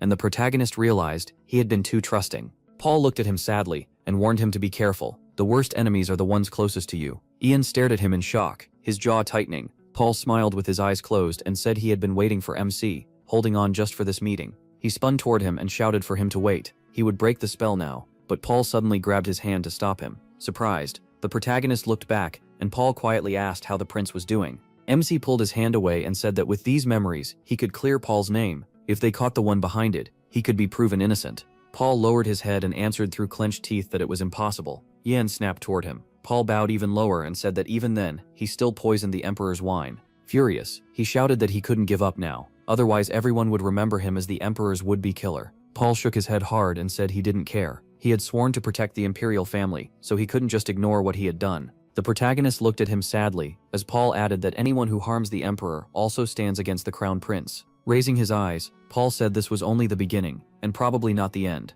He didn't want to remain a threat to the crown. Ian stared at him and shouted, asking what he meant. Paul looked down again and said, MC could pass his words to the prince and the captain. Then Paul lifted his head, smiled faintly, and offered both his thanks and his apology. He told him this was the last thing he could do to protect his highness, and he stared back in panic. Paul moved toward him and asked the protagonist to protect the prince. A second later, Paul shoved him. Ian stumbled and started to fall. Paul looked at him and smiled once more. Then he closed his eyes, and MC's vision turned completely white. In that light, Paul remembered the prince laughing and drinking with him, and thought that one day the prince would bring light to the empire. Ian suddenly snapped awake, clutching his chest as he screamed. He forced himself up and looked at Paul. Holding out his hand with the blue seal, he cast the Great Undoing spell. He shut his eyes as violent streams of wind slammed into him. When he looked again, horror hit him. Had the spell failed? The protagonist shouted at Paul to hang on just a little longer. He promised he would break it right now. Rushing closer, Ian cried that Paul wouldn't have to suffer anymore. A moment later, all he could do was stare in despair at the vice-captain's body.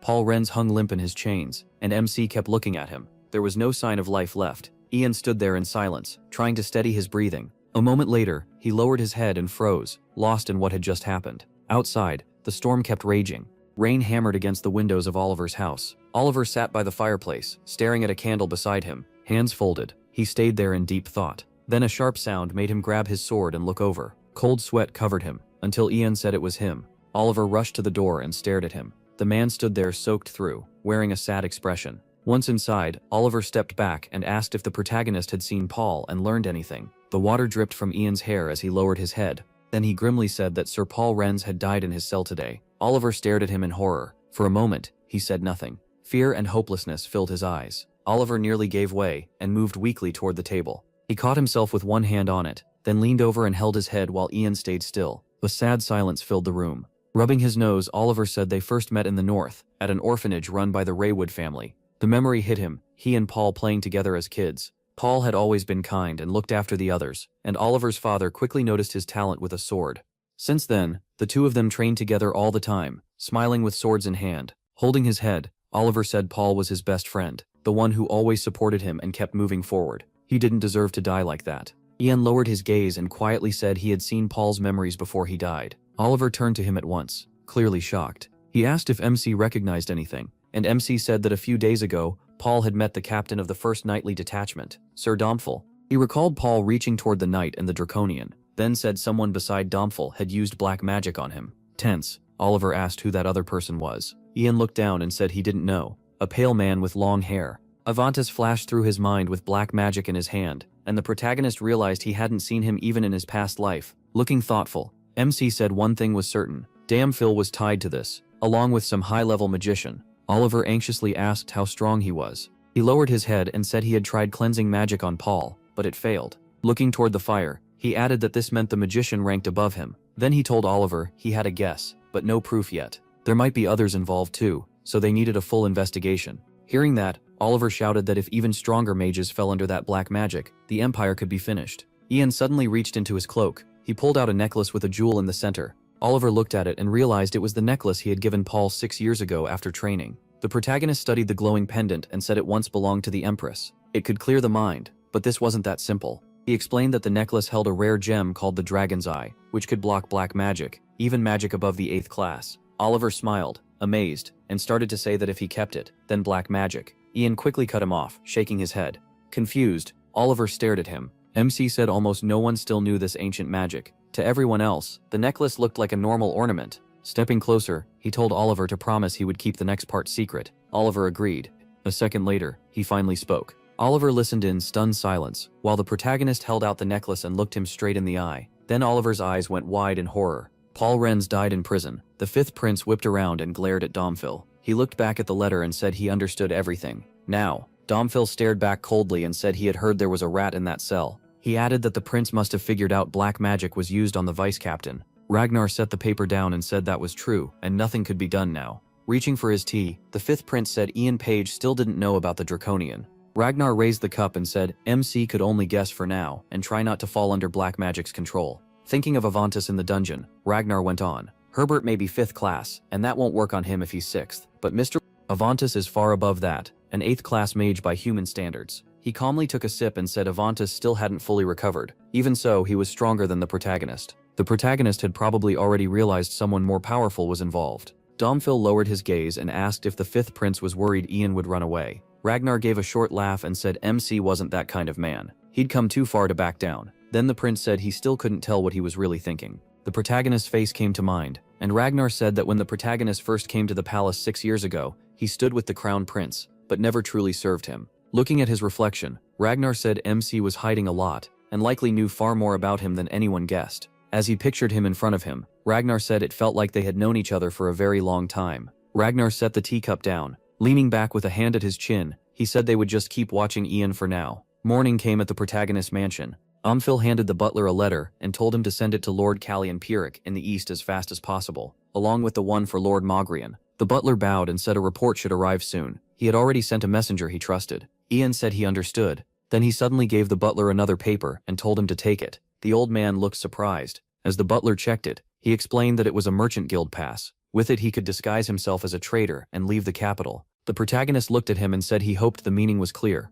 Gazing out the window, MC said that at sunset they were to pack, gather all the maids and his mother, and head to the Mogrian estate in the north. He added with a small smile that Lord Mogrian had likely received his message and would welcome them. The butler said he understood. Ian's mother hurried down the stairs. He turned to her after calling her name through the hall. He looked at his frightened mother. Mrs. Page stopped in front of him and asked what was going on. Why were they leaving so suddenly? Douglas and Lydio came up behind her. Ian lowered his eyes and said it was hard to explain, but the capital was in danger. He had already written to Mogrian, and the Lord would help them. His mother snapped back, asking how she could leave without him. If he stayed, then she would too. The protagonist stepped closer, took her hands and said he was grown now. She didn't need to worry so much. He told her firmly that he was a magician too and could protect himself, so she should not be afraid. Mrs. Page cried out that he was only 18, and her only son. She moved closer and shouted through her grief, asking why he always did reckless things. She could not stand by and watch him throw himself into danger again. A moment later, Ian lowered his head and called out to her sharply. Mrs. Page froze, trembling as she looked at him.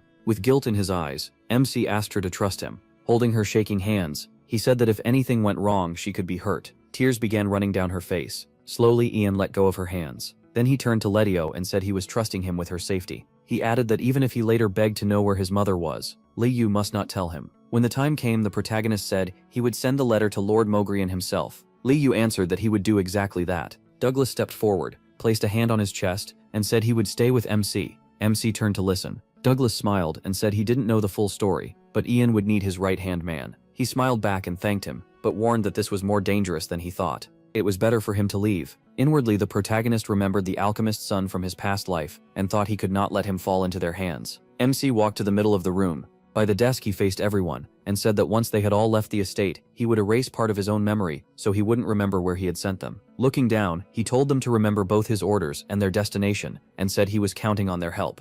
The butler bowed and said it would be done. Everyone quickly started leaving, while Mrs. Page looked back at her son with sadness. Soon Ian was alone in his room. He let out a breath and closed his eyes. Then he turned toward the table and stared at the box. His eyes fell on the Empress's necklace, and he thought that had been left behind too. Then he reached into his pocket. He pulled out a bottle filled with purple liquid. The room was quiet. The man in the red cloak reported that the crown prince had stayed inside the palace the whole time. According to his maids, he wasn't well. The emperor had been treated properly, and was now stable, but still unconscious. Even if he woke up, he would face the fallout from all the departures. Ragnar touched his chin and said the emperor had already lasted longer than expected. Clenching his teeth, the fifth prince said that if his father recovered, it could destroy their plan. Domphil said he would ask one of the alchemists for help. Ragnar turned to him sharply, and the knight added that they needed to act now. Domphil went on to say that many nobles doubted the crown prince. They believed that in a crisis like this he could not rule properly. He added that the second knightly detachment was being questioned, with Oliver personally overseeing it. Avantis gave a faint smile and said things were moving smoothly overall. They only had to wait for the throne to pass to Ragnar. But Ragnar, still thinking, said it was strange that Ian Page wasn't doing anything. He would never just sit and wait. They had likely already made a move. Then everyone turned toward the door as a servant rushed in and called for the prince. Domphil snapped at him for interrupting. then quickly apologized to the cloaked guests. The servant blurted out that he was on his way to the imperial palace. The room fell silent as everyone stared at the servant in shock, and Ragnar's expression turned thoughtful. He closed his eyes for a second, then said they would end the talk there for today. The fifth prince told the Draconian to wipe away any sign he had been there and leave. Avantis glanced at the prince and agreed. Ian strode down the hall with confidence. He headed straight for the fifth prince's chambers. A servant faced the door and announced that the protagonist Page had arrived. Ragnar turned to the door and coldly allowed him in. Ian stepped inside at once. The fifth prince looked him over and said it had been a long time. MC, the master of the ivory tower. He glared at the fifth prince and kept walking forward. Ragnar slowly turned toward him and said, this was their first meeting since the old tower master was executed. Turning fully to the protagonist, the fifth prince added that he had heard many awful things happened after that. Ragnar shut his eyes and clenched his teeth, saying he still couldn't believe his father had suffered like this. It made him furious that the poisoner was found so late.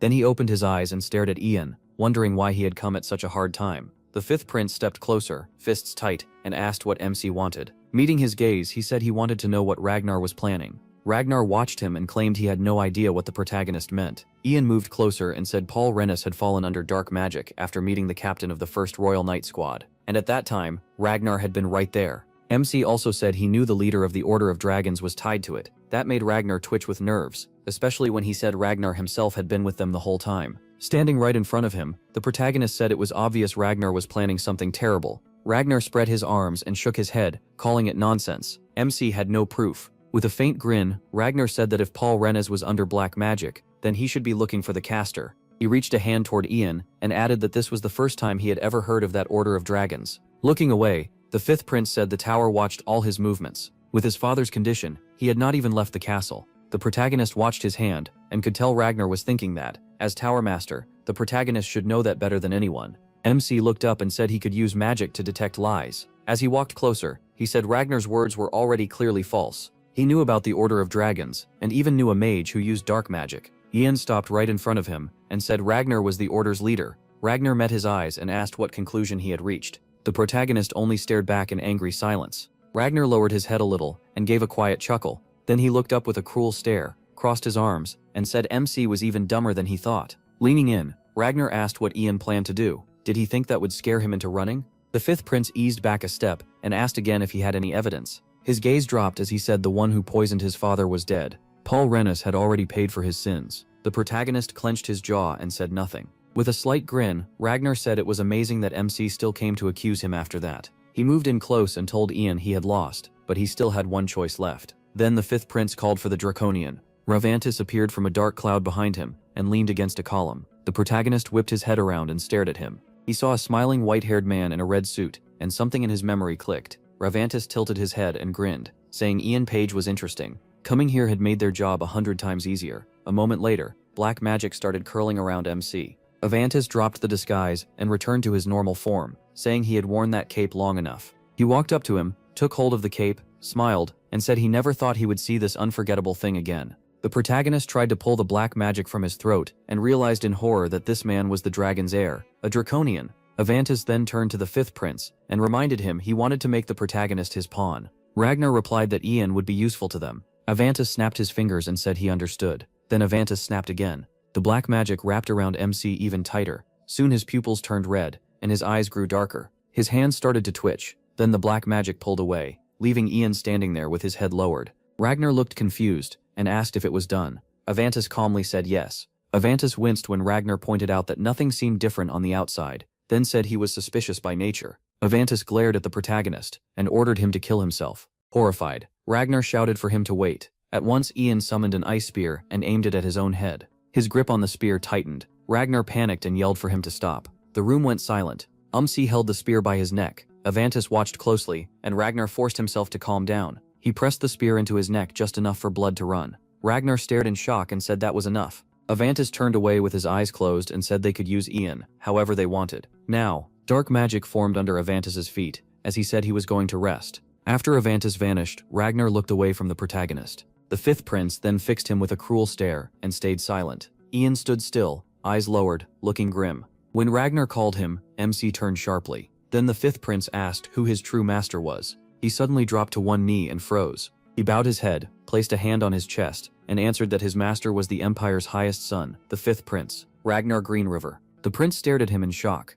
Then Ragnar broke into a twisted smile. A butler knocked softly on the door. He entered the crown prince's room, bowed, and said it was time to get ready for today's meeting. Sitting on the sofa in bad shape, the crown prince said the time had already come. After all, this was the ceremony for Ian's appointment as master of the tower. He covered his face, sighed, and said he should not appear before the protagonist looking like this. Turning to the butler, he asked for help getting dressed today, and the man bowed in agreement. Morning light poured over the imperial palace. The banquet hall was already filled with nobles. A group of aristocrats chatted that this was the first ceremony under the new tower master, and it seemed both the crown prince and the fifth prince would attend. One noble stepped closer to another and said it was time to talk about the real issue. The other asked what he meant. The mustached man answered that they should discuss which prince would take the throne. The nobles looked over the crowd. They said Ian would surely support the crown prince, since he had chosen a side long ago. One person in the crowd suddenly turned away from the young woman speaking. Lowering his voice, he whispered that MC had recently visited the fifth prince in the palace. He spread his hands and added that a lot had happened lately, and the crown prince had not looked very good.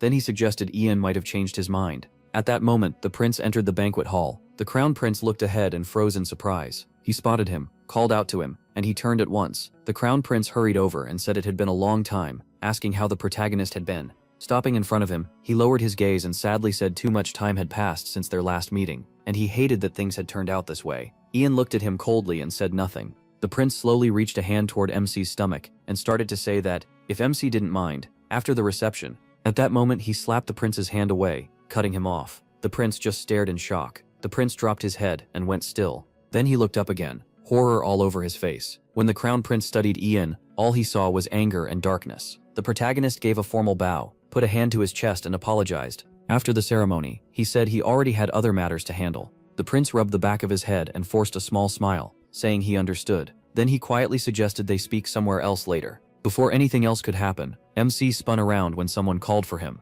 A servant by the door gestured toward the hall and asked him to enter. Ethan turned at once and walked inside. The prince stayed where he was, watching him leave. He kept staring after him, looking miserable, sweat sliding down his cheek. The protagonist stopped in the center of the grand hall. Facing the crowd, MC thanked everyone for coming to share this day with him. Then he added that the empire was going through one trial after another. As the crown prince listened from his seat, Ethan reminded everyone that after the attempt on the emperor's life, his majesty still could not rule. Even if he woke up, there was no promise his health or his ability to govern would return. The nobles grew restless when he said it was time to decide, and that they all knew what he meant. Lowering his head, the protagonist said the empire needed to become stronger. He went on to warn that their enemies were waiting for the right time to strike, and many feared war was close. Ragnar sat with his arms crossed, and a faint smile as Ian declared that, with the empire in such bad shape, they had to decide who would rule next. Hands stretched from the darkness toward the throne and crown. MC swept a hand out toward the nobles, and said that person had to be worthy of ruling. He continued that they needed someone strong enough to rebuild the empire and deal with the troubles caused by the three neighboring nations. Lifting his head, he said the one who could restore the Green River Empire to greatness was someone worthy of the crown by both birth and character. The protagonist lowered his gaze, shut his eyes, and began. I, the owner of the tower, the protagonist, now. His hands tightened on the table as his body shook. Then he looked up and announced that he supported the fifth prince as the next ruler of the empire. The hall instantly erupted. The nobles gaped and burst into loud chatter. The crown prince could only look at Ian in shock and fear. Ragnar leaned back, lowered his head and smirked, waiting to see what came next. The prince shot to his feet and strode forward. He came up to MC and called out to him, making MC turn. A second later, the prince reached toward him and grabbed his cape, glaring with raw anger. The crown prince's face twisted with fury. Ian stood firm and met his eyes as the prince demanded to know why he was doing this. Then the crown prince punched him in the face with all his strength. Two soldiers rushed in and restrained the prince as he shouted for them to let go. The protagonist only wiped the blood from his lip. He stared back at the crown prince in silence, eyes full of anger. The prince shook with rage as someone ordered that he be taken away. That night, the crown prince's room stayed completely dark. He lay on the bed without moving. All he did was stare at the ceiling, while tears slipped out. A shadow appeared by the window, making him tense. Then he realized it was Oliver. The crown prince sprang up, glad to see the captain. He stepped onto the balcony, looked at Oliver, and asked why he was here. Wasn't he supposed to be staying home under watch? Oliver went straight inside and said there was no time to explain. The prince needed warmer clothes. They were leaving. Startled, the prince asked what he meant and where they were going. Opening the wardrobe, Oliver said there was a secret passage that would let them leave the palace without the guards noticing. He grabbed a blue jacket and added that it was for emergencies. Walking back quickly, Oliver said the knights of the 2nd Imperial Detachment were waiting. The prince just stood there, lost. As Oliver threw a warm cape over him, the prince asked what he meant about the 2nd Detachment. Oliver suddenly dropped to one knee. Looking up, he said the prince had to go, then held out his hand. The crown prince stared at that hand, trembling a little. A faint shaky smile touched his face as he kept looking at it. Then he finally placed his trembling hand on Oliver's arm. Soon, they arrived in a dark forest. Oliver and the crown prince followed a forest path in silence. The prince looked ahead until someone called to him. A group of knights was waiting with a horse, greeting him happily and saying they'd been expecting him. The crown prince pulled back his hood and stared at them in surprise. He froze as the knights rushed over, hugging him and shouting that they missed him and that he looked even cooler now. Turning to Oliver, the prince asked what was going on and why everyone was here. Oliver answered that the castle and even the capital was no longer safe. He said they were taking the prince to Paraque province for his protection, and that only made the prince stare at him harder. Alarmed, the crown prince asked why Paraque. That was the place where Ian had become a magician. Oliver told him he'd explain on the way, and asked him to come with them. The prince raised his hands and told them to wait. If they disobeyed orders and abandoned their post, they could face terrible punishment. Then, shocked by his own words, he added that they could even be branded traitors and executed. Oliver stepped closer and asked a simple question. Who gave that order? The prince stared back, stunned. Then Oliver said they were the crown prince's knights. They followed his commands, not the orders of strangers. They would never do anything that could hurt him or the emperor. The crown prince stood frozen as Oliver added that their whole purpose was to protect him from any evil, and they would fight for him to the end.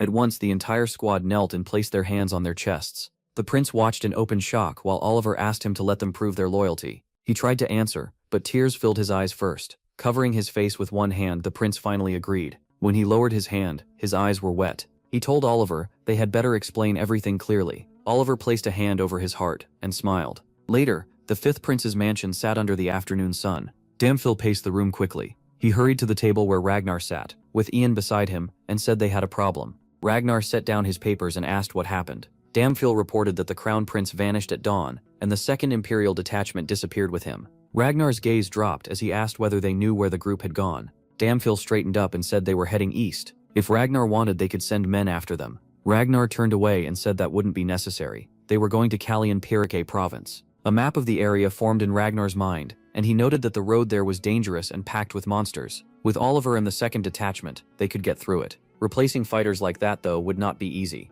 Damphil looked at Ragnar in shock and started to speak. Ragnar cut him off, arms folded, and said to leave them alone for now. It would be better to find Vanessa Page first. Then he looked sharply at Ian and said that Sly Magician had known they might use black magic on him, so he must have hidden her somewhere. Ragnar just hadn't found out where yet. MC stood there as if frozen, staring at the table. Ragnar remembered him kneeling before him, and realized Draconian's magic must have worked. He had likely erased his memories ahead of time. Damphil asked why Ragnar even cared about the tower owner's mother when she was only an ordinary woman. Ragnar narrowed his eyes and said she was the protagonist's weak spot. What bothered him was that the protagonist knew black magic would be used on him, and still came anyway. Ragnar looked MC over and said he'd clearly set up another move against them. That was why he needed to find his mother. Damphil placed a hand on his chest, gave a small bow, and said he understood.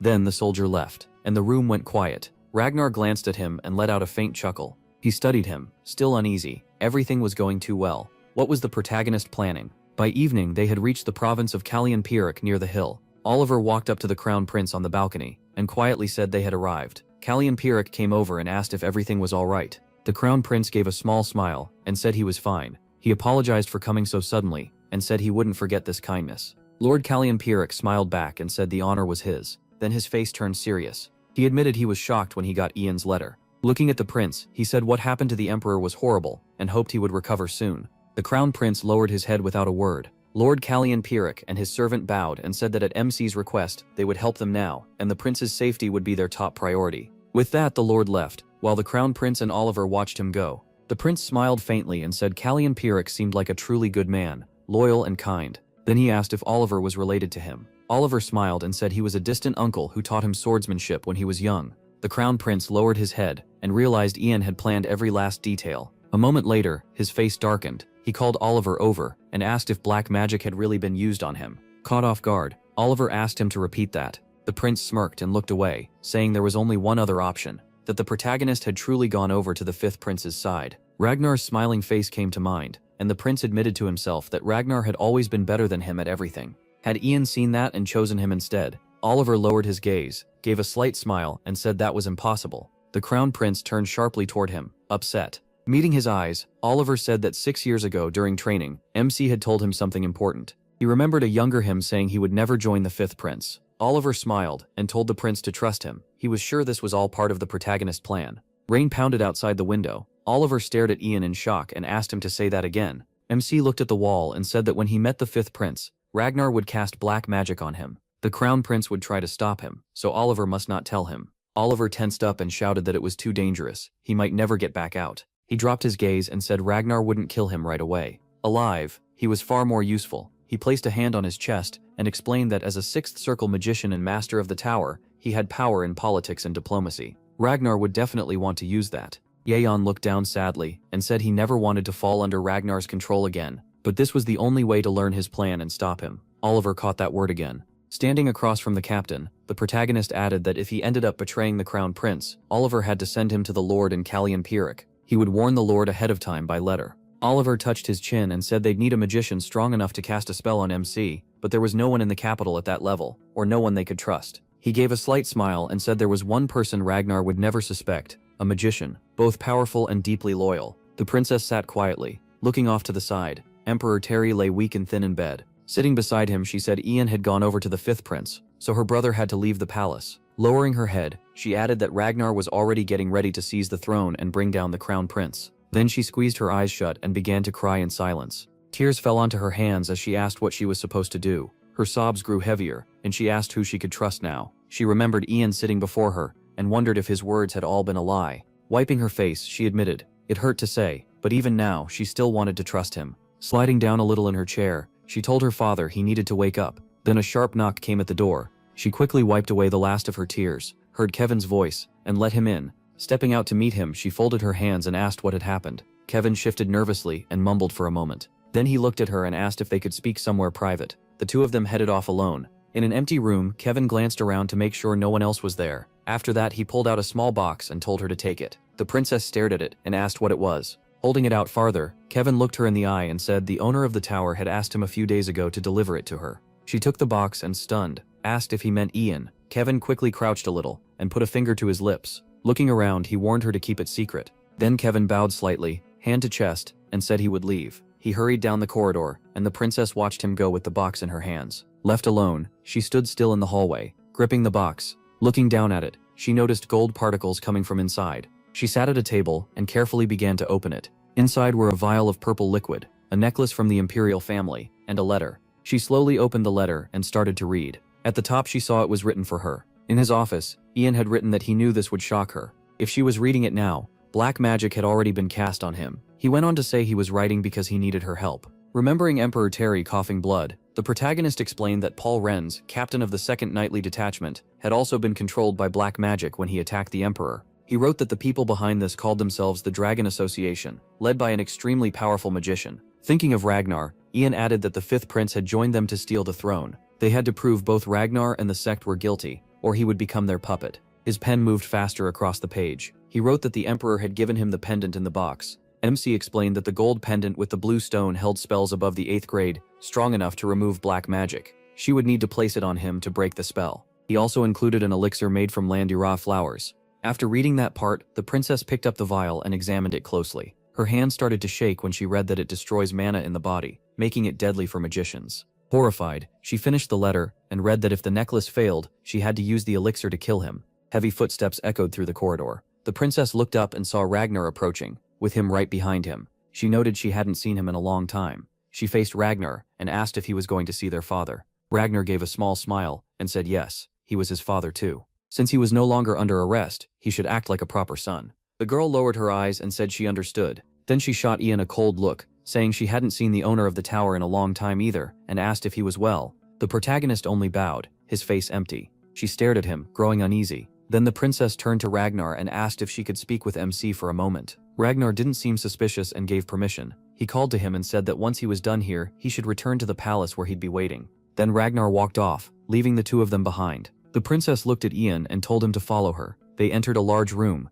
The protagonist stopped in the center, and the princess shut and locked the doors. She stood across from MC, and an awkward silence filled the room. Then the princess lowered her head and quietly admitted she had missed him, even if she knew he hadn't missed her. She asked if he remembered his request. Ian stayed silent. She stepped closer and said she had come to give something back. Then she asked him to lean down. He did. The princess gently placed the necklace around his neck. As it settled on him, the protagonist took a deep breath. She stared at him, confused. The necklace suddenly flashed blue. Black magic poured out of Ian, and his eyes turned red. She jumped back in terror as MC collapsed. He grabbed his throat and started coughing hard. Blood covered his hand, and more spilled from his mouth. The princess clamped her hands over her mouth, screamed, and cried out his name. Meanwhile, the necklace kept pulling in the last traces of black magic. Shaking and in tears, she dropped beside him and asked if he was okay. Yeyun kept coughing and held his chest. Then he suddenly lifted his head and let out a weak laugh. In front of him, the princess was sobbing with her arms stretched toward him. A second later, she threw herself at him and hugged him tight, yelling his name.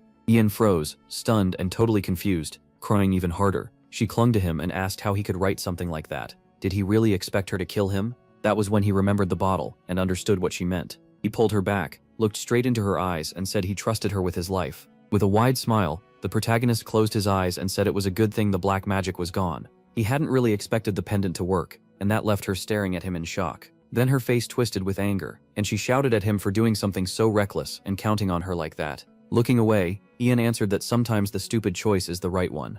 A memory of a dagger from his past life flashed through his mind, and he added that some choices can even cost a life. Then he reached up, wiped her tears away, and thanked her for trusting him. The princess looked at him and saw that bright smile still on his face. She quickly shook her head, wiped her tears, and told him she was just so happy he was back. Then she stood up fast, reached toward him and said she had so many questions. Had he learned anything? Ian nodded and said he had. What shocked him most was how huge the Dragon Association really was. He explained that Havert Leon held a high rank in it, and many powerful nobles were members too. He also revealed that Damphil Morant, the longtime captain of the First Imperial Knights, was deeply involved. The princess trembled, unable to believe Sir Damphil was one of them. Seeing how shaken she was, Yeyu added that the group's leader was a draconian. Everyone thought had died 300 years ago. He remembered how Aventus had bewitched him and said the draconian now lived in human form as an 8th grade archmage. Clenching his fists, MC said Mitchell Greenriver had once sealed him away, but the 5th prince set him free. The princess covered her lips with trembling hands and whispered that Ragnar had gotten mixed up in something this dangerous. He said he was sure Ragnar had been planning this for a long time. Their goal wasn't just the throne. They wanted the emperor's place, a war and control of the whole continent. He warned that the 5th prince already had much of the imperial court under his sway, and the crown prince was far from the only one in danger. Ian urged her not to trust anyone and to protect his majesty. Surprised, the princess asked about him. The protagonist answered that he would stay close to the 5th prince and keep pretending he was still under the spell. He still needed to find the spell Mitchell Greenriver had used to seal the draconian. It wasn't in the Ivory Tower library, so maybe the castle held something useful. The princess lowered her gaze and thought for a moment. Then she softly called to Ian. Straightening up, she said she wanted to show him something and asked him to follow her. Together, they went to the royal library. At a table, she opened a silver box, while MZ waited behind her. Then she handed him a book with a gold frame. Ija looked at it in surprise and asked what it was. She said it was a treasure her father had given her. Stunned, he listened as she explained that it was a book from a royal-blooded mage, the first emperor, who used magic. It was believed to be his diary. Looking down at the book, she added that it was still sealed, and no one had ever managed to break it. She recalled the old records about Mitchell Greenriver and the diary. History said Mitchell Greenriver was only a 5th class mage, but this seal was much stronger than that. Maybe the protagonist could open it. Taking the book firmly, Ian said he would try. He gripped it tighter as it began to glow, and he thought that if he let his mana flow into it and tried the spell, MC suddenly looked up in surprise. Then he focused on the book again. Words in dragon language were written across the seal. Studying them, Ian spoke a phrase in that language. At once the seal clicked open. The princess lit up and shouted that he had done it, telling him to open it quickly, while he stood there in silent shock. He opened the book, read a few lines, and realized it really was his ancestor's diary. The first page was dated to the end of the war with the Draconians. As they stood by the table, the protagonist read entries about the memorial funeral for the Empire's knights and mages, plans for a new ivory tower, and research into magic spells. He kept reading carefully. Then he saw the name Fran, and paused. Eoshin wondered why his father's name was in the diary. The entry said that on that night, Fran found Mitchell Greenriver. He told him they would never meet again, and swore to protect their agreement for the rest of his life. There was also a note saying Mitchell Greenriver had left his final words in dragon language inside the diary. MC's eyes lit up as he read the word. A moment later, the world around him turned black and white. Only Ian still had color. He quickly looked around, not understanding what was happening. He called out to the princess. He scanned the room from one side to the other. Then it hit him. Time had stopped. That was when he noticed a glow coming through the crack under the door. Ian slowly walked toward it as bright golden light spilled through the opening. He carefully pushed the door open. On the other side was a wide grassy plain, and beyond the fog, huge gears loomed in the distance. The protagonist looked up and wondered where he was. Then he spotted a cloaked figure ahead, and slowly moved closer. Staring at the stranger, Ian asked who he was. He picked up his pace. Once he got closer, MC saw the person sitting on a stone and called out to him. The figure didn't move. Only part of his face could be seen through the light. Then the cloaked man sharply turned his head. Ian looked at him and asked where they were and who he was. The man glanced over the plain and answered that this was a storehouse of time, a place outside space. He tilted his head, confused, and asked what that even meant. The barefoot man said it was hard to explain in human words, but simply put, this was where all time from every world was kept. That answer left the protagonist staring at him in surprise. He asked if the man knew him, who he was, and how he knew his name. The stranger lowered his head a little, gave a faint grin, and said that among humans he did have a name. Looking toward the giant gears on the horizon, he finally said he was the first magician, a golden dragon. Ian's eyes widened as he stared at the man in shock. MC had pictured the first magician as a huge golden dragon. Now he realized the golden dragon from the old legends, the Lord of Time, the first mage, the first person to use magic was this same man. He studied him and thought that if that was true, he must know Mitchell. Then the man admitted he never expected to make such a huge mistake by saving that draconian. He remembered facing Mitchell and said he still didn't understand why he spared him in that world. Pity, revenge, mercy, human feelings were too messy and always changing. Mitchell met the draconian's gaze with dragon-like eyes, speechless, frowning. Ian asked what he meant and what Mitchell Greenriver had to do with him.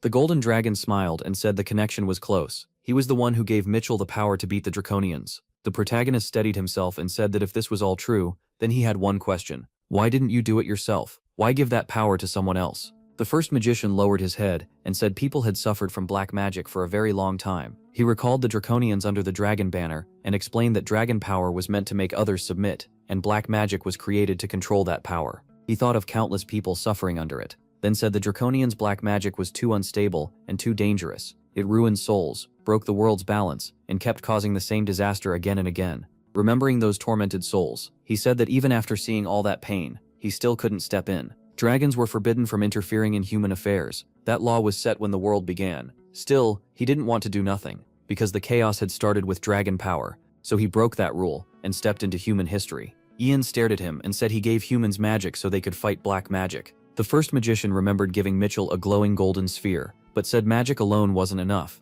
People also needed a hero who could protect them from future disasters, so he gave his power to a man. That hero was Mitchell Greenriver. He added that Mitchell was kind, honest, and of imperial blood, but he cared about his people most of all. Mitchell gave his life to ending black magic, but one mistake destroyed everything he had worked for. That was human weakness. After meddling with humanity's fate, the first magician lost his memory and couldn't finish what he started, only hoping one day it would all be set right. That was why he sealed his remaining time inside a human body. Even without his memories, he kept wandering through the human world. He rose from the stone, pulled back his hood, and said that short part of his endless life had still been unforgettable, full of real life. Then he said he once met a girl named Vanessa. Ian froze in shock, staring at him. The man remembered running through the grass with her hand in his. She was honest, kind, and wonderful. The time he spent with her was the happiest of his long life, and she gave him something precious. MC could only stare at him. Then the first magician smiled and said he had always missed his dear son. Ian started shaking with anger and snapped through clenched teeth that his father had died long ago. The first magician said Fran Page was dead, but his essence remained here. After losing his body, he had waited all this time to meet him. The protagonist clenched his fist and shouted that he should have stayed gone. Then he yelled at his father, asking why he left. Because of him. Their mother Fran answered calmly that some goals are greater than life itself. As his memories slowly returned, he came to understand what he had to do. With a sad look, he said he had to destroy black magic in this world. He wanted to protect the place where Ian and his mother lived, but he was given too little time, so he had to leave his family. Then he turned and walked toward MC. Looking into his son's eyes, he said this life had been hard too, and he hoped he could at least find true happiness now. The protagonist looked down and said that wasn't why he came here, but his father cut him off. Ian had come seeking power to destroy the Draconian. The first magician said that power was already inside him. Before leaving, he had placed all of it in MC.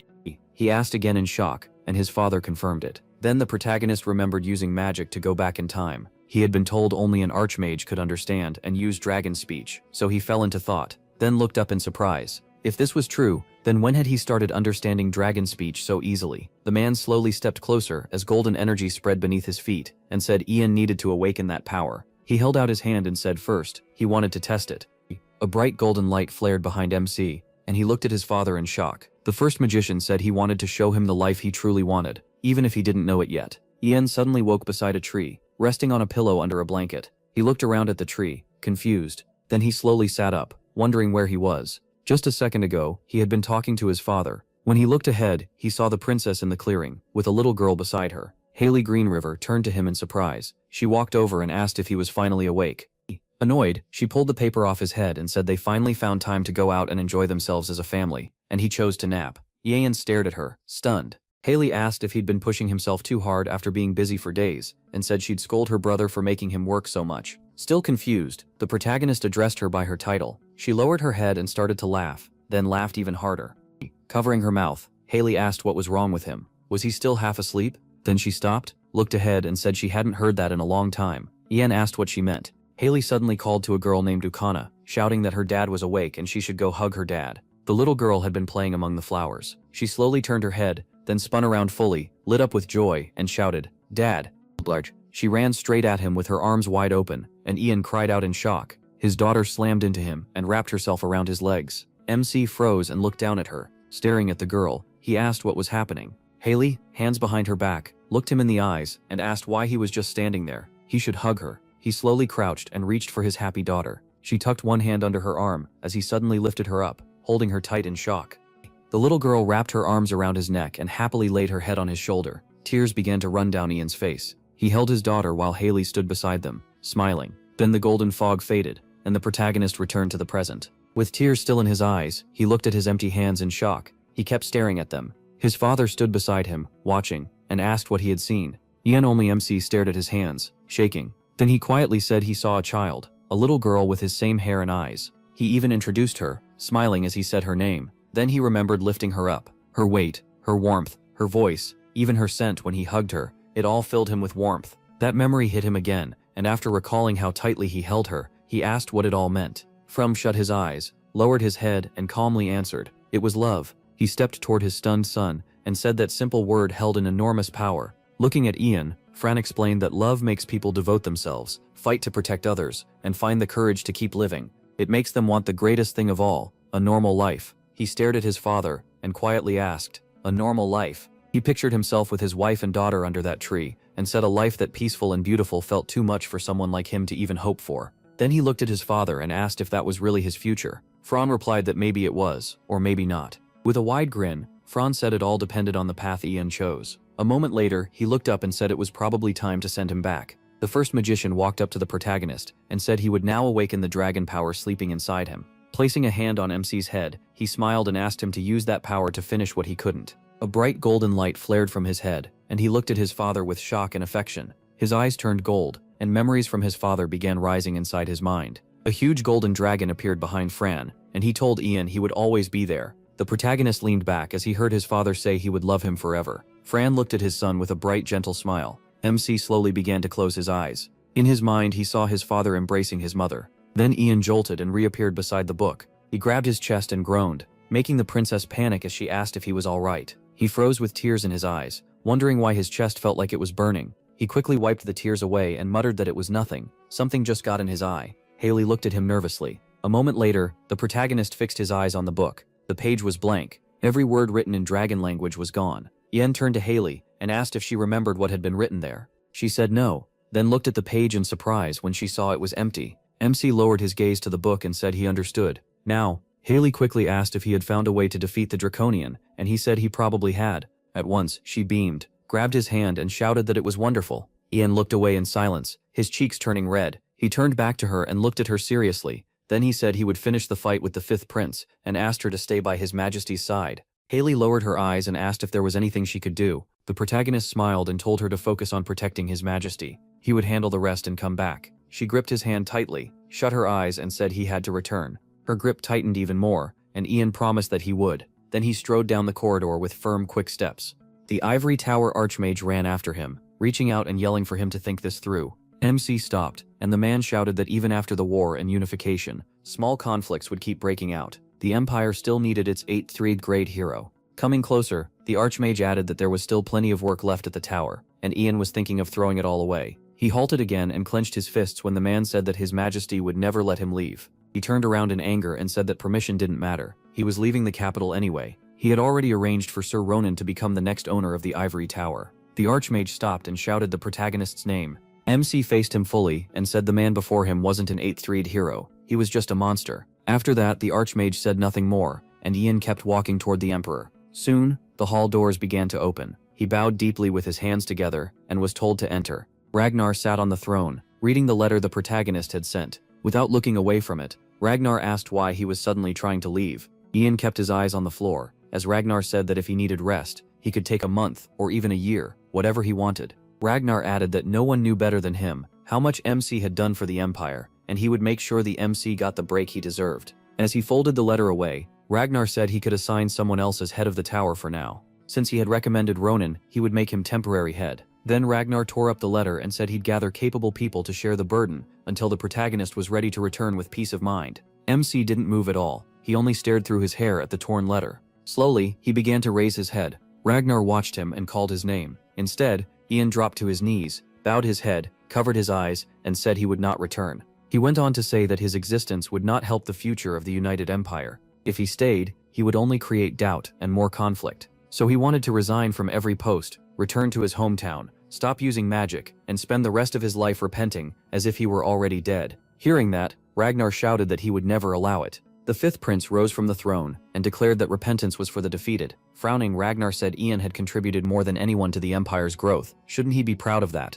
He walked toward him and said, no citizen of the Empire should even dare question what he had done for it. Stopping in front of him, Ragnar told him to forget these trivial things. Tears in his eyes, the protagonist said that even if Ragnar told him to forget, his hands were already stained with blood. How could he just erase that? Ragnar looked down sadly and said those deaths had been unavoidable. MC trembled with anger and forced out that Ragnar was right, but they had all died by his hand. His hand shook hard as he said he killed them himself, and he couldn't bear it any longer. Ragnar's expression tightened as he looked down at him. Ian fell at the Emperor's feet and begged him as a friend to let him atone for his sins. Grinding his teeth, Ragnar asked if this was really why he wanted to abandon him after making him emperor. As he walked past the protagonist, Ragnar said they had spent so much time together, so how could the protagonist ask this of him and still call it friendship? He kept walking toward the exit of the hall. On the way out, Ragnar said he never thought their roads would split like this. Left alone in the hall, Ian asked for forgiveness and said he was sorry. Ragnar stood in the hall while someone shouted if he was really going to let the 8th level magician leave. Another voice angrily warned that the remains in Coldwood and rebels from the Alliance nations were still active at the borders.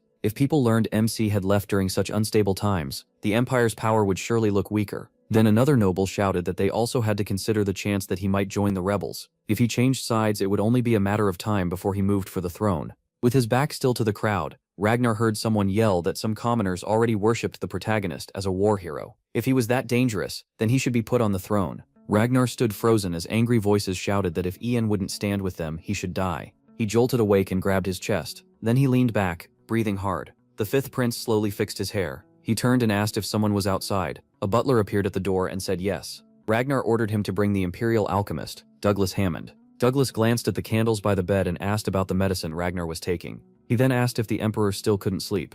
Holding a mug in bed, Ragnar said nothing had changed. If anything, it was worse. He wanted something stronger. Douglas looked at him with concern and warned that the medicine was made from herbs that could become addictive. Taking more would hurt his health. Ragnar turned to him sharply, and Douglas added that medicine was only a short fix. What really mattered was finding the cause. With tired eyes, Ragnar asked what cause he meant. Douglas studied him and said he meant the reason Ragnar couldn't sleep in peace. Ragnar gave a faint smile and said it wasn't something he could handle alone. His hands started shaking, making the drink tremble too. He admitted he feared the old friend who left him, feared that Ian might betray him and take the Empire. MC's image filled his mind, staff in hand. Ragnar said he trusted him when he was close, but after MC left, he started to see him as a monster. Douglas answered firmly that if that was true, then the only answer was to kill the monster. Ragnar looked at him, worn out, and asked if he was really telling him to kill his own friend. Douglas asked if someone who caused him this much fear could still be called a friend. Ragnar looked away and touched his face, pressing his fingers to his forehead. Ragnar said Ian was an 8th Theo-grade mage.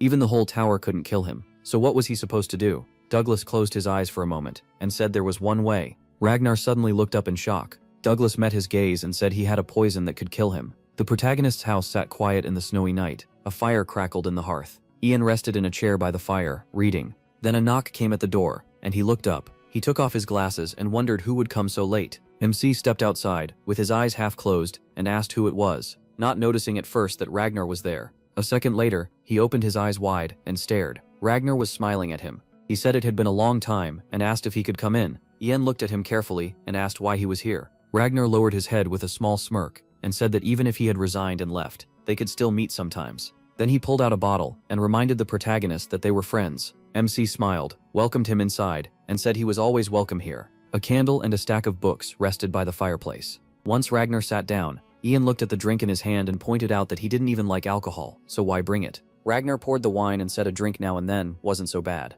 He just wanted to see how his retired friend was doing. He held out a glass filled with red liquid and told him to take it. He looked surprised and unsure. Still, the protagonist took the glass and thanked him. Sitting across from him, MC listened as Ragnar asked how he'd been. He said the protagonist looked better than he had in the capital. Ian smiled lightly and said he'd been traveling through the empire, seeing how people lived. It had meant a lot to him. Ragnar quietly raised his glass and listened. He took a sip and said that after returning home, he learned a lot. Now he realized magic was all he really knew, so he was thinking of starting a garden once winter passed and the snow melted. Ragnar bowed his head a little and smiled, saying the great hero who won the war really was living a simple life. Then his smile faded, and he said it was good if the protagonist was happy with that. Ragnar swirled his drink and said a lot had happened since Ian left. They had crushed a rebellion in northern Coldwood, and the empire was one step closer to peace. Soon, Bernard's daughter, who ruled the Duchy of Roe, would marry the crown prince. MC suddenly touched his throat and started shaking, wondering what was happening to him. Ragnar kept talking, saying the marriage would let them unite with the duchy peacefully.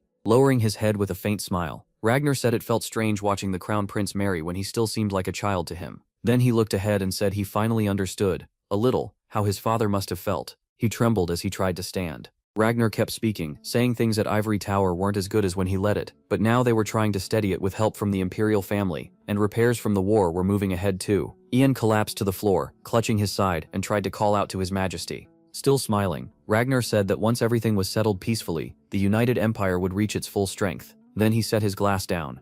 A moment later, Ragnar turned his wild eyes on the protagonist and said it was almost as if he could just vanish. MC coughed up blood and covered his mouth as Ragnar explained that the poison would shut down the mana flowing through his blood vessels. He added that it only took a few minutes at most to work. Ragnar rose and told him he had mixed in several other poisons too, just to make sure. He stared at Ian without emotion and heard the question, why? Ragnar stepped toward his glass and asked if he really didn't understand. The protagonist looked up in horror as Ragnar said his power no longer helped the Empire's future. Leaning over him, Ragnar said that if a war were still happening, things would be different. But now MC's strength was only a threat. With a cold grin, he said Ian could have just gone back home and spent the rest of his life regretting everything. This was the result of his own choices. Blood on his mouth, he stared at the Emperor in shock. Ragnar looked into the fire and asked if he knew something. Then he snapped his head toward the protagonist and admitted he had always feared him. His body shook as he said he was terrified of his old friend. MC stared in disbelief, while Ragnar called him the kind of man who could steal the Empire at any time,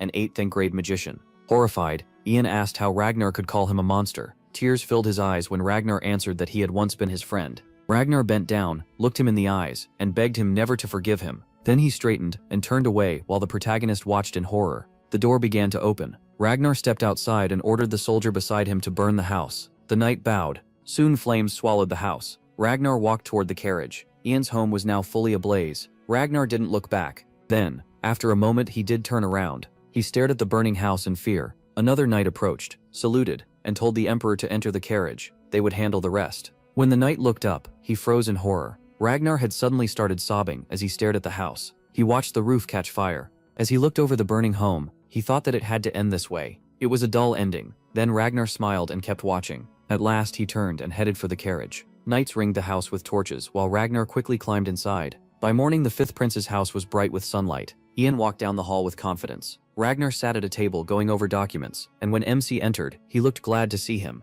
Without looking up from the papers, the 5th prince asked what he had been talking about with the princess. The protagonist kept his eyes on the floor and quietly said the princess asked why he betrayed the crown prince. Ragnar looked up sharply, anger in his eyes, and demanded to know what he told her. Staring at the desk, Ian said he saw no reason to answer. Ragnar burst out laughing, arms crossed. Ragnar lowered his head and said his poor sister had gotten too involved with him. He added that their father kept pushing her to choose a husband, but she had turned down every single match. Looking at MC, Ragnar called that foolish. For people like them, marriage was only a tool to build power, and MC listened without a word. He stared ahead, tense, as Ragnar said the princess was only lying to herself. With a mocking smile, he added that it made no sense. This was her only real chance to strengthen her place. Then, Ragnar suddenly stood and declared that when the time came, he would find Ian a wife.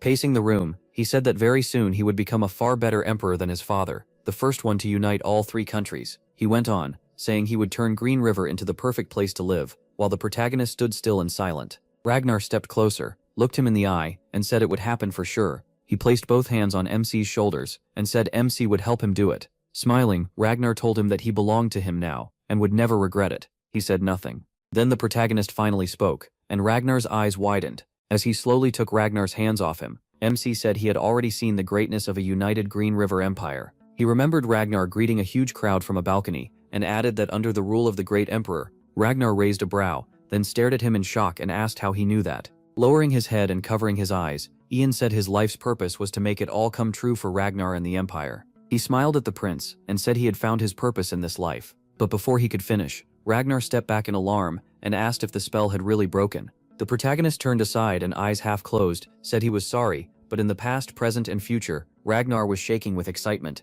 as Ian knelt and said the person he hated most and respected most was Ragnar, his dear friend and his master. Golden strands of magic started swirling around MC, and Ragnar backed away. The fifth prince could only stare in disbelief. He looked at him gently and told him to come find him. He would be waiting in the old tower. A golden pillar flashed up and Ragnar stumbled back again. Ragnar began to tremble. Then anger took over and he clenched his fists. A second later, he gritted his teeth, stared ahead and grinned just as the doors burst open. The butler rushed in, terrified, and asked what had happened. Raging, Ragnar shouted for him to summon Sir Damphil at once, gather a squad, and find a man named. The old temple ruins lay under fresh snow. Ian sat on the main steps, staring ahead. Then he suddenly lifted his head and looked at the sky, thinking that in his past life, ending up here had not been an accident. A faint smile crossed his face, as he said someone had always been watching over him. He remembered wandering through a world full of death, with no goal left, then coming to these ruins for the first time. That was when he realized he had been given a second chance to live differently. He recalled the book written in dragon language, its letters glowing, and said his final inheritance was a spell in that language.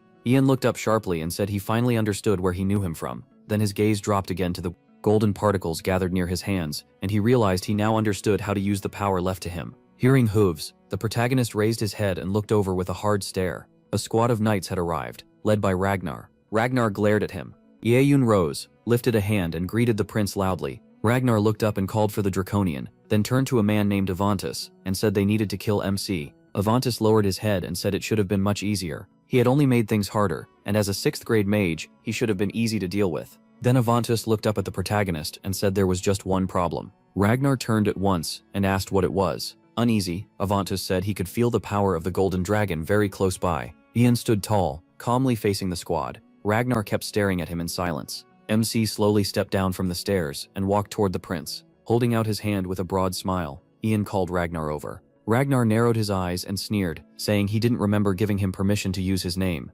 Then, furious, he said he had already lost. Did he really think the crown prince could unite the empire? Watching the protagonist come closer, Ragnar shouted that the empire needed a strong prince who could make hard choices, and the crown prince had no brains at all. His jaw tightened as he said MC should have understood that by now, but the crown prince kept clinging to the throne because of their father's love. He only sighed while Ragnar insisted that for the good of the empire, they had to remove the crown prince. Burning with rage, Ragnar yelled that he would never accept him. He was the one who deserved to be the next emperor, not Hayden. Ian lowered his head and said dark magic had taken hold of everyone. Ragnar had lost all common sense and was chasing only his own desire. Then the protagonist looked up at him and said there was no turning back now. Ragnar answered with a cold smile, telling him to say whatever he wanted. Today was his last chance. He then called to Avantis as dark magic began swirling around the Draconian master. Avantis fired a massive blast of black magic straight at Ian. MC stood his ground and waited for it to reach him. As the attack closed in, his eyes sharpened. The earth cracked and broke apart under the force of Avantis' magic.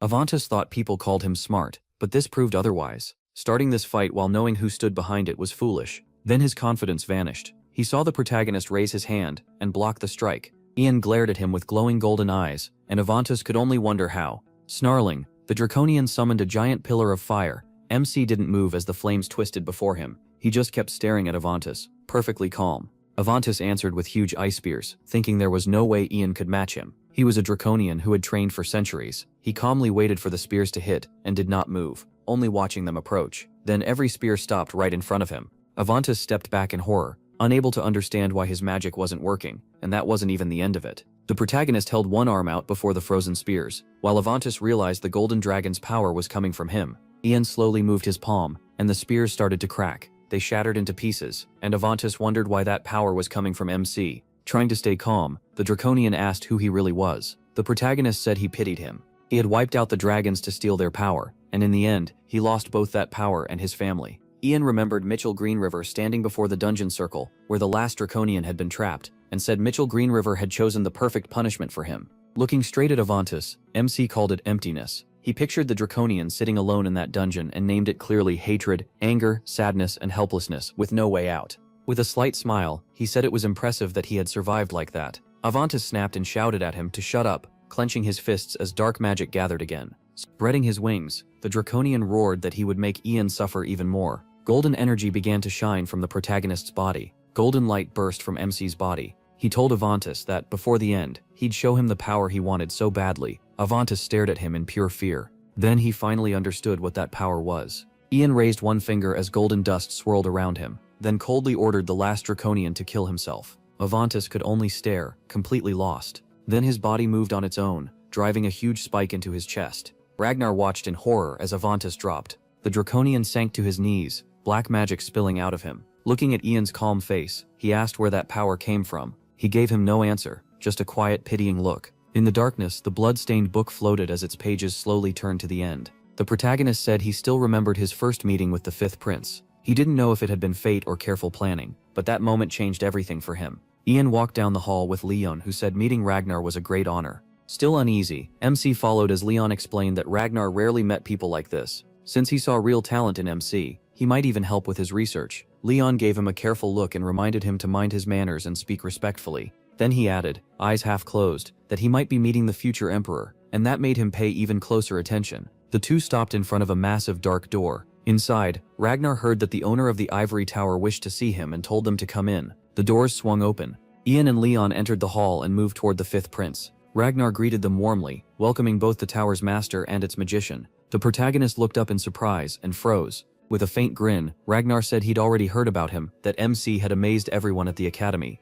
Ian quickly bowed and thanked him for the praise. The fifth prince smiled, clearly pleased. Then Ragnar spoke more softly. He had heard his mother died of illness a few days earlier, and since he had lost his own mother too, he understood that pain. Hearing that, the protagonist lowered his head and stared at the floor. Ragnar admitted his words couldn't ease that loss, but he wanted MC to know he was truly sorry. Then he stepped closer. Standing right in front of him, Ragnar told Ian to lift his head. Startled, he straightened up and heard that Ragnar wanted this meeting to be between people, not prince and subject. He said it with a small, bright smile. Ragnar leaned in a little and kept talking. With open trust in his voice, he said he hoped they could become friends. The memory shifted to a ruined temple in a raging snowstorm. Ian walked forward through the snow without hesitation. He moved toward Ragnar, who stared back in fear. Terror filled the prince's eyes. Ragnar squeezed them shut. Then he dropped to his knees and bowed his head, saying he wouldn't beg for his life. Better to die here than later in the square before everyone. Ian studied him closely. He said nothing. With a bitter smile, Ragnar asked why the protagonist was looking at him like that after hating him so much. He lifted his head and met MC's eyes, asking if that look was pity. Then anger burst out of him, and he shouted that he should have killed him back then. Even when Ragnar called him a monster, Ian only looked at him with sadness. Lowering his head, the protagonist realized that was how Ragnar had seen him all along, and how deeply it had scared him. Then MC stepped toward him and said there was one last thing he wanted to show. He placed a hand on Ragnar's head. Golden light flared from his fingertips, and he said he would show him who he really was. Golden rings formed around him as the glow grew stronger. At once, memories from Ian's past life poured into the fifth prince's mind. Ragnar saw their first meeting. He saw the protagonist holding a staff, and watching him carefully. He saw Ragnar smiling brightly. Then came the crown prince glaring at MC as he passed, and MC turning to look back. He also saw him looking toward the palace. Next was a battlefield covered in bodies, with crows flying overhead. The protagonist stood there alone, staff in hand. Then Ragnar appeared wearing a grand crown, standing on a balcony, and waving to the crowd below. After that came the moment MC told him he was leaving forever for his village, and Ragnar's fury.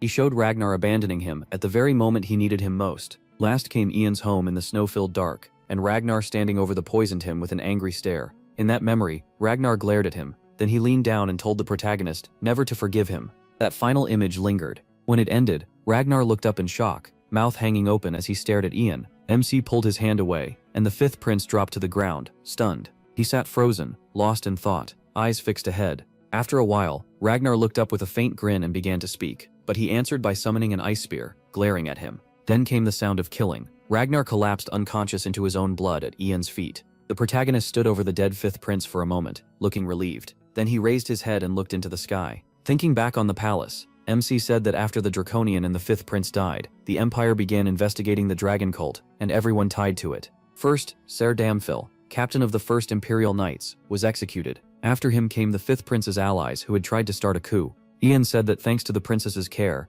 Emperor Terry Greenriver slowly recovered while she sat by him and shared the latest news. Soon, the emperor broke down in tears. The princess and even the maid cried with him, and he noted that Ragnar's death had shaken him badly. He also said Knight Paul Rennis was cleared of trying to kill the emperor, then buried with honor beside the other imperial knights. Another thought crossed the protagonist's mind, Ragnar standing over blood, with Avantis below him. He explained that using black magic to prepare a rebellion was something new for the Empire. In the end, they chose to hide the truth about the Draconian. As time passed, people stopped talking about the 5th prince's death. The glowing book returned, and Ian said that was how his revenge, and the crushing of a rebellion that once seemed impossible, was finally carried out. The memory shifted back to the Imperial Palace. The princess sat alone in a vast room. Then she turned and asked Ian if he was nervous. He answered with a wide smile. Looking away, she admitted she was honestly scared. MC tilted his head and asked if she regretted her choice. Clutching her dress tightly, the princess said she didn't. Then she looked at him and said he wouldn't hide this anymore. He wanted to use his power to help others. Ian smiled even wider at that.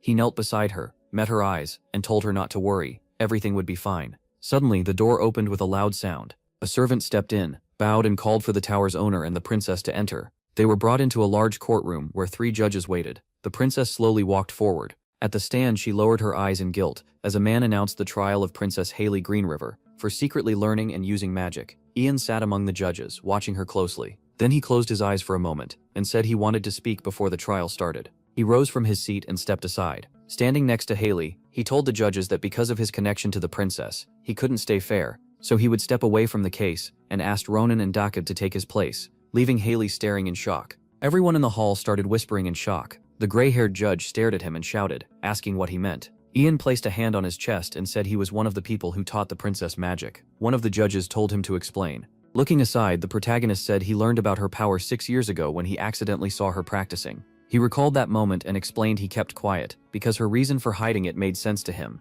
Then Ian reminded them that everyone knew he had been investigating the dragon cult. That group used black magic, and one of its goals was getting close to the imperial family. The Draconian made them even more dangerous. MC said his magic could ruin an empire, so he had to move carefully, and he couldn't do it alone. He needed someone powerful, but also someone he could trust. That was why he made a deal with Hailey. She looked stunned as he explained it. He would train her and protect her secret, and she would help him fight the dragon cult. Because of Hailey, he was able to remove the dark spell and destroy the Draconian. Ian added that the rest was already written in his report about the 5th Prince's uprising. That was all. A judge then turned to the girl and asked if the protagonist's statement was true. Hailey Greenriver lowered her head and quietly said it was. The judge gave her a chance to speak for herself. Hailey turned to the side without a word. She saw Kevin, her maid, and 2 other maids, all trembling. Then she looked back at Ian. He met her eyes with a warm smile. Hailey Greenriver faced the judges again and swallowed hard. After a pause, she folded her hands on the stand and said she knew she was guilty under the law and was ready to accept any result.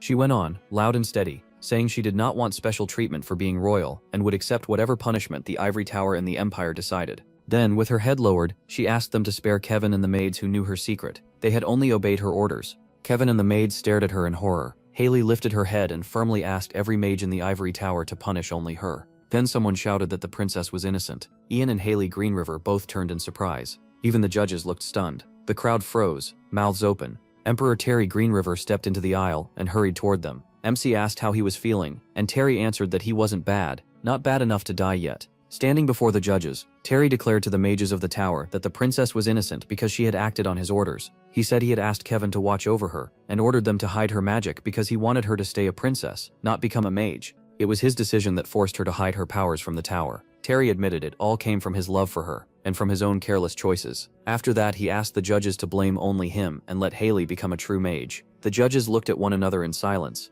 One of them studied the others before speaking. He said the tower owner's role in this matter was too big to ignore, so they would decide for themselves. Even if they had to condemn her for secretly using and learning magic, they understood why she did it. Hailey lowered her eyes in surprise. The judges recalled that the former tower owner, Herbert Leon, had ties to the rebel 5th Prince, so their caution made sense. They also believed Hailey had never used magic for her own gain, so they would not punish her for that. The judge added that she was a 4th-class mage, and the Empire badly needed talent like hers. Because of that, the Ivory Tower wanted to give Hailey Greenriver a chance. Flushed with shock, She listened as they changed her sentence to 5 years of training in the ivory tower. She would take on missions and receive private lessons, and they hoped those 5 years would prove their choice was right. Ian smiled broadly at her. Then the judge announced that Haley Greenriver was no longer a princess of the Empire, but a mage of the ivory tower. He looked out the window quietly. He stood in the corridor with his hands behind his back. When someone called to him, Ian turned around. Haley was standing there, smiling softly. She walked up and said she was no longer a princess, so he could just call her by name. With a smile, the protagonist asked how life in the ivory tower was going. Haley looked down and admitted it felt strange at first, but everyone had treated her kindly. Looking him in the eye, she thanked him. Thanks to his support, she had been able to fit in at the tower, and MC said he was glad to help. She smiled and stayed quiet for a moment. Then Haley lowered her head and said she had heard he was stepping down as tower owner. She asked if it was because of her. Ian turned away and told her it had nothing to do with that. Resting a hand on a box, he said there were still things he had to do, things he couldn't do while staying as tower owner. He opened the box and said he had asked her here to return Mitchell Greenriver's mage cloak. Inside was a blue cloak. He explained that it was a royal mage's cloak, one the emperor had given him. He said it was meant for the imperial family's mage. He had only borrowed it, and now it was time to return it to its rightful owner. Then he took out a staff and said he was giving her that too. Yoon explained that it was the staff of the Great Meadows, made from rare materials not found in the Empire, and it helped a mage use magic better. As Haley took it, he told her it was light and would be easy for her to handle. She looked up at him with a bright smile. The protagonist asked if she liked it, and Haley answered right away that of course she did. He smiled back, looking more relaxed. Then Ian lowered his gaze and said he also had one favor to ask. Haley asked what it was. Mimi told her he was leaving the capital for a few years and wanted her to watch over his family while he was gone. She gripped the staff tightly and stared at him in shock. Sadness filled her face as she asked where he was going. Yahyun looked away with a faint grin and said he couldn't answer because he hadn't decided yet. He remembered his father's words, there were still many dangers in the world, and only he could face them. Haley lowered her head and said nothing. Holding the staff with trembling hands, she said she had finally found her purpose. She said she wanted to help people in the Empire who were suffering and planned to open a foundation with her brother. Her father had supported the idea. Then she looked up at Ian and started to speak again, but she pressed her lips together and fell silent. She looked down at his feet and quietly asked him to stay, not to leave. He dropped his gaze to the floor, shut his eyes, and went still. Clenching his fists, he lowered his head and asked for her forgiveness. Soon after, he headed to the Emperor's palace. The Crown Prince stared at him in shock and blurted out, "You're leaving the capital." He rushed over, and Ian greeted him in the hall. Scratching his head, the prince said he had just gotten the protagonist's letter. He was stepping down as master of the tower and leaving, right when things had finally settled down. With a blunt look, the prince added that this was why Haley kept crying. MC glanced away, uneasy, and asked what exactly he meant by throwing away. The prince coughed into his hand, embarrassed, then admitted Haley was amazing, kind, beautiful, like her mother, and a strong magician too. Where else was Ian going to find someone like her? He gave a faint smile and said Lady Haley was beautiful, and he was sure she'd meet a good man and be happy. The prince threw his head back and groaned, asking how the protagonist could be so clueless about relationships. Standing beside Oliver, he then asked if MC had anything else to say. Looking down, he answered that Paul had one last request before he died. Paul asked him to pass along both his apology and his thanks to the prince and the captain. That left the crown prince staring at him in surprise. Yahyun bowed deeply and said this was the only thing he could do, then apologized to the prince as well. The prince looked at him sadly and said none of them would even be here without the protagonist's help. Smiling with his eyes closed, he added that without MC's power, nothing in the Empire would have changed. Then, with a hand over his heart, he promised to do everything he could not to fail the people who believed in him. The prince held out his hand with a smile and told Ian to promise he'd return someday. He smiled back, met his eyes, and gave his word. The prince leaned in, thrilled, and shouted that it was settled. The protagonist asked what he meant. Oliver handed the prince a sword, and he drew it from the sheath. Looking at MC, he said MC handled a sword well, and that he'd been training hard lately. MC asked what he was planning. The prince happily raised the sword and said he had a gift for his teacher and close friend, the title of eternal high-ranking guest. Lowering the blade, he declared that the Empire would always welcome Archmage Ian Page. He stared at him, stunned, as the prince said that if he ever needed help from the Imperial family or the Empire, it must be given at once. Bowing his head, the prince added that this oath would be passed down through every generation. Then he and Oliver bowed, and the prince swore it on the name of the Emerald River that runs through the Empire. After that, he scratched the back of his head with a grin, and admitted he'd seen local lords do this as a kid, so he thought it would be nice to do it now. Ian lowered his head as tears slipped down. Hearing them tell him to come back, they would wait. The prince stepped forward and hugged him, and the protagonist wiped his tears away and thanked him. Later, back at MC's mansion, he sat in his office sorting papers when he heard a knock. Mrs. Page asked from outside if she could come in. Surprised, Ian turned to the door and told her of course. He quickly went to her and asked why she was up. She should be resting more. Something about her made him pause. Taking her hand, he asked if she was really all right. She looked pale, and her hands were ice cold. Mrs. Page lowered her eyes and said nothing. Trembling a little, she closed her eyes and insisted she was fine. Then she collapsed into his arms, shaking, and Ian panicked, shouting that he'd call Letio and the doctor right away. But she grabbed him with a trembling hand and said she was all right. Stepping back, still unable to meet his eyes, she said she only came to wish him a safe trip, but the moment she saw him, she couldn't do it. He looked at her sadly, barely holding back his own tears. With tears in her eyes, she looked down and asked if he really had to go. She said that after returning to the capital, she heard everything he had gone through, and she nearly fainted. Covering her mouth, Mrs. Page broke down crying. Letio tried to comfort her as she asked why her son had to suffer so much, how he could survive in such a cruel world, and whether all of it happened because of her. Ian bowed his head and tried to calm her, but she went on, saying that back in Mogrian province she was terrified they might never see each other again. Looking at him in horror, she said that if anything happened to him, she wouldn't be able to go on living. She couldn't bear to lose any more family. The protagonist lowered his head sadly, and thought for a moment, before gently taking her hand. Looking into her eyes, he said something that sounded hard to believe. He had met his father. Mrs. Page stared at him in shock, and asked him to repeat that. I remembered meeting his father in the Green Meadow, and said it was hard to explain, but even if he couldn't be seen, he had always been by his side. Closing his eyes with a small smile, MC said he used to hate him, but later he realized so much of what he had was his father's love. Holding his mother's hand more firmly, he said he wanted to follow his father's path. He told her he wanted to understand what it truly meant to protect others. Then he asked for her permission to carry out his father's first and last request. Iron looked at his mother carefully, still smiling. She stared back at him, and tears streamed down her face as she sobbed that he had grown so much. But to her, he would always be her little boy. He held his shaking mother close and told her not to worry, she would not be alone. Smiling warmly, he said they had a big family to lean on now. He mentioned that Letio was a truly good man, and because of him, Ian learned what it felt like to have a father. Then he brought up Douglas too, someone who could always lift everyone's spirits, a kind and smart guy. With his hands on her shoulders, the protagonist said he truly wanted her to be happy. He hugged her tightly and promised he would come back. At that moment, the door slowly opened. Letio stood there looking sad, with Douglas beside him wiping away tears. The next day, Ian stood by his horse, checking the things on the saddle. Then he heard someone ask if he was already leaving. Letio was walking up behind him, and MC said yes, it was time. Letio lowered his head and asked if he needed anything for the road, remembering their first trip from Lloyd Village together. With a smile, he joked that back then the protagonist didn't even know how to stay on a horse. The protagonist shot him an annoyed look and said he'd learned, he was just a kid then. Then MC smiled a little and asked him to take care of his mother. Letio met his eyes and said not to worry, he was ready to give his life for Mrs. Page. Just then, he heard someone call out, "Brother." He turned and saw Douglas hurrying over, holding out a bag. Douglas said it was full of elixirs and magic potions he made himself. They were better than anything on the market. Ian probably wouldn't need them, but it was safer to take them anyway, and if he ever needed more, he could send a letter. The protagonist thanked him just as Mrs. Page came running over.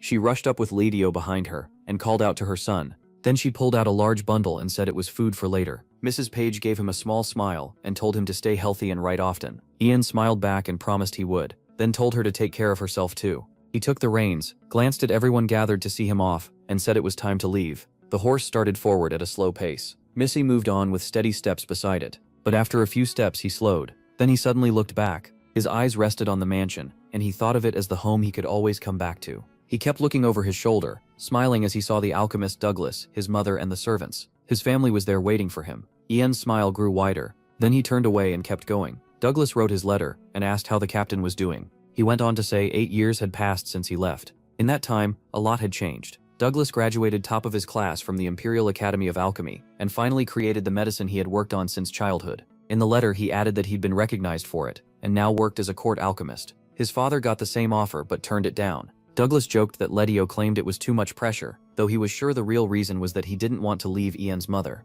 He also wrote that Mrs. Page and Letio had married and were living happily together. Then Douglas mentioned the royal family. Terry still hadn't fully recovered from the poisoning 8 years ago, and was getting ready to pass the throne to the crown prince. If the protagonist could see the prince now, Douglas said, he'd know Hayden was fully ready to become emperor. He believed that was thanks to the peace deal Hayden made with Coldwood and the Kingdom of Law. Trade and technology had grown, and the empire was doing better than ever. Douglas next wrote that Lady Hailey had finished her 5-year probation, and was now serving as an archmage in the Ivory Tower. She'd opened a fund for the poor, become beloved by the people, and would most likely be named the tower's next mistress. Looking out the window, Douglas added that everyone was doing their best and moving forward, but they still missed Ian a lot. He ended the letter by telling the captain to come back soon. They were all waiting for him. He also asked if, when they met again, he could call him brother. Douglas stretched in his chair and said he really wanted to see where MC was. Now in Mouvir Lejube called that everything was ready downstairs, and Douglas answered that he was coming. He hurried down the stairs, but when he looked ahead, he stopped in surprise.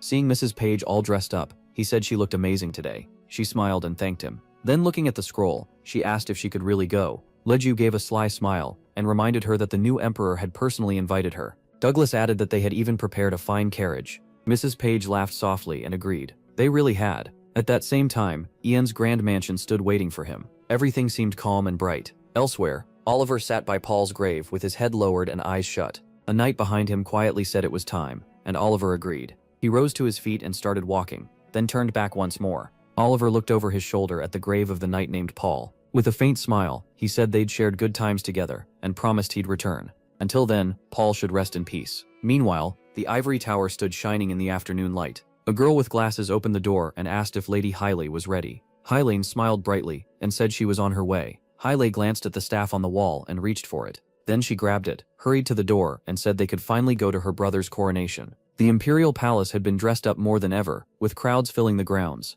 Everyone was talking and celebrating. Then the curtains were drawn back, flooding the hall with sunlight. Terry stepped down the stairs, stood tall, and addressed his people. Mrs. Page, Letio, and Douglas listened, as he said that today he wished to pass on both a great honor and a great burden to his son, Crown Prince Hayden Greenriver. Terry admitted he was meant to rule until death, but for the good of the country, he believed power should now pass to the younger generation. Standing before the throne, he declared that if the empire was going to face the future with confidence, it needed a new emperor with fresh eyes. Then the great white doors swung open. Terry called on the people of the Green River Empire to behold their new emperor as Prince Hayden entered in full ceremonial dress. He looked down, tears in his eyes, then gathered himself and moved forward. Reaching Terry, he looked up at him, then dropped to one knee and bowed. Terry looked at his son and said he was proud of him. Smiling through it, Hayden vowed he wouldn't let him down and would give him even more to be proud of. Terry nodded with a gentle smile and closed his eyes as he took the crown in his hands. Carefully, he set it on the new emperor's head. Hayden then lifted his face to the crowd, spread his arms and spoke.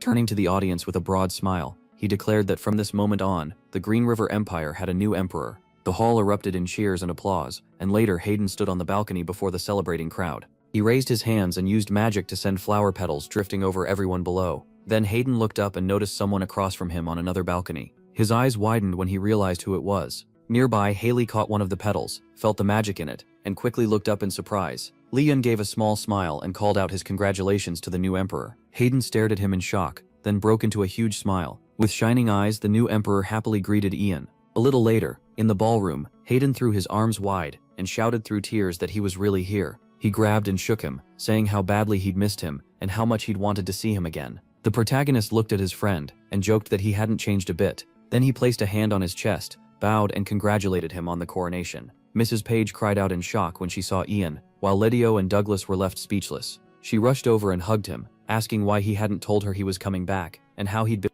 Douglas wrapped his arms around him from behind and yelled that he missed his brother. MC looked at his mother and admitted he'd missed them too. Then, seeing them all together, he said he'd missed his brother and stepfather as well. His mother looked at him closely and asked if he had done everything he wanted. Ian shut his eyes with a happy smile and said he'd found his answer. A sharp cough from Hayden called to him. He turned, and Hayden pointed off to the side. There stood the princess, and the protagonist froze in surprise. Then his face lit up, and he happily greeted her. She smiled warmly back, hands folded together. Ian quickly walked over and asked how she had been. They hadn't seen each other in so long. Haley lowered her head and quietly answered that she was fine, then asked how he was. MC smiled and said a wanderer's life was always full of adventure. He'd heard her name even in the farthest parts of the empire. Leaning in a little, he told her people spoke of a beautiful lady, the future mistress of the tower, who cared for the poor and for orphans. Embarrassed, Haley looked down and insisted she wasn't as great as people said. Then silence fell between them. A moment later, blushing hard, she bowed and said she should go, wishing him a good evening.